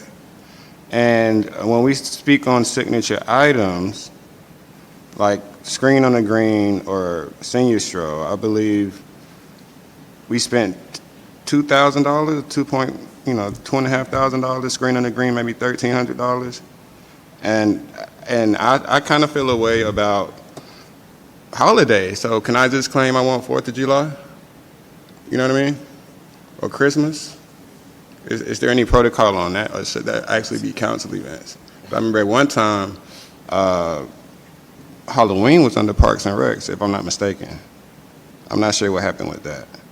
But for the events that don't have, I forget how much is budgeted for these 2 events. Would it necessarily need, like signature items? I won't necessarily say that holidays are signature items. I think there needs to be a distinction, or maybe even policy made if we're going to continue forward with this. But a lot of this stuff is under $25,000. I think that's what we're trying to figure out now, and some events are. So I just want to throw that up for my colleague. Councilmember Martin Rogers. Yes, and I guess my first question is, Mr. City Manager, who gave you the authority to cancel an event? And why City wasn't that Council. brought before council? Like, for the October Halloween Festival, I heard council members say that it had been happening for 11 years. Did you just take that upon yourself to cancel the Halloween event? I think I answered City Council gave me the authority. Can you please speak up? City Council gave me the authority.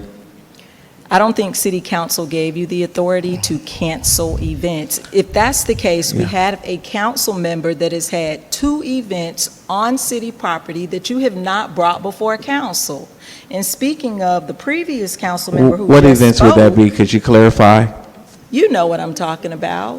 So Could you? y'all, so this in the Q&A. It's not. When she finishes talking, I will come to you so you can respond, but we can't go back and forth. Yeah, it's not a Q&A. So, speaking of this May 14th, 2025 email that was sent to you in reference to a golf program and senior pickleball training budget overview, the totality of that youth program budget was $31,200. I don't ever remember this being brought before council. But yet you want to be selective, and I like that word that you use, selective reinforcement, Mayor. You want to selectively enforce certain events. I am of the mindset now of Council Member Atkins. You need to put all of the events on a spreadsheet, council initiatives, and also citywide initiatives on a sheet so that we can really have a transparent conversation, so that we can really get into the events that need to be supported or need to be taken away. But this right here tonight, it's unacceptable. So are you going to cancel the other events that are in the budget? I rattled those off earlier. So are you going to cancel the senior stroll, the turkey and ham giveaway, and the Silver Fox Ball? Because that's I guess a holiday your question. event. Oh, I'm That's sorry. a holiday event. That's centered around Christmas. I'm just curious because those were passed in the budget. Yes, so if those events are not going to have a budget, if those events aren't going to have a time frame, if those events aren't going to have a location, then yeah, those events would be canceled. But the Halloween festival, per page 189 of the budget, that was approved by council, has a $10,000 budget. The location has been City Hall, and the time frame has been established for years. But I'm going to go to everybody else, and then I'm going to read the events that are on page 189 of the budget, and I'll see if I can find some other. Councilmember Butler, and then y'all haven't spoken yet, right? No, ma'am, I haven't spoken. Councilmember Butler and Councilmember Thomas, and I'll go back for a round. In the effort to reconcile, and so we could get on the same page, I hope that my words kind of reach fertile ground. Here's the problem and the solution. The problem is we have to be more collaborative in what we're trying to do. I do agree that if something is in the budget, then we've already voted on it. So I agree with that. But the problem comes about when we do things in a silo and then people don't know anything about it. And there's a sense of, okay, this is mine. It's ours. And so some people may be the steward of that particular event, but we've got to broaden our perspective so we do it together and where everyone feels inclusive and included in the project. I think that's where the problem is, and I think if we could be more civil, then we can solve this issue without being combative. So I understand and I do agree, we voted on those events, but I have been asking for us to have a joint calendar for a while. So I echo my colleague's sentiment, so we should, at the beginning of the year, we should have a calendar of all the events so that we can plan around those things and where we can augment some things and participate with Mr. Swain, and so we can save money, have a bigger crowd, have something that's more enjoyable for everybody. And I think that's where we have, this is a difficult conversation, but those are the best kind if we really are focused on trying to come to a solution. So I think, yes, the Halloween event has been happening for years, but now we have different people on council and people want to participate, and we should welcome that participation and still understand that you still get to put your vision together, but we just need to work together as a group. And I think that will solve a lot of the problem. You know, there's going to come I'm going to ask for to do another event, but I wanted to make sure that event is not my event, it's our event. And I've asked people to participate with me in that because it's a new day and we have to change the way we operate, and it's just not, I agree, I've said this several times, I've said we have too many events. We have too many events and we need to cut that back, we need to cut those down. But if we've approved them in the budget, then they're approved. But if we can solve this problem by just being open and working with people, working with the city manager's office, working with our council colleagues in order to make that happen, and I think we wouldn't have this problem. Member Cummings. Thank you, Madam Mayor. So, just kind of listening to everything, and we're kind of going back and forth, echoing a lot of the sentiments of Councilmember Butler. We have to get to a point, you all, that we have to work together. I've been in the fire service for 26 years. That's all I've ever done. We always work together. I mean, we got people, we're going back and forth, and we can do this all night, and I really care not to do this all night tonight. So I think one of the things with the city manager, what he's wanting to do is, I don't think it's necessarily to control the events and say that you can or cannot have them, but I think it's just to bring some form of order. I think the calendar is an excellent idea. Councilmember Atkins said it, Councilmember Martin Rogers, Councilmember Butler. We do need a calendar of events so you can see everything that's going on. And for those members that are spearheading whatever that particular event is, a budget. I mean, just to say what the money is, if it's $5,000, $10,000, $2, it doesn't matter. At least there's something that you present so that you'll know that X amount of dollars are spent for this particular thing, just to bring something in order. So that, you know, I think it brings a little bit more order to what it is that we're doing here. I just know from my events that I've had since I've been here, I always give the city clerk my own little spreadsheet that I created, and I attach all the invoices to it.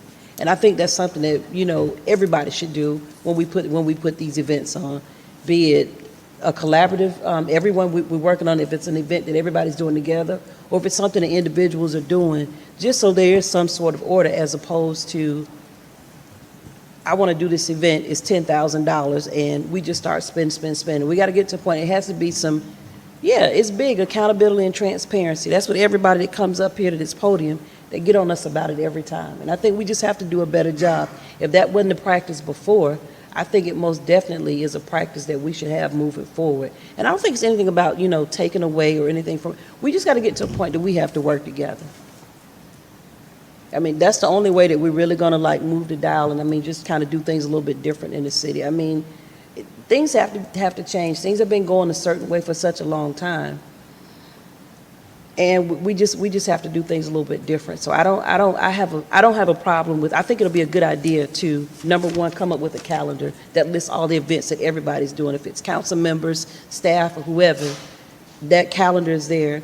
And if there's a budget or whatever it is that goes with, some sort of budget or something, a spreadsheet, it doesn't have to be something long and elaborate. But if you ask for $5,000 to do something, say what the $5,000 is for. And I think it'll cut down on a whole lot of the heartburn that we're having. I yield.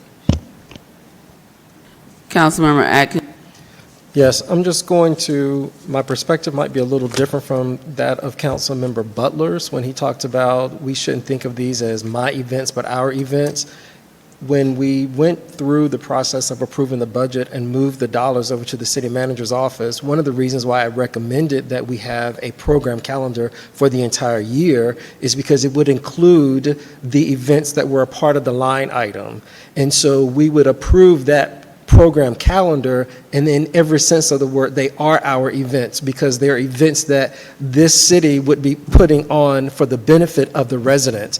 It would also be events where every single member of this body will have an opportunity to attend, to do whatever they'd like to do, but they are City of East Point events, so they would be our events. And so I think that when we go through the process of trying to figure out how we're going to pay for this and how we're going to pay for that, and we just want to go ahead and do what we've always done with event dollars and not take care of the core things that we need to take care of, I just have a fundamental issue with that. And so we've got these two separate calendars of events, not taking into consideration the wear and tear on this building, not taking into consideration the burnout of staff in order to do those events or put on those events. There needs to be a sense of order to the events and what we're going to do. I think it would allow us to better market those events, get a better turnout, but also to use the tax dollars more wisely. So in that sense, I think they would be our events, everybody's events. Councilmember Martin Rogers. Yes, and to piggyback on what Councilmember Cummings said, I have no issues with working together with anyone. You all have brought events, and I have voted for them every time because I feel like it's for a greater good. It's for the people, whether it be for Screen on the Green, whether it's the Silver Fox Ball. I am always supportive of that. However, herein lies my problem. The city manager has been empowered. We see that through my communication emails with him. We see that with how he brings selective events or certain things before council. He mentioned the word pushback tonight. I often feel like I get that from him when it comes to certain council members. So I do not mind working together collectively for events because I know that it is a greater good, but to receive the pushback or to receive questions about events that are clearly in the budget. I mean, education is key.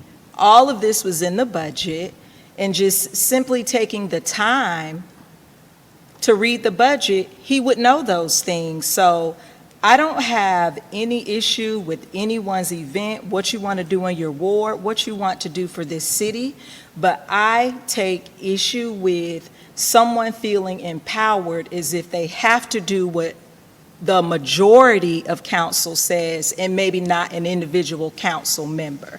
That is where I'm falling short in this process. So I don't mind working together, but it's just as long as it's equitable for everyone. Council events and also city-sponsored events need to come before council. Councilmember Shropshire. Thank you. And so, let me say this. Everyone has always been invited to the Halloween Festival because, one, we've always did judging of the Halloween costume for the little kids. In the past years and still. There are few that shows up, myself, the mayor, Councilmember Cummins, maybe Councilmember Butler. But this has always been going on for 11 years. And it is in the budget. And it has been approved in the budget. In the budget. And to get here to this point, and it was canceled by somebody who said they have the authority to cancel something that was already passed in the budget. That creates a safe space for kids to enjoy themselves. That actually goes on from 5 to 8. Because by 8 o'clock, actually by 7:50, the event is winding down and it's over with. It creates a safe space for the kids in the city of East Point. That actually says Mayor and Council Halloween Festival. So it bears nobody's name, nobody's face. It is a city event.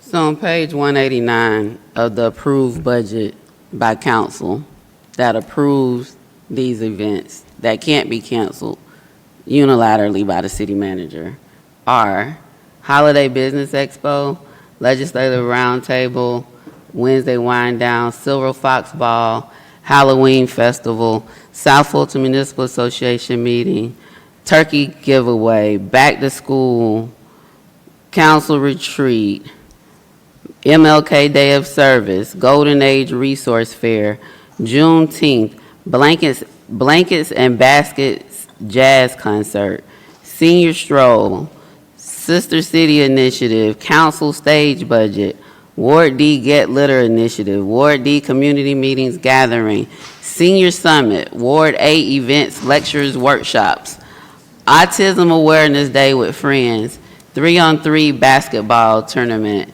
and Jazz Festival. Those events were approved by this council on June 30th. Now, what the city manager has asked for is that for the events, now that they are under him, this agenda item says, where is it? Council members are asked to provide event budget. So the total amount for the budget is already approved in the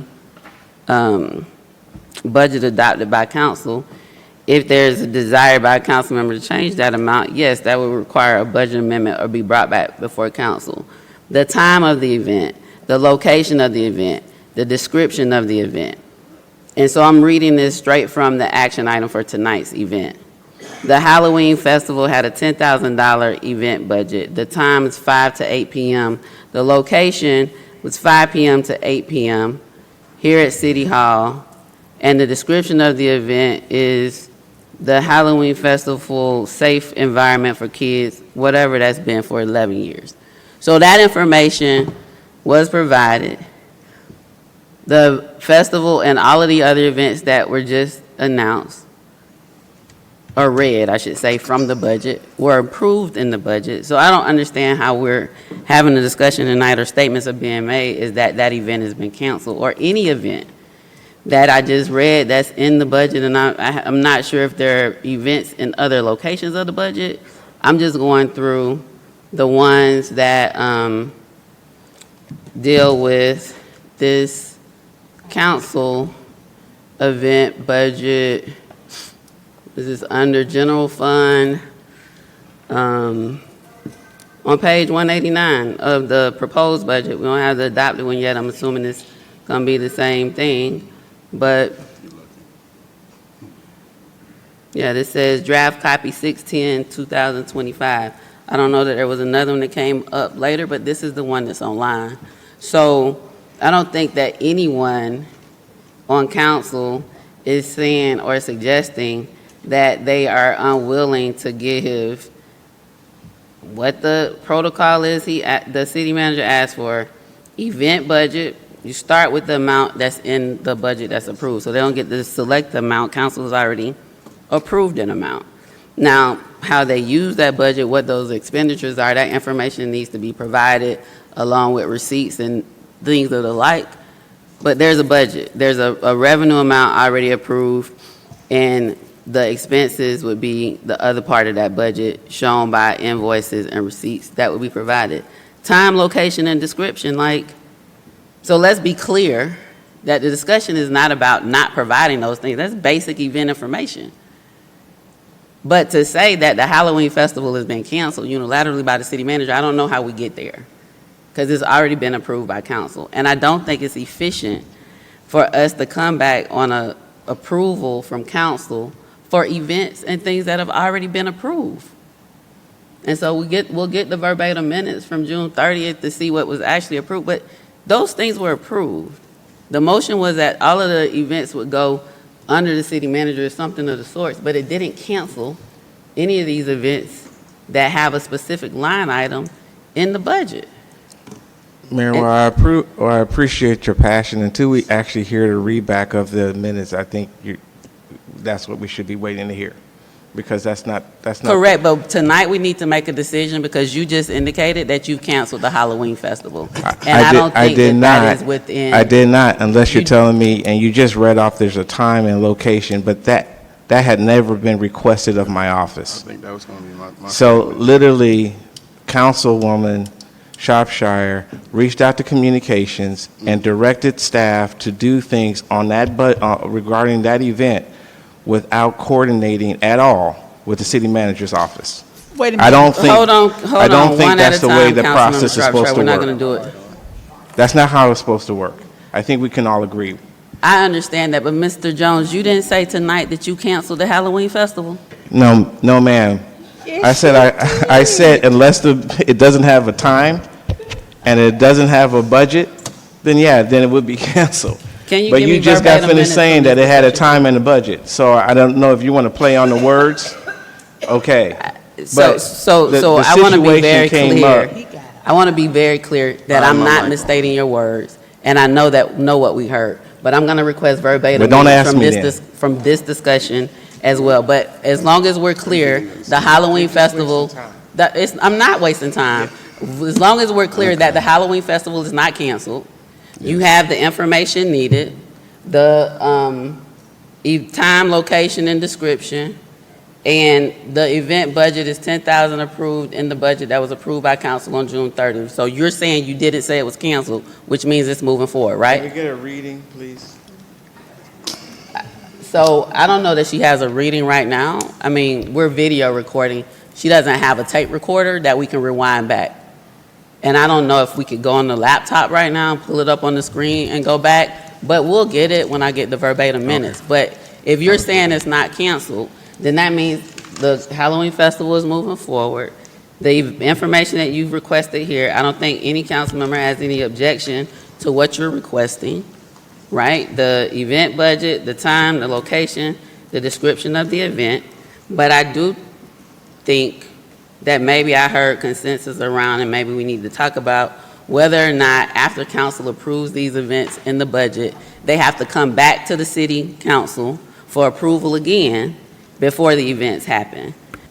Councilmember Mitchell and then Councilmember Sharp. Thank you, sir. I think that was my original understanding, that the plans were canceled, not the actual event, because I think it was just stated, if this is a mayor and council event and we voted to give the city manager to the authority, then he would have say-so in coordinating the event. I believe the plans that got canceled.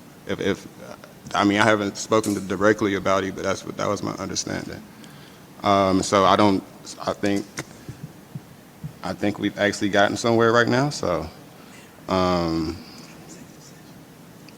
yeah, we can go ahead. Councilmember Schreiber, and then I'm going to ask council if anyone has any objection to, and maybe there's an approval for what he's requesting for events under 25,000, event budget, time, location, and description of the event. Councilmember Schreiber. Thank you. So let me be very, very, very clear. I did not give staff a directive.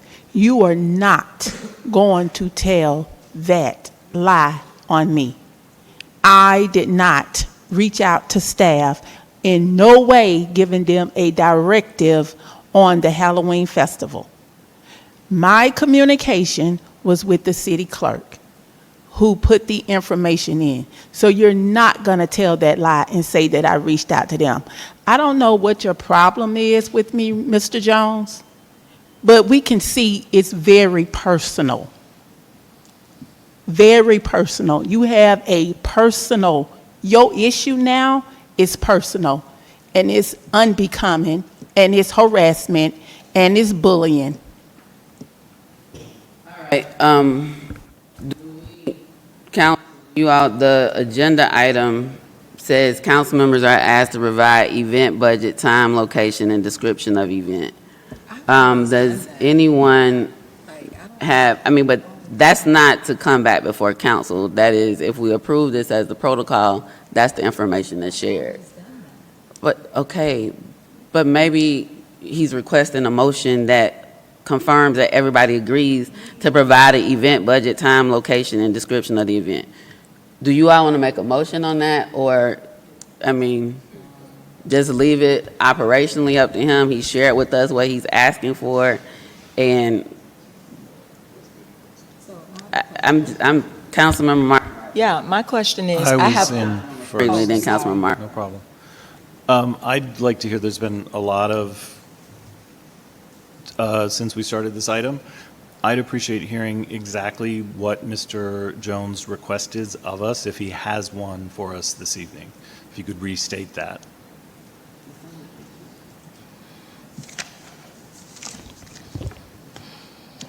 So my request, again, is council protocol, to agree to a protocol that they would, any events that council are working on, a champion or whatever leadership on, whatever that is, that they provide an event budget, a time frame and location, and description of event. If they want those events for staff to do all the support that comes with those events, putting communications out, coordinating whatever events, whatever they may call for, if it's setting up tables or whatever, any kind of thing that has staff support, that those events be requested of the city manager's office by providing the basic information. Now, one of the things that I also added was a consent, which is not approval. It's just letting other counselors know that this event is what is what you're sponsoring So that'll be a or violation advocating. of open records. If we consent or take action, we have to do it at a meeting. Yeah, agreed. That's. But we've already done that's- that in the That's budget. what I basically have proposed. But when council has already taken a vote, that's action. That's beyond consent. The question was what I was proposing, Mayor. You can agree with it or not. That's what I Freely. proposed. Yeah, and then just one clarifying part of this. So the funds were moved under your authority, under your budget. I agree with Councilmember Atkins that the intent was that you would decide how those dollars were spent, the way that you decide on the rest of your budget. But should there be an item that was part of that budget, and a council member has traditionally sort of been the steward of that, and they submit the requested information per your protocol, and you determine that staffing will not work, that the time and place do not work, is it your understanding that you have the authority, because the council cannot direct your staff, so you would have to make a decision on whether or not the specifics of that non-essential spending event is up to you, whether that works or not, correct? That's my understanding, unless I'm going to be corrected by the reading of the minutes. But I mean, it's even not if the the minutes, minutes- it's also the charter. You can't change a decision of council And without that's my coming back understanding before of the council. decision of council, a council that you weren't at. That's my understanding. And apparently, there's at least some views that that same understanding is shared by councilors. I'm trying to just get a clarification. So I just want to, I'm not quite done yet. So just in a hypothetical, Mr. Jones, if there was an event that was requested and for some reason we had staffing shortages or there were other issues that did not allow for the practical, presentation of that event, the charter would force you to move forward with that event and you have no authority to make a determination on what's appropriate? That The seems charter very would strange. require him to come bring that information to council for council to make a decision. Correct. As to whether or not Which that is would what, move forward. which is what I think he's talking about. Thank you. Councilmember Martin Rogers and Councilmember Shropshire, that's not what he said, and that's not what's in this protocol. Yeah, and so I wanted to say this. I had a meeting, a community gathering on Saturday, September 27th, in the city manager's office, knew far in advance. And only 2 people from the department that I was seeking to present at this community meeting showed up. And you all were copied to the communication. I believe that it was a spill that occurred in the city as to why the Public Works Department was not there equally represented. So let's just be clear on, I guess, what staff is choosing or being directed to come to and not. But going back, I was in that meeting that night and I asked the city manager, will you be working with said council members who have these specific initiatives or events? And he shook his head, yes, yes. So this is just, I don't know. This is just, I don't understand where you're trying to go with this, Mr. Jones, but again, don't be selective in what you decide to bring back before council. Thank you. Councilmember Shropshire. Thank you, and I remember when Councilmember Butler made the motion to move the events under the city manager. And I remember asking the question, and it's on the record, and I said, just because it's moved up under the city manager, it does not change. The city clerk would just work with the city manager office to do the events. And it was, yes, that is correct. So the question is, since Councilmember Butler made the motion, what was your intent? So, Gotcha.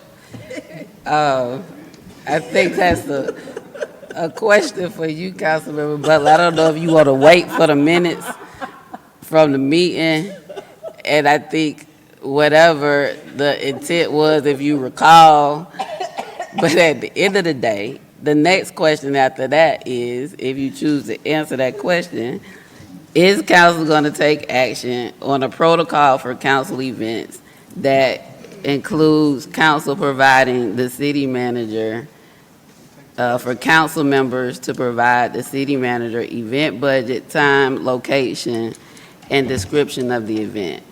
Bringing this item, every event, back to council for a vote, that's the only way to get consent, seems to me to be duplicative if they're already approved. Councilmember Butler, do you want to talk about what your intent was? Yeah, I could talk I'm gonna about read it. the minutes, but So I'll be honest with you, my intent was to prevent what's going on right now. Yeah, what I thought what was going to happen is that we will work with the city manager in order to execute events, and that the city manager will have the ability to put controls on budgets, to make sure we stood within budget, to make sure we followed the rules and all of those things. So he was supposed to be a stopgap, or when you're on the bumper cars, the bumper to keep us in line. And I think that this conversation is because I think some things just got to change. And the point is to work with the city manager's office in order to execute those things that have already been approved in the budget. And I think there's sometimes where there has to be a stopgap. Sometimes it doesn't work.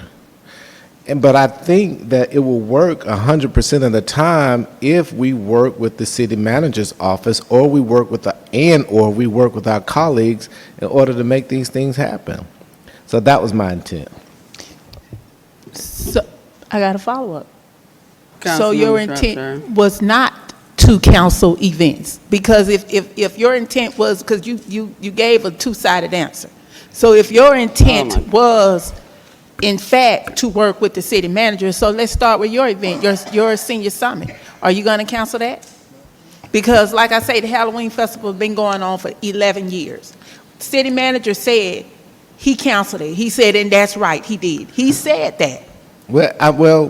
I put it on the agenda so that we could talk about it today as a So group. you knew to put it on the agenda? No, I did not know to put it on the agenda, because to be transparent with you, No, I'm no, glad because the see, mayor if said it was it's in the already budget, approved in because the I budget, forgot it then was in the should have been budget. put on the agenda. I didn't. So I you didn't- knew to put it on here, so really your no, motive he and your said he intent forgot. was, Hold on a minute. He said he forgot that it was in the budget as a line item. Okay. If he had known that, he wouldn't have put it on the agenda. okay. So, had you known, so we don't even have to discuss it then. No, we still need to discuss it. Is it over 25? I'm sorry? Is it over 25? I really want to get off of this one before All right, we let's- get to another Can we- item. Can So- we table this item while she Uh-uh. looks for it? Why she look for what? You were looking for the minutes, right? No, I want verbatim minutes from the whole meeting. That's gonna take a Oh, minute. well, that's- yeah, we That's can't not do- tonight. Yeah, I'm not Okay. expecting that tonight. Y'all can make a decision about whatever. I know for a fact there's nothing that allows the city manager to change a vote by council unless he comes back to council. Like, the way that our city operates by charter, that's not possible. Now, if he has concerns, he can bring them back to council, and council can make a decision based on those concerns, but he can't decide himself to override a decision that's been made by council. So just to be clear, the protocol requires bringing it back to council. But you want to bring every event that's already been approved back to council. I think we're talking about something different. If there is an issue that arises when you're working with the council member for the event, be it staffing or budget or whatever, and you would like for that decision to be changed where the event is not approved, you would have to bring that back to council. I don't think anyone is saying if an event is already included in the budget and it's already been approved and the information that you requested is provided and there's no challenges or issues, that every event comes back to council again for approval. So to be clear, so that the public can understand this debate that we're having, when there is staff events, staff plans those events, and they plan events throughout the year. Council events have been handled in a different. Staff have always supported them, but staff has not planned around that. So it always involves overtime. It also always involves the resiliency of staff to be able to adjust to make sure those events go over well. And that creates challenges for staff. That creates situations for burnout, because a lot of these events happen on weekends. That creates overtime issues. It creates other incidental expenses that are related to pulling off those events. But staff has always been ready to do that. Now that it has moved over and it's a little bit of a different direction, and it moved over at the end of the budget approval process where staff really hasn't been able to incorporate them into our normal operating procedure. So I literally need to be able to have some insight on what this looks like, because again, like it was expressed tonight, part of the reason that's what's happening is to bring a little bit more budget control over these events. And so I'm just asking to be clear on the budget, because frankly, I don't know. I find out after the fact how much was spent on events. And a lot of that time is after the fact. You can't adjust, you can't do anything. All you can do is try to record. And a lot of times it's not even very easy to record because you weren't brought in on the beginning of those events. Time. There's been several situations where we've had events and either the advertisement has gone out wrong, or the confusion has generated phone calls to my office because there's been confusion on time. So they're not always, and we've had a number of social media pieces that had one time frame and others on it. I mean, it's been confusing for staff because staff hasn't been a part of it. We're playing catch up. We're responsive. Location. There has been situations where even the location's been confusing. So to ask something which I didn't think it was going to generate so much conversation. I really didn't. I honestly didn't. To ask those basic things, although I hear you're saying it was in the budget, it's not every event in the budget with any kind of specificity that would be clear, because the questions that come in to the office is not marginal. These events happen in silos, like it's been expressed, and when people are not in that silo, they wind up calling my office, and I have to try and figure out what's going on, and I have to rely on staff, and staff again, after being taxed to even get the event, have to then follow back and try to respond to the event. So this is a staff-friendly approach, a planning approach, and our event approach. I agree with the calendar.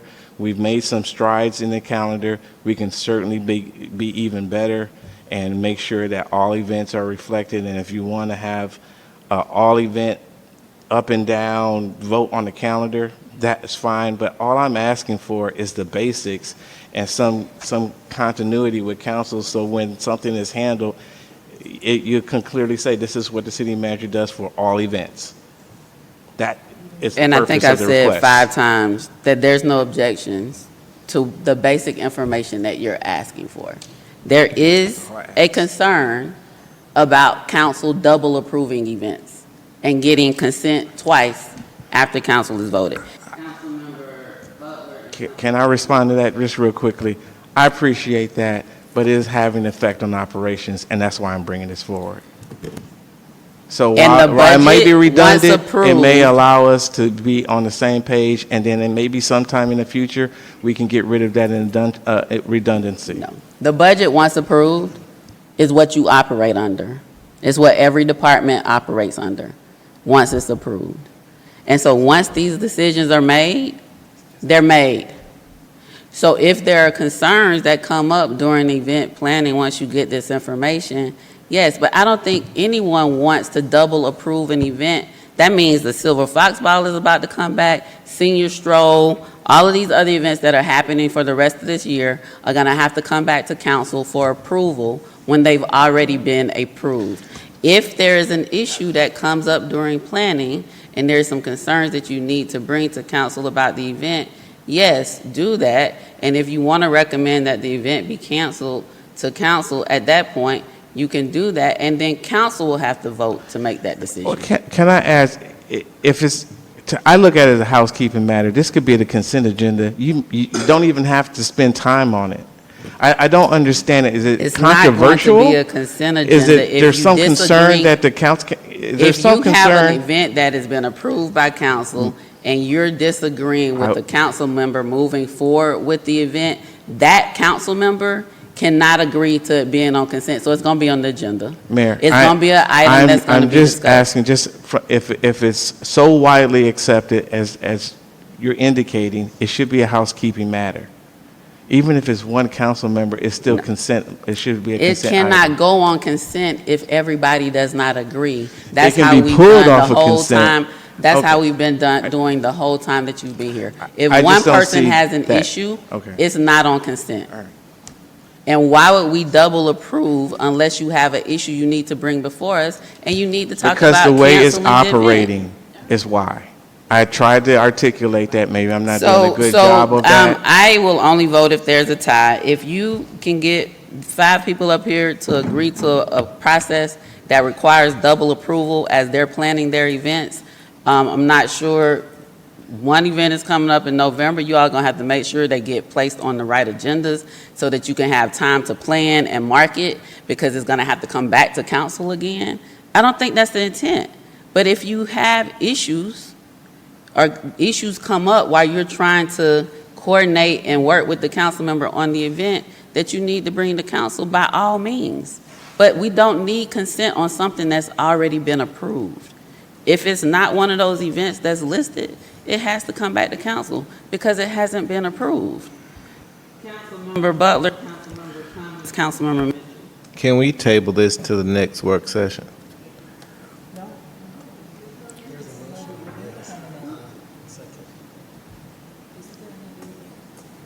I mean, you could, but there's a Halloween festival that's supposed to happen on October 31st, whereas all of this kind of arose from, but Approve the Halloween festival. this is, I'm asking for a protocol, not about a particular festival. and there's no objection to a protocol that has event, budget, time, location, and description of the event. You're asking us to be inefficient and double approve events, every event that needs to happen. Councilmember Butler, you said you want to know if this can move. I mean, if there's a motion on the floor, then council has to act on it. I'm going to just yield. It's late. I'm confused. If you want to make an amendment to take the consent piece out, that's fine too. It's a protocol, and it should be really basic.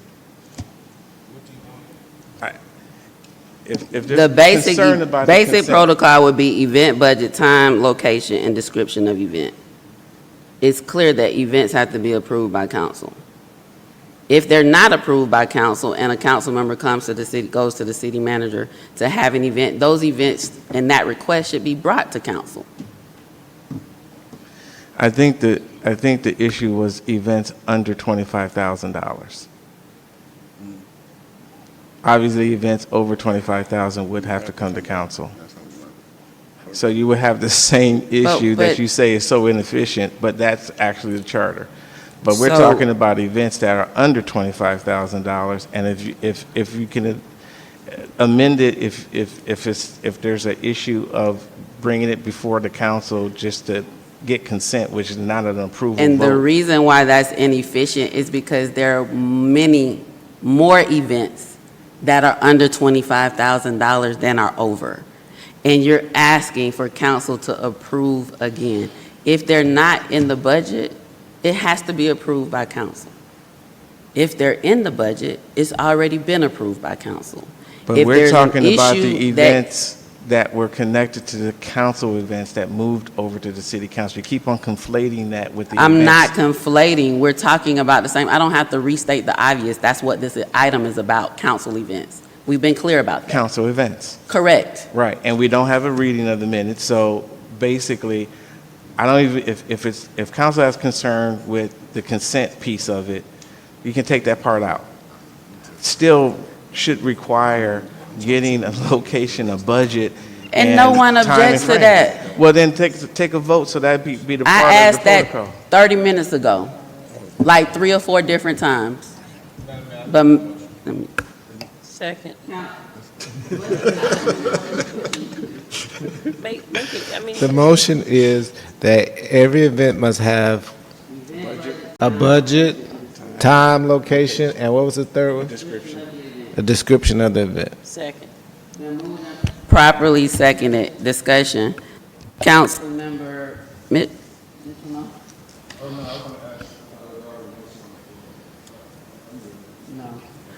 Councilmember Freely? You're in on discussion? Yeah. Okay. Mr. Jones, what would be the advance submission time for this information? I think you'd have to clarify, 4 weeks in advance of proposed date, whatever it is, whatever you feel is appropriate for your staff to be able to plan appropriately, make sure everything works and makes sense. So would you want to add that now to the motion? A very good point. I will say we will work on an annual calendar. I would, to be respectful of giving staff time, a month in advance would be outstanding. We certainly have worked with less, but if we could have an ideal time frame of a month in advance, that would be preferable.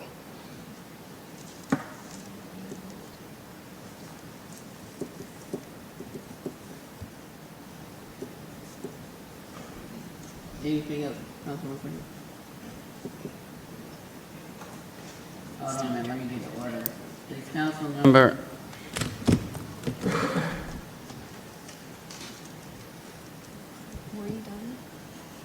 Okay, Councilmember Freely, Councilmember Martin Rogers, Councilmember Ziegler, Councilmember Atkins, and Councilmember Shropshire. You all can release your mic to the council. Speaking. Yeah, I would just add that I'd like to suggest we amend the motion to reflect that 4-week advance time.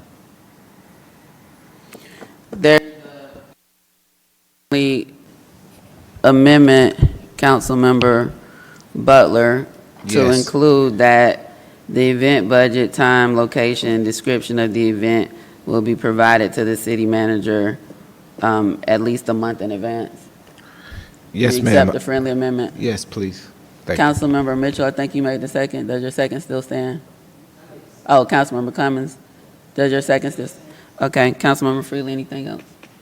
All right. Is there a discussion on that? Councilmember Martin Rogers, we're in discussion. Yes, I wanted to know from council members. Your mic. I wanted to know, I have community gatherings that are every quarter. Does this fall up? It's not an event, it is just a, Off, right? It's listed. you didn't read my, did you read the? Yeah, it's one of, it's in there. Even if I do Ward not D, need staff? Community meeting gatherings, Ward D, litter initiative, senior summit, Ward A, events, lectures, workshops. All of those are a part of the events that are listed that you all moved under the city manager. So all of our community meetings now need advance notice, even if we do not need city staff? So, again, I think that goes back to what y'all actually approved on the 30th. If you're using city funding,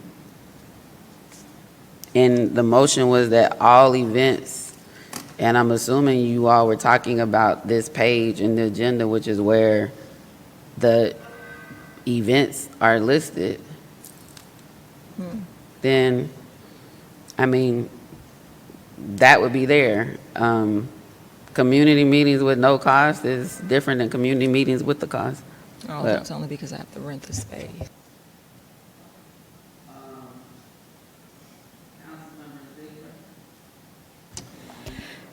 Yes, so the protocol is that the events have to have time, place, and something else. Going back to staff resources, that would be something that would be under your purview. We don't have, and that would be something that I would think is pertinent to know if an event could go on successfully or not. Is that something that should be added in with the protocol? So I think that's something that would have to be brought back to council if there's a concern about staffing, so that a decision can be made as to whether or not the event is going to go forward. Right. So city manager, would that be a part of the protocol, that an event can only go forward if you have the staff resources for it? Well, I would say that's part of my calculation. Even outside of the protocol, anytime that there's going to be staff limitations, I definitely would share that with the person making the request or the council person making the request. And certainly if there were bigger issues, especially if it's a huge event, then that would come back before council. I would bring that back before council. Okay, thanks.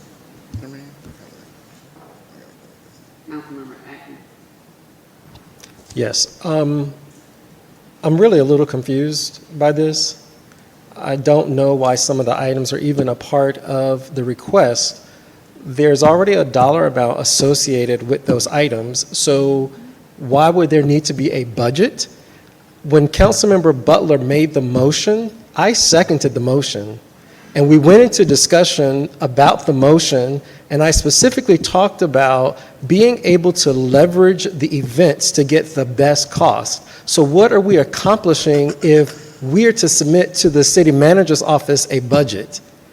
The other piece is, why would we be able to determine the date if we don't know what the staff resources are to be able to put on the event?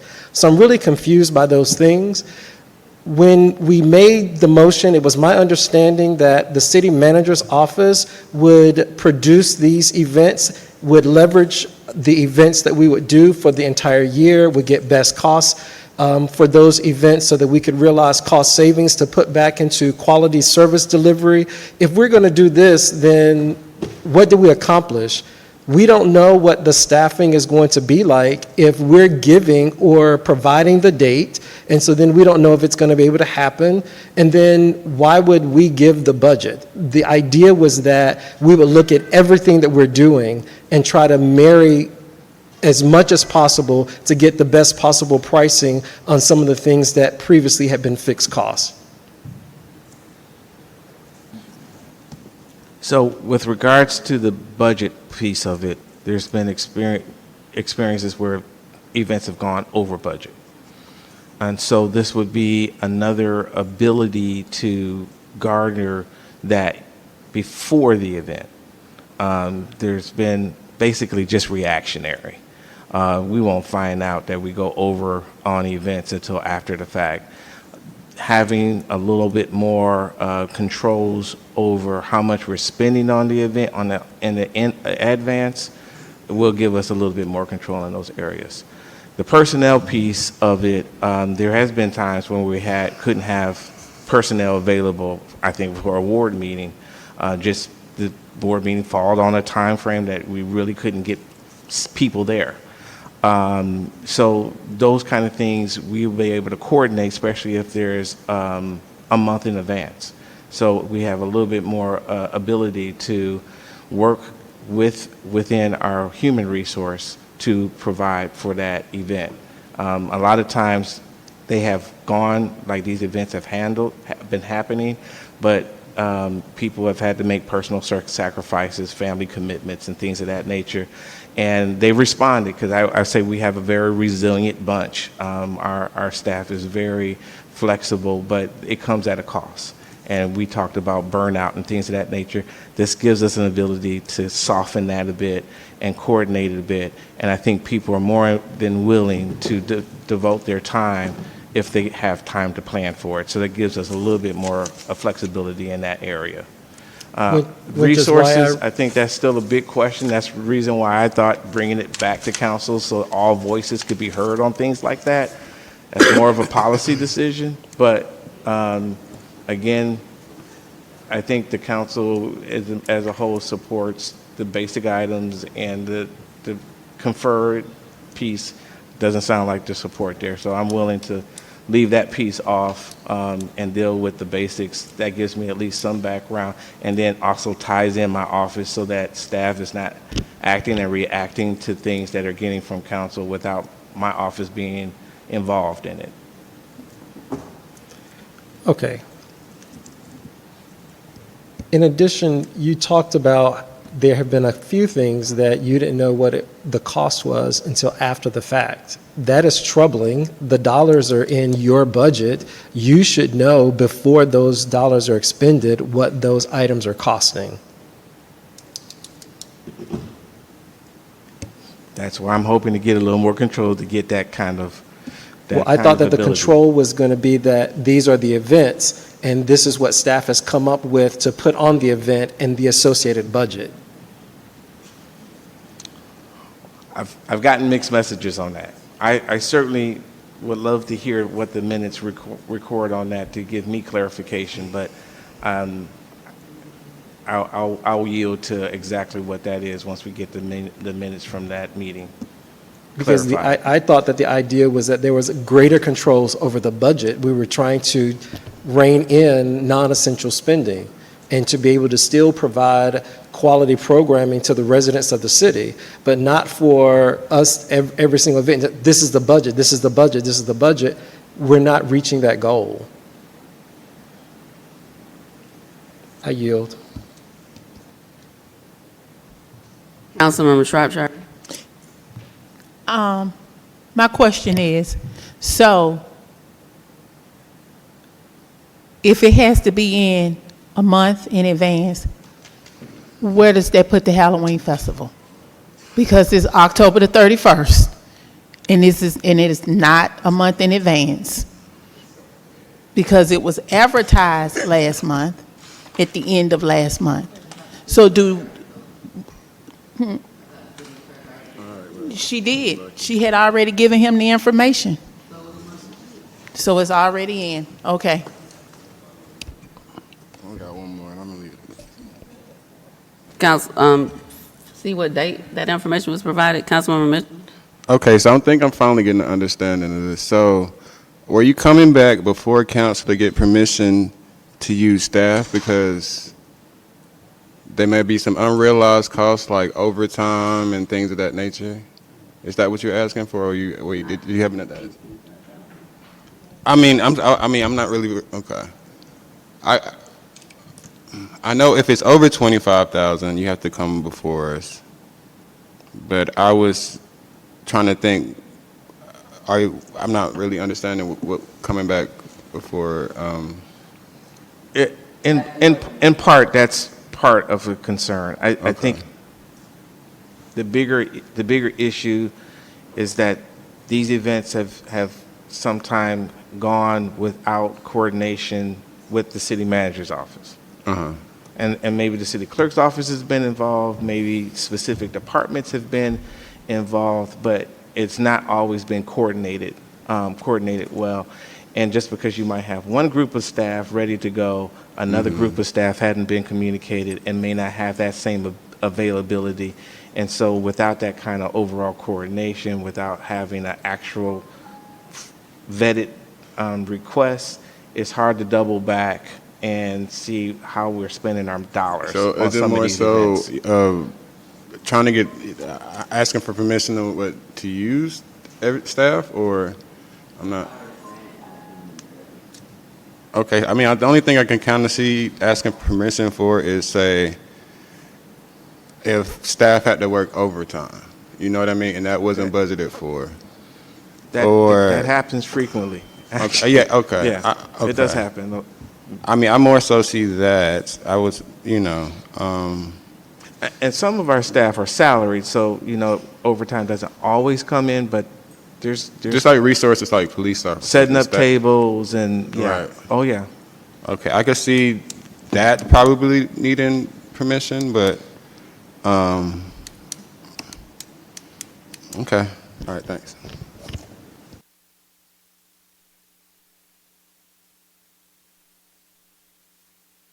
Madam City Clerk, do you have the date that you provided information to Mr. Jones about the Halloween festival? To Mr. Jones or to communications? Which one? I don't know. I don't know that particular date.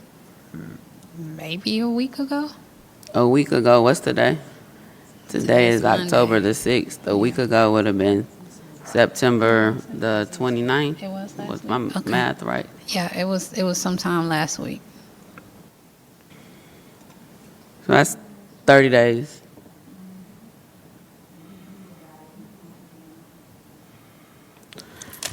Does this have anything to do with the protocol that I'm trying to? Yes, Okay. it does. Because the amended motion, did you hear the friendly amendment to the motion that asked for it to be provided to you at least 30 days before the event? Did you hear that part? For protocol? Yes. For the Okay. information So we're that talking you about request. protocol, right? The We're not protocol talking about any contains one the event. information that you requested, correct? The friendly amendment, so that's the event budget, the time, location, and description of the event. That was the motion. It was seconded. Councilmember Freely made a friendly amendment to the motion and said the information needs to be provided at least 30 days before the event. During discussion, it came up about the Halloween festival, which is on October 31st, and whether or not information was provided 30 days before the event. So it is connected to your protocol. Councilmember Disagree. Atkins. No, I was just, yes, so apparently you received the notification a week ago. So then that would be, I think that was the concern, is that when you had received the notification. And our protocol is retroactive or they move forward? Attorney Wiggins? I mean, anything that we do, generally it moves forward. So if a decision is made tonight, does that apply moving forward? So if there's an event that is within less than 30 days and there's a decision made tonight about that, does that impact that event because there wasn't a protocol in place that could have been complied with? I guess I'll just liken it to policies or ordinances that you guys pass. It will be from that moment, the effective date forward. So if you make, I don't know, a leash law today, if someone didn't have their pet on a leash yesterday, they wouldn't be in violation because it wasn't effective then. So then the answer, I think, to your question is no, there isn't retroactive application to policies or ordinances that you guys pass. Councilmember Ziegler. Yes, thank you. And I think that it's also probably important to talk about who is directing staff, because the way that things have been kind of played out for a long time is that, the clerk has been helpful in putting on council events, but I'm not sure about her ability to actually direct staff under the city manager. So, I'm not sure if that would be a part of the protocol as well, about how things, maybe the word protocol is throwing me off, because for me, I feel like a protocol, it just kind of runs down exactly how you would run and operate an event. But that's something to think about too, because, our city clerk is not an event planner. We should not be event planners either. We are legislators. We are policymakers. We're supposed to be up here making change through legislation. So this whole discussion about events, period, is a little off-putting, just because this should not be our primary role. And I think that there's a lot of people who have taken that on as a part of their role. And with that, I yield. We're discussing it tonight because the city manager put it on the agenda. Councilmember. Thank you. I don't think nobody up here is an event planner, and I think I've put ordinances in place as well as policy out of my 12 years. So it's what it is what it is. And the city clerk is not the event coordinator. She just helps the process by submitting in the requested information that's requested of staff to do, for as doing the whatever has to be done through communications. But it takes me back to the question, and I want to be clear because I don't want tomorrow to get here and the city manager say, oh, there is no 30-day for the Halloween festival.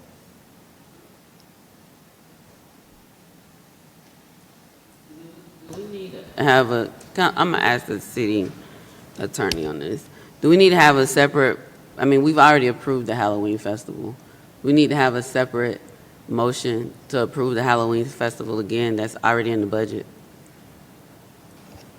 No, I don't think you need two votes on one item. Your approval in the budget approved the event. I think I pressed my button to come in a few times because what I heard was that anything over 25,000 has to be approved. It's not the event that has to be approved, it's the contracts for the events that have to be approved.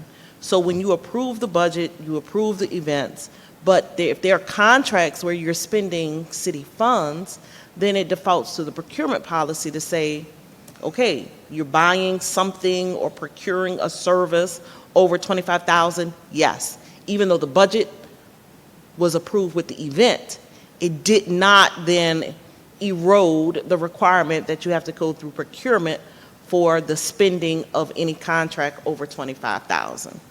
I think here I've heard that this is regarding events that have costs that are less than 25,000, which doesn't have the same requirements as things when you're spending money over 25,000. So I think it's two different conversations. One is the approval of the event. You read those off. That's in the budget. And then the second part of it is approval of the monies spent to make the event happen. Over 25, the contracts come to y'all. That's what your procurement policy says.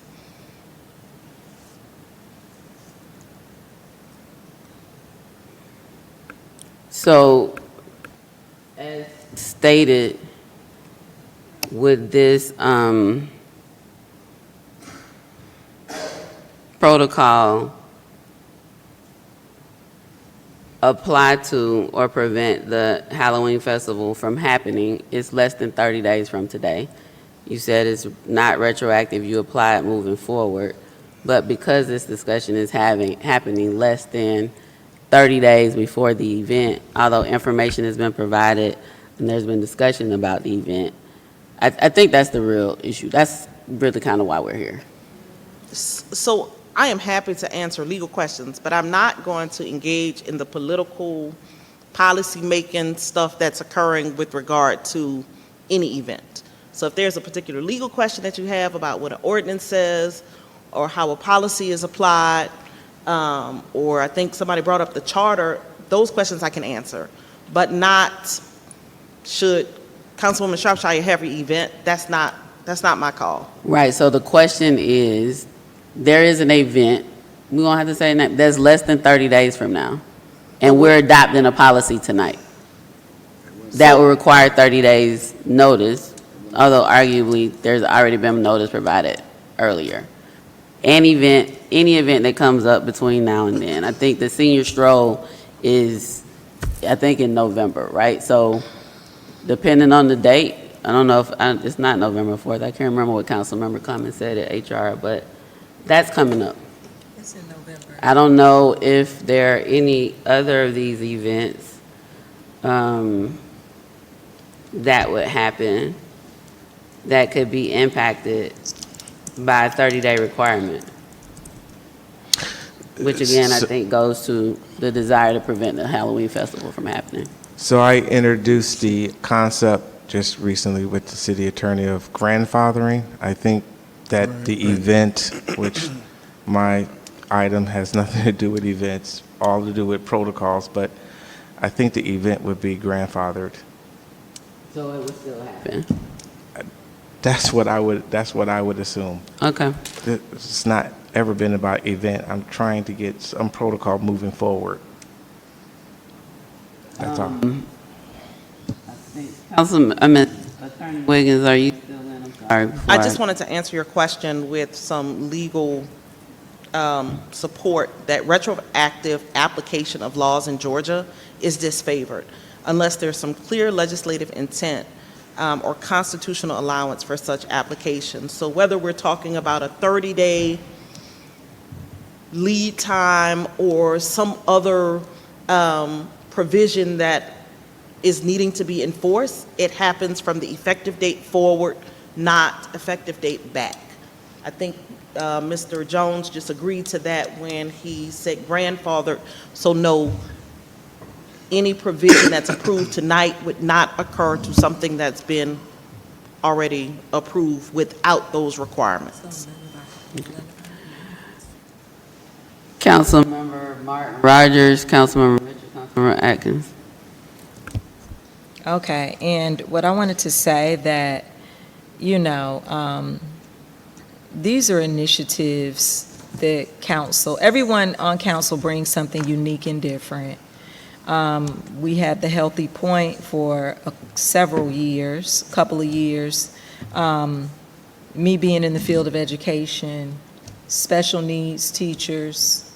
And then we have two council members or a couple of council members that focus on senior residents. So everyone brings something unique and different through their initiatives that touches everyone in the city or everyone that can be a part of. So I just wanted to say that and go on record with saying that.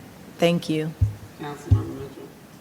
Yeah, if it's still a question, can we just have this might be a legal question, just have a start date when we do decide to, instead of trying to grandfather everything in, or if you know, I think that's appropriate, but say if we start at the beginning of the year for the, you know, moving forward for this policy. Sir, you can make your effective date in the future if you wish.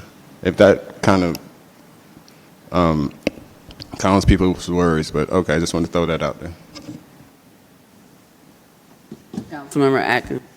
Yes. The motion now includes, I think it was an amendment by Friedli, and it was accepted by Butler, and the second stood by Cummings, that it would include a 30-day notice. And so I think that we need to be clear about the notice. The dollars are in the city manager's office, so that notice should be in writing so that there is some level or some type of validation that there was sufficient notice given. And so the notice, I think, should then go from whomever is requesting to the city manager at that time so that there's a record. And so I don't know if I need to make that a friendly amendment. I know that Cummings is gone. Yeah, so amendments truly should be handled with a vote on the amendment before voting on the main motion. But we already have a friendly amendment on the floor. I think that the more amendments you start adding, it's going to get probably a little confusing. And so a more efficient way is to vote on each amendment, and the vote would be whether or not to add that amendment to the main motion. And then once you get votes on each of the amendments, then you vote on the main motion with the amendments that passed. Right. Yeah, because I think you can't go beyond Robert's Rules, the second order. So after the second friendly amendment, then it would be beyond the second order. It would be a whole new motion. So if that is, so your recommendation is that there's a motion and a second and a vote on that friendly amendment, or? Right, Okay. friendly amendment of 30 days notice. I think we voted on that one. Yeah. didn't vote on that We didn't vote on that one? No. Oh, I just okay. asked them if they accepted it. All It those was in favor? accepted. Aye. All those opposed?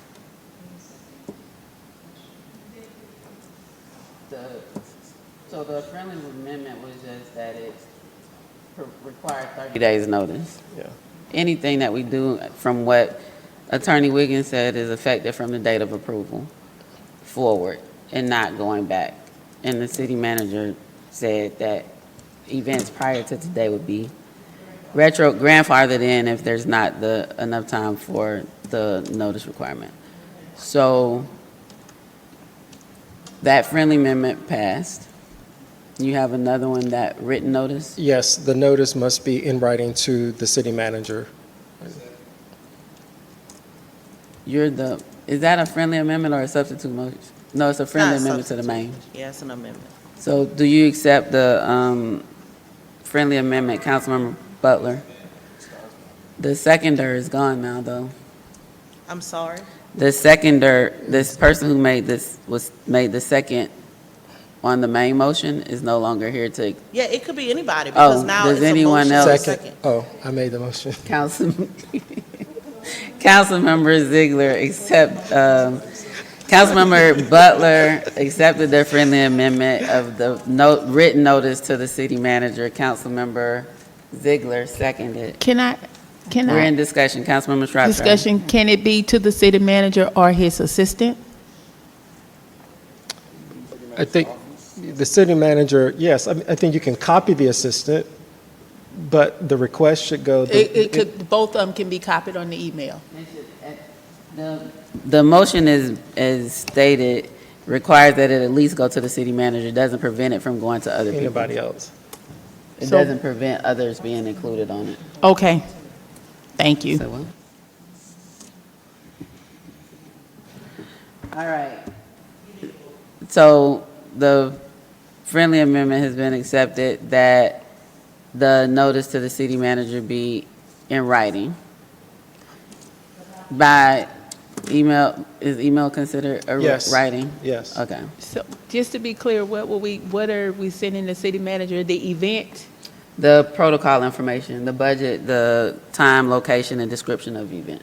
Okay, now do the council person have to send it, or the city clerk can send the information? Because they have all the information. I mean, it has to go in writing for the specific event. If the city clerk is assisting, the council member has to be on the email, I would assume. Okay, that's what I need, thank you. I think the most important thing is that the notice be in writing. Is that correct? Correct. Councilmember Atkins? Yes. All right. Any further discussion on written notice to the city manager, which includes email? I think the city attorney was going to say something. About to call the question. Oh, okay. All right. All those in favor? Aye. All those opposed? Motion carries. Now the main motion is for events under $25,000. Where's my So, agenda? Madam Mayor, No? I'm sorry to interrupt, but it won't make sense. Like, wouldn't it be all events? Why would it just be under $25,000 events? That's what he put on the agenda, so that's. Okay. I hear you, but he asked for a protocol for events under 25,000. I'm not sure what happens with events over 25,000, but an event is an event is an event. Okay, but right now, the motion on the floor is that the protocol. Did you write down his, Councilmember Butler's motion? What was his I didn't. motion? Where is mine? I think it should be all events. Because when you get then there's no requirement for any of that to go to the city manager, and there. It says Madam Mayor, I the have a initial motion. motion before the friendly amendment. I'm trying to hear the city, I His- can't hear you, city clerk. His initial motion before the friendly amendment was to have each event, Butler motion to have each event, to have an event budget, time, location, and description. Cummins provided the second. Oh, it wasn't limited to under 25,000. Okay. Yeah. So it's already on the floor. So the motion is for the event protocol, for council to adopt the event protocol. Here it is. I'm trying to pull event protocol that requires the event budget, time, location, and description of the event to be submitted to the city manager in writing at least 30 days prior to the event. That's the main motion that's now on the floor. Any discussion on that motion? Do grandfather need to be included?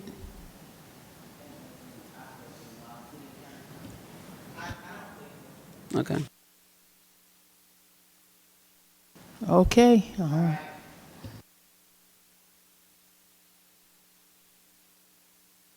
Council is grandfathered in. I think you all have to coordinate to make it happen, but it's an event that is not a part of this. I think that's what came up during the discussion. Am I clear on that? That's what was stated. Did I miss something? I am. I'm sorry, what was the question? You stated that the event would be grandfathered in. Yes. The Halloween festival. Yes. Because it predates this. I did say that, Okay. yes. Yes, ma'am. So yes. And I apologize for any confusion. I might have been a little sarcastic before, but yes, you're 100%. All righty. Thank you. No further. All those in favor? All those opposed? Motion carries. Next up is discussion and possible action on the senior summit. Is there a motion to open the floor? Mayor, may we open the floor for discussion, possible action on the senior summit? Favor? Aye. All those opposed? Motion carries. The floor is open. Councilman Butler. Yes, with city council approval, I would like for there to be an event of the senior summit to be hosted on October 25th. The budget amount will be just to pay for a continental snacks for the seniors that morning and lunch that evening. It shouldn't be more than $2,000. Since we already have it in the budget, it would come from that line item. And I ask that we use the gym or the city annex on October 25th, starting at 9 a.m. until in around 12:30. Councilmember Mitchell. What was the date? Saturday, October 25th. Unfortunately, we just passed the policy. I'm sorry? Yeah, we just passed the policy. That's Well, the amount that- y'all gonna have to grandfather in. Don't come here with that now. It's too late. It's too late for us to do all that. It's October 25th. Don't start with me now. I've been here too long. It'll be all right. This is why policies and protocols don't matter. Like, I mean, if this is the first time that this is being discussed and we just adopted it, like, technically, it's already in the budget, but the new protocol requires that information be provided 30 days before the event. And that's just been approved, and this is the first discussion about it. So, Councilmember Butler, are you still in? Madam Mayor, I changed the motion to just ask to use for the facility on October 25th. That doesn't, so there's a motion on the floor, but I don't know how that gets around the protocol. There's a motion on the floor to use the facility on October the 25th. There's no date. I mean, there's a date, there's no, time? I think you did say a time. And event budget. So, you're not asking for budget, you're just asking for facility. Well, we already have it in the budget, but we don't want to max out at $2,000 max. We should have it in the budget already. It'll be good if everybody just kind of say page 189 of the budget for Senior Summit, if I'm going right. Do you think it's $6,000 that's in there? It's 6,000? Is that what you have? Yep. No, we won't need all of that.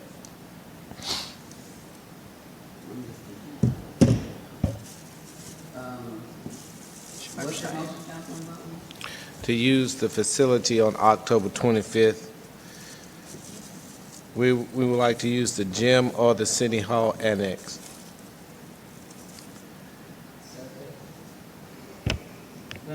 And seconded, and I think the city manager advised the council member to mention just use of the facility, but we just approved the policy. Councilmember Shropshire. Thank you. That's kind of funny that he would advise him just to. Speak into the microphone. That's please. kind of funny that he would advise him just to utilize the building when we spent, almost 2 hours on protocol in the event that circled around the Halloween festival. But see, that's what happens when somebody makes a motion to target a certain event, when they put a 30-day time frame on it. And now we're here. So my question is this: can you give a description of the Senior Summit, what would take place? Yes, thank you very much.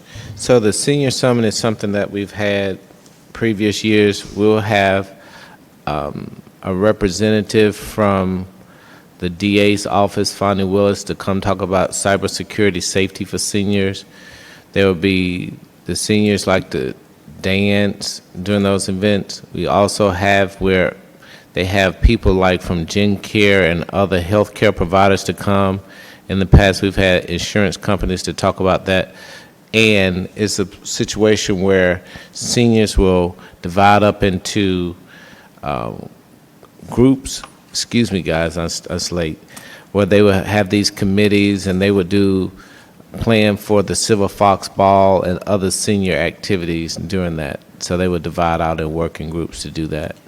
It usually lasts from 9 to noon, and that's what will happen during that time.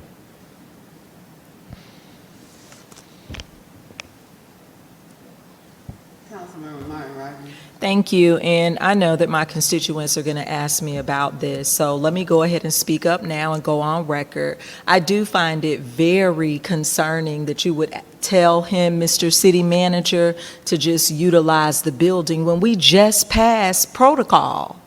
We just passed protocol and talked about it for nearly 2.5 hours, but he gets a pass. And this is what I am talking about when it comes to this.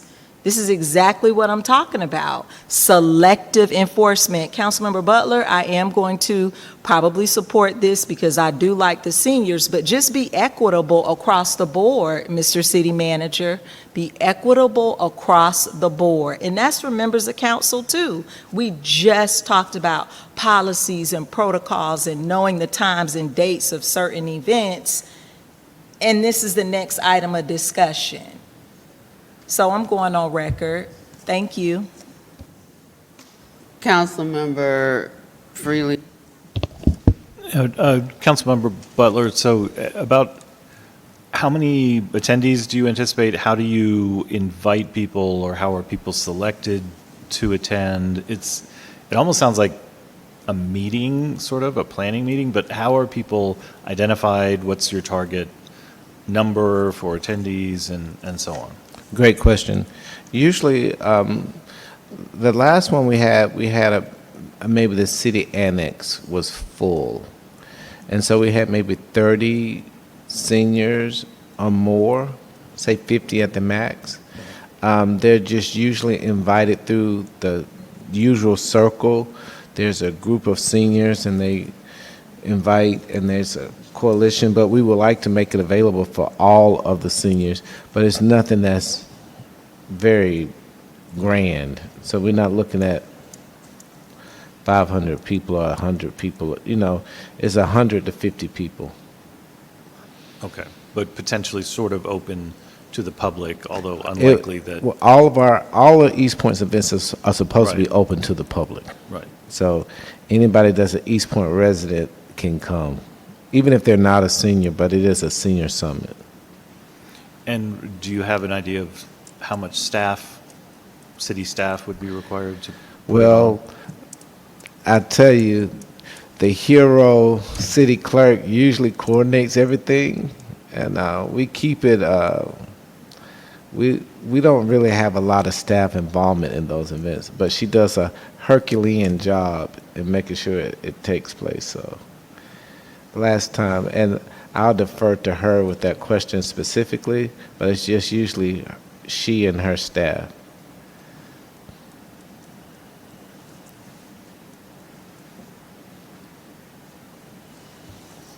I personally don't recall the logistics of the senior can't summit. hear you. I said I personally don't recall the logistics of the senior summit, but whatever help council ever needs with their events, I'm always there to provide that, as well as my staff, if they want to work overtime. But just as a FYI, while I'm on the mic, Councilmember Butler, you won't be able to have it at the city annex because they're still doing renovations over there.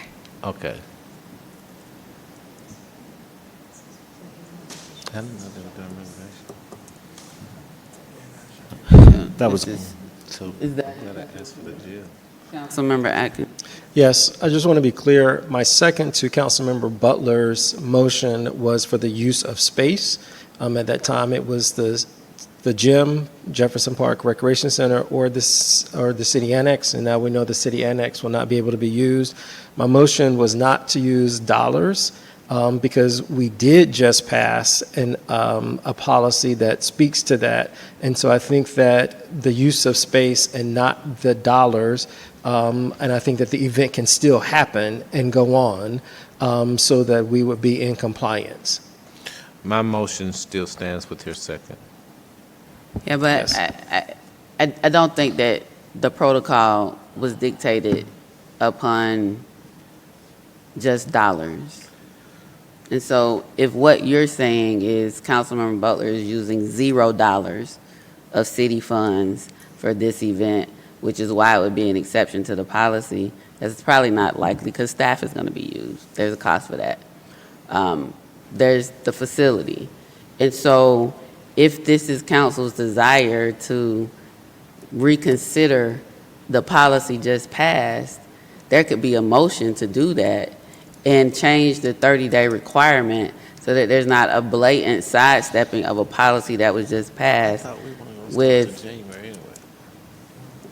I won't say that part, but I mean, it's not possible. He already said he's going to use at least $2,000. The budget is $6,000. There's going to be money used. There's going to be money used. So if there's a desire to be consistent with a protocol, council could do a motion to reconsider, because I think that requires, I forget the number of people, but it has to be a person on the side of the motion that approved it. Council could do a motion to reconsider and change the motion so it clearly won't be that it is against the policy that was just adopted that applies moving forward. But to say that no money is going to be spent, that's not true. He says he's spending at least $2,000. There's a $6,000 budget.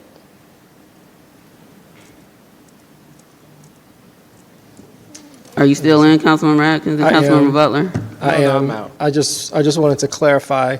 What I said is that no dollars, if I wasn't clear, no dollars to be used from that line item, because I told Councilmember Butler that he could get those meals paid for through other dollars or either sponsorship.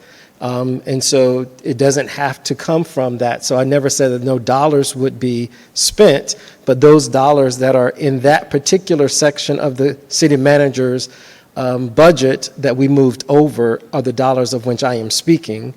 And I don't know what the difference would be at that point. Several of us have events all the time, and they're not a part of that schedule of events that went over to the city manager's office, and they would not need to come to this body for approval. And so I think that he could have the East Point Senior Summit, which is a different name than whatever it is in that budget, and still reach that goal of serving the seniors, and the meals can be sponsored by one of the sponsors for that day to achieve that goal and still be in compliance with the policy that we just passed. So the event in the budget is Senior Summit. Every event that happens in East Point is East Point. I think, I'm not against having events for seniors. That's not what this is about. But let's just be clear that that motion was for any events. We even talked about that. Why limit the amount? Why say under 25,000? It's for any event.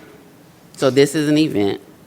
It is within the specific list of events in the budget. Senior Summit, just adding East Point on it, that's implied. Still a Senior Summit. But it's not what's in Again, the budget. It's not what? But it's not what's in the budget. That's It not the is name what's of- in the that's not budget, the Senior name of it. Summit. So if we are going to play this nuanced game and say just because you add East Point to a Senior Summit that's in East Point for East Point residents, again, the more prudent thing to do would be a motion to reconsider and actually change the time of notification to the city manager so that it wouldn't be this clear trying to skirt around something that's already been approved. What are we gonna call it, College Park? Maybe that would be different, but this is already in East Point. This is the East Point city budget. Could be called the It is Silver a- Summit. Yeah. Selective enforcement is just very interesting. There is a way to get to where you all want to go if you just do a motion to reconsider the previous motion that was approved. So this will clearly be running afoul of that. My But motion, to my play- second was for the space, not for the dollars. So the protocol doesn't require council approval on location or space. It says you share that with the city manager. Once it's approved in the budget, the use of city facilities is allowed. And so, again, if there's 5 votes on this, so be it, but you all just passed a protocol. And we're clearly running afoul of that. There is a way to get to this same place if you do a motion to reconsider the protocol such that this would fit if that's the desire, but to say it's just space, it's not money. Councilmember Butler said it's gonna be at least $2,000 spent. It's an event that's listed in the budget on page 189. And in fact, there's a lot of statements about these items being moved to the city manager's budget. As of now, the city manager emailed me this while we were in the meeting, but it's also online as a proposed budget, not the adopted budget. But on page 189, this is for city council and committees. So it hasn't, the budget that is quote-unquote adopted, even though you all made a motion at the meeting of adoption, has not moved the money to the city manager's budget. And so maybe that's why an adopted budget isn't online yet, but the one that the city manager emailed me during this meeting has this information still on the city council and committees department, 1110. So there's a way to get there, but doing this is what causes us to have 2 hours discussion to get to a protocol that then gets selectively enforced, instead of just being able to say, okay, this is how we're moving forward.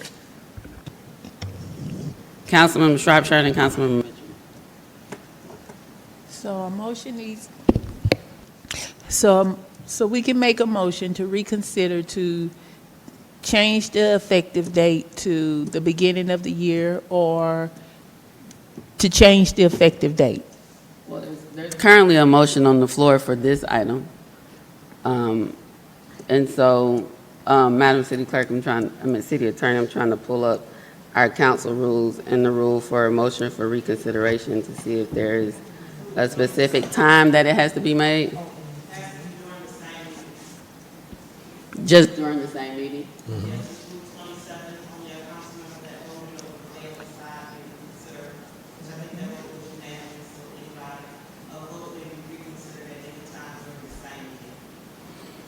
So could it be so at any time means it also could be a substitute motion while discussing another motion?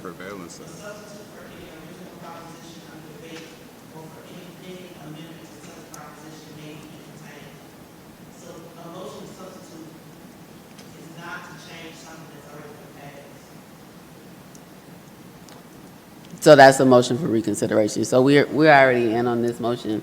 Motion for reconsideration would have to be entertained after this discussion. Is that what you're saying? Because the substitute motion can be done on it.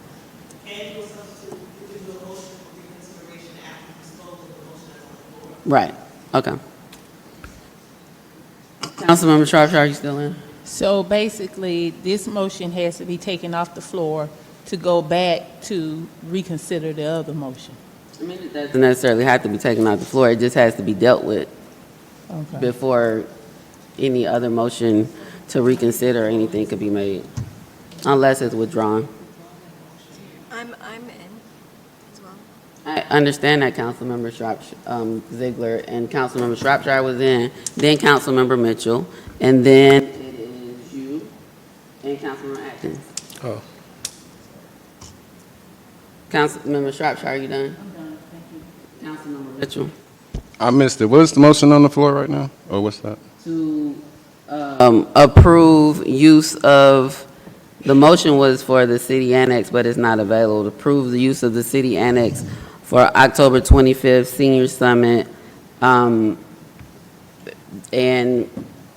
Councilmember Butler mentioned during the motion that he wouldn't expend over 2,000. There was a second on that motion. During discussion, I indicated that the budget amount reflected in the approved budget is 6,000, but the motion on the floor is to approve use of the city annex. The city clerk has just indicated the annex is not available. I don't know if it was city annex or Jefferson Park Recreation Center. He said Okay. both in the It was motion. either or, so. Yes. Wouldn't we have to change the policy first? So what I indicated is that an opportunity to get to where you all would like to go would be to do a motion to reconsider the motion of the protocol and address the time period of Yeah, notification so that it doesn't clearly appear that we're running afoul of something you just approved. Yeah, so I don't even think this can be addressed or it's gonna fail. I'll say this, I mean, there's, like you said, there are ways to get there, even though we put in how about instead of reconsideration, make a motion to amend and put an effective date on it or whatever, when we can start? We have to do that as a motion for reconsideration, and that's what the city attorney was just talking about when you came back in, that a motion for reconsideration can't be a substitute motion. Okay. So we have to deal with the motion that's on the floor, and then once that's dealt with, then we can do the motion for reconsideration if that's council's desire. However, I will caution that the motion on the floor, if it fails, it cannot come back for Right. 60 days. And so it can be withdrawn if there's a desire to move to a motion to reconsider, but that would have to be done by the maker of the motion, which is Councilmember Butler, and Councilmember Atkins seconded. Well, I think we should, if we want this to pass, I think it should be withdrawn until we get the policy portion straight. That's my opinion. Thanks. Yes, maybe a suggestion, instead of trying to reconsider what we just did for the protocol, maybe it would be prudent for the date of the event to be moved to a different date. And then that way we could have both things. We could have this protocol and also we could have the event, but it would be just within the protocol window. So today is the 6th. There are 24 days in this month, so that would mean it can't, huh? Oh, we are in the next day. So there will be 24, what's my math? 7 and 24 is 31. That's 24, so November 6th would be the earliest that it can happen under the new protocol. Councilmember Freely? That was going to be my suggestion, that Councilmember Butler might reconsider the date, if it's possible to move it a little bit, and then that eliminates the issue. Unfortunately, we can't. Councilmember Butler. Yes, ma'am. That date is something that we have to use that date. I can't push it back.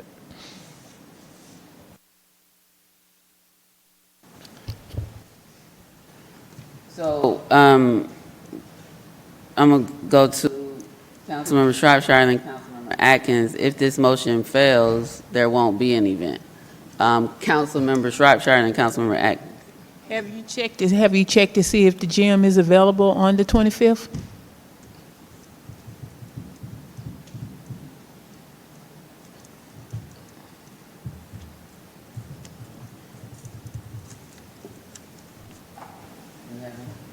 Mr. Pickett is probably asleep right now, so. Because it might not be available.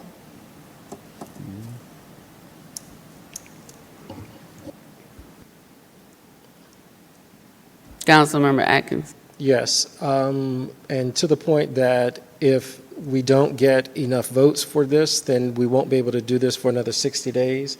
And so I would like for us to be able to provide some level of services for the seniors within this calendar year very soon. So I'm going to withdraw my second so that we can come up with a date and time that would still be in compliance with the policy, but still be able to get this event on for the seniors. So the second has been withdrawn, which means there's a motion on the floor without a second. Council. Yes, Madam Mayor. So the date has to be October 25th. Part of the people that want to sponsor, that's the date that they have come up with. I understand that we're trying to put a square peg in a round hole, but like per what we just discussed earlier, I don't have to bring this back to council for a vote. It's already been approved. And so all I have to do is submit the required information to the city manager, but I brought this to the council in the hopes of just being open and transparent and for us working together. But I didn't want us to be bogged down by bureaucracy. And so I would like to have this event on the 25th because there are already people that, and possibly the sponsors, where we won't have to pay for anything too. And that's the date that they would like to have happen. That's why I put it on the agenda for today, not knowing that we were going to come up with a policy just minutes before that would stop everything we've ever done before. You know, I think there's something that we can do to work around this.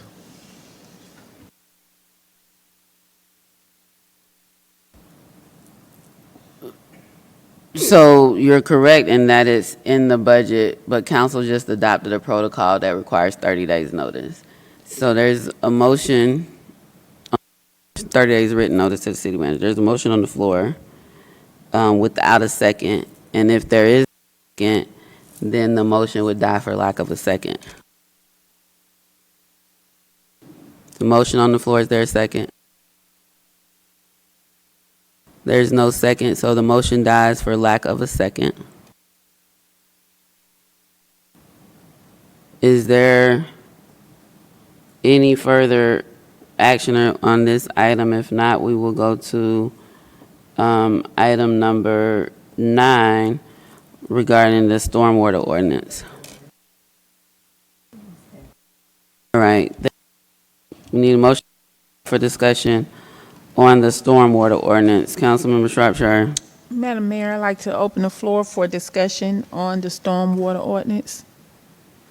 Is there a second? Second.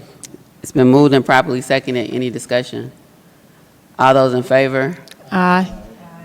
All those opposed? Motion carries. The floor is open. Councilmember Shropshire.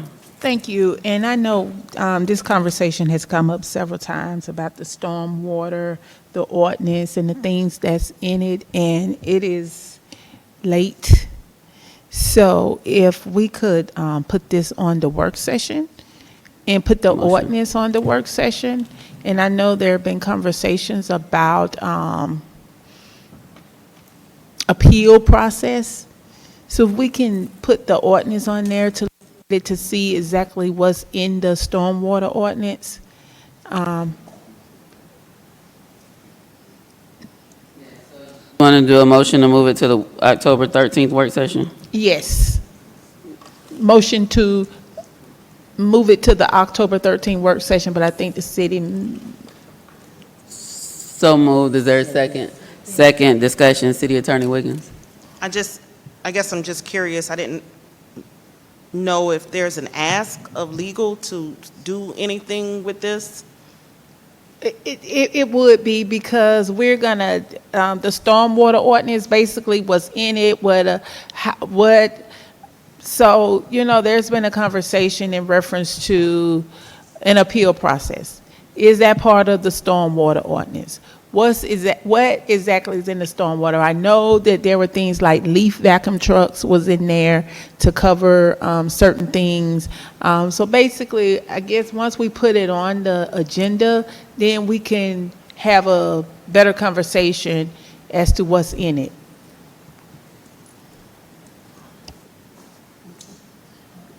Any further discussion, Councilmember Atkins? Yes, and according to what's in our code, I think it's section 8-2410, it speaks to a stormwater utility. And so information around the stormwater utility, that doesn't come out, to my knowledge, on our normal utility bills. So at what point do we collect that stormwater utility? So discussions around the stormwater utility and the utilization of those dollars. I can certainly read the ordinance and be prepared to answer any questions with what is in the ordinance, but if there are operations that happen outside the ordinance, I wouldn't know that. Yeah, so that was, I'm sorry, Oh, okay, Madam that's- Attorney, that was directed to the city manager. So the stormwater utility, actually, the 109 goes on your tax bill. It's billed to the residents on their tax bill. That's how the city collect those dollars. Okay. Thank you. Any further discussion on the motion to place this on the work session? Councilmember Atkins? No Okay. All in favor? All opposed? Motion carries. Next up is council discussion on update on TADS. Their motion, Councilmember Atkins. Yes, Madam Mayor, I move that we open up just quick discussion. I really just have a question regarding Let's the make the motion. So moved. Is there a second? Second. It's been moved and properly seconded that we open up for discussion on update on the Yes. TADS. Any discussion on that motion? All those in favor? Aye. All those opposed?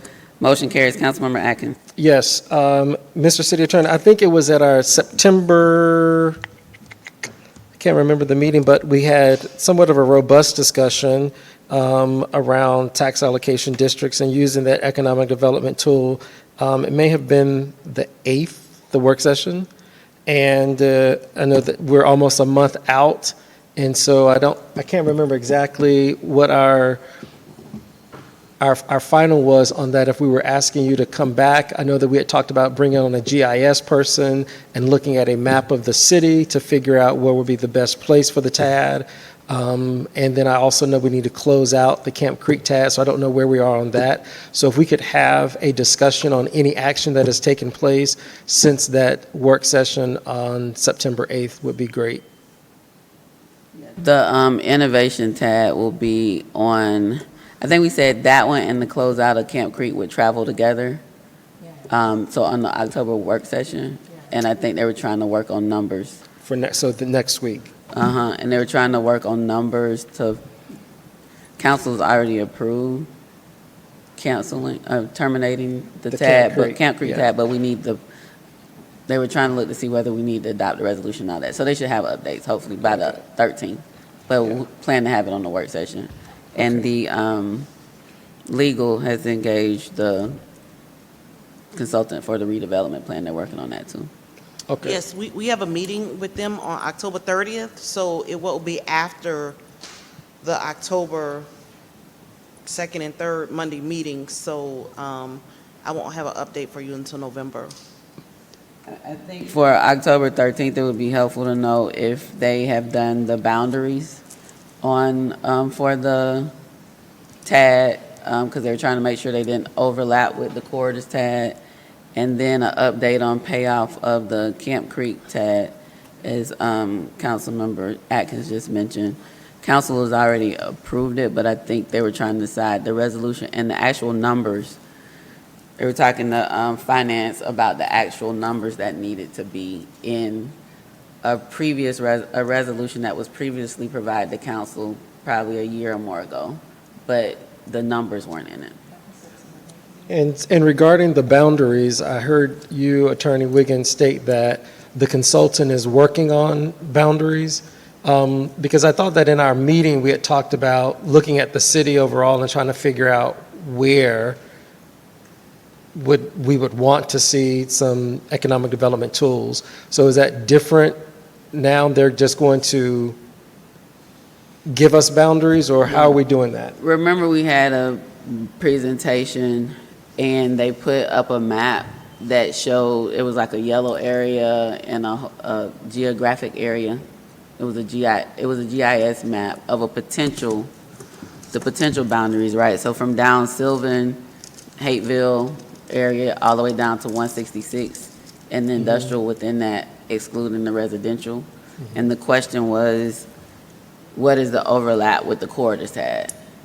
So that we could understand the boundaries. The TAD, the land has to be adjacent, like it can't be Correct. a part here and a part there. Or overlap. So, they can overlap, but we can't like draw an area that has that geographic area and maybe say something over off of Washington Road. Right. You know what I mean? Yeah. Like, so that's what they are trying to do, the map to overlay the Corridors TAD, which within that area that we previously discussed as a council that we wanted them to consider for the innovation area. So would it be, is this tied to any of the things that we've talked about in terms of economic development and the strategy that we adopted and all of those things? I can say that the email from the folks that were engaged, I believe they did a redevelopment plan for a previous TAD for the city in the past. His email to us for the meeting on October 30th is that he is seeking buy-in on the TAD boundaries that will be in the redevelopment plan that will be considered and approved by council. So to answer your question about on October 13th, whether or not we'll have those boundaries or they started working on it, it doesn't appear to be that, given the fact that that's what he's asking for us to talk about on the 30th. So on the 13th, will that consultant be here?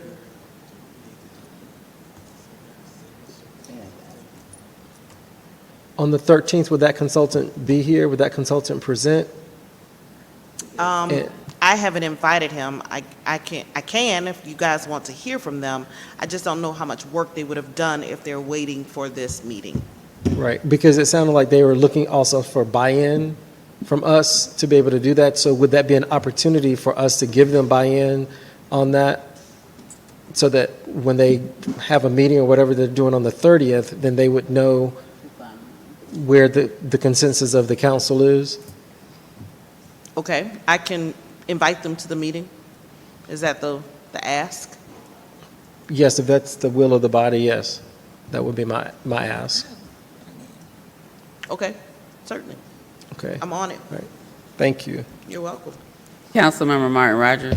Thank you. And here is just, because I took notes that night, but August 11th, the mayor first brought this to our attention, and then on September the 8th, we began to discuss the Willingham TAD. Willingham spruce redevelopment and adaptive reuse. The first thing I believe the mayor said is that we needed to establish a TAD, and then rezone the property. That should be city initiated, because I have to go on record, Madam Mayor. And 2B, we should engage a consultant. Yes, so I'm excited about that, Mayor. Thank you. You on, Councilmember? Yeah, I'm done. Okay. All right, so, right, executive session. Oh, I have to. You got two, and you talking about you need to leave. City Attorney, you have any executive session items? Like, No, but mine are quick.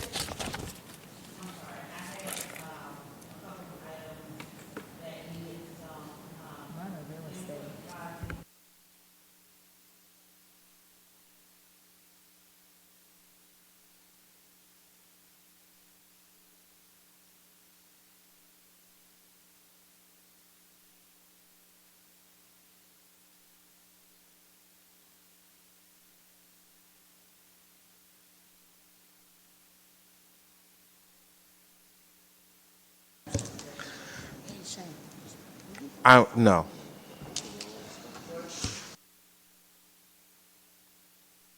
from council? And you gonna stay to the end. 1, 2, 3, 4, 5, 6. We barely got quorum. There's a motion to, we need a motion to recess into executive session for 2 real estate, 3 legal, and 1 personnel. So moved. It's been moved and properly seconded. Any discussion? All those in favor? Aye. All those opposed? Motion carries. We're in recess.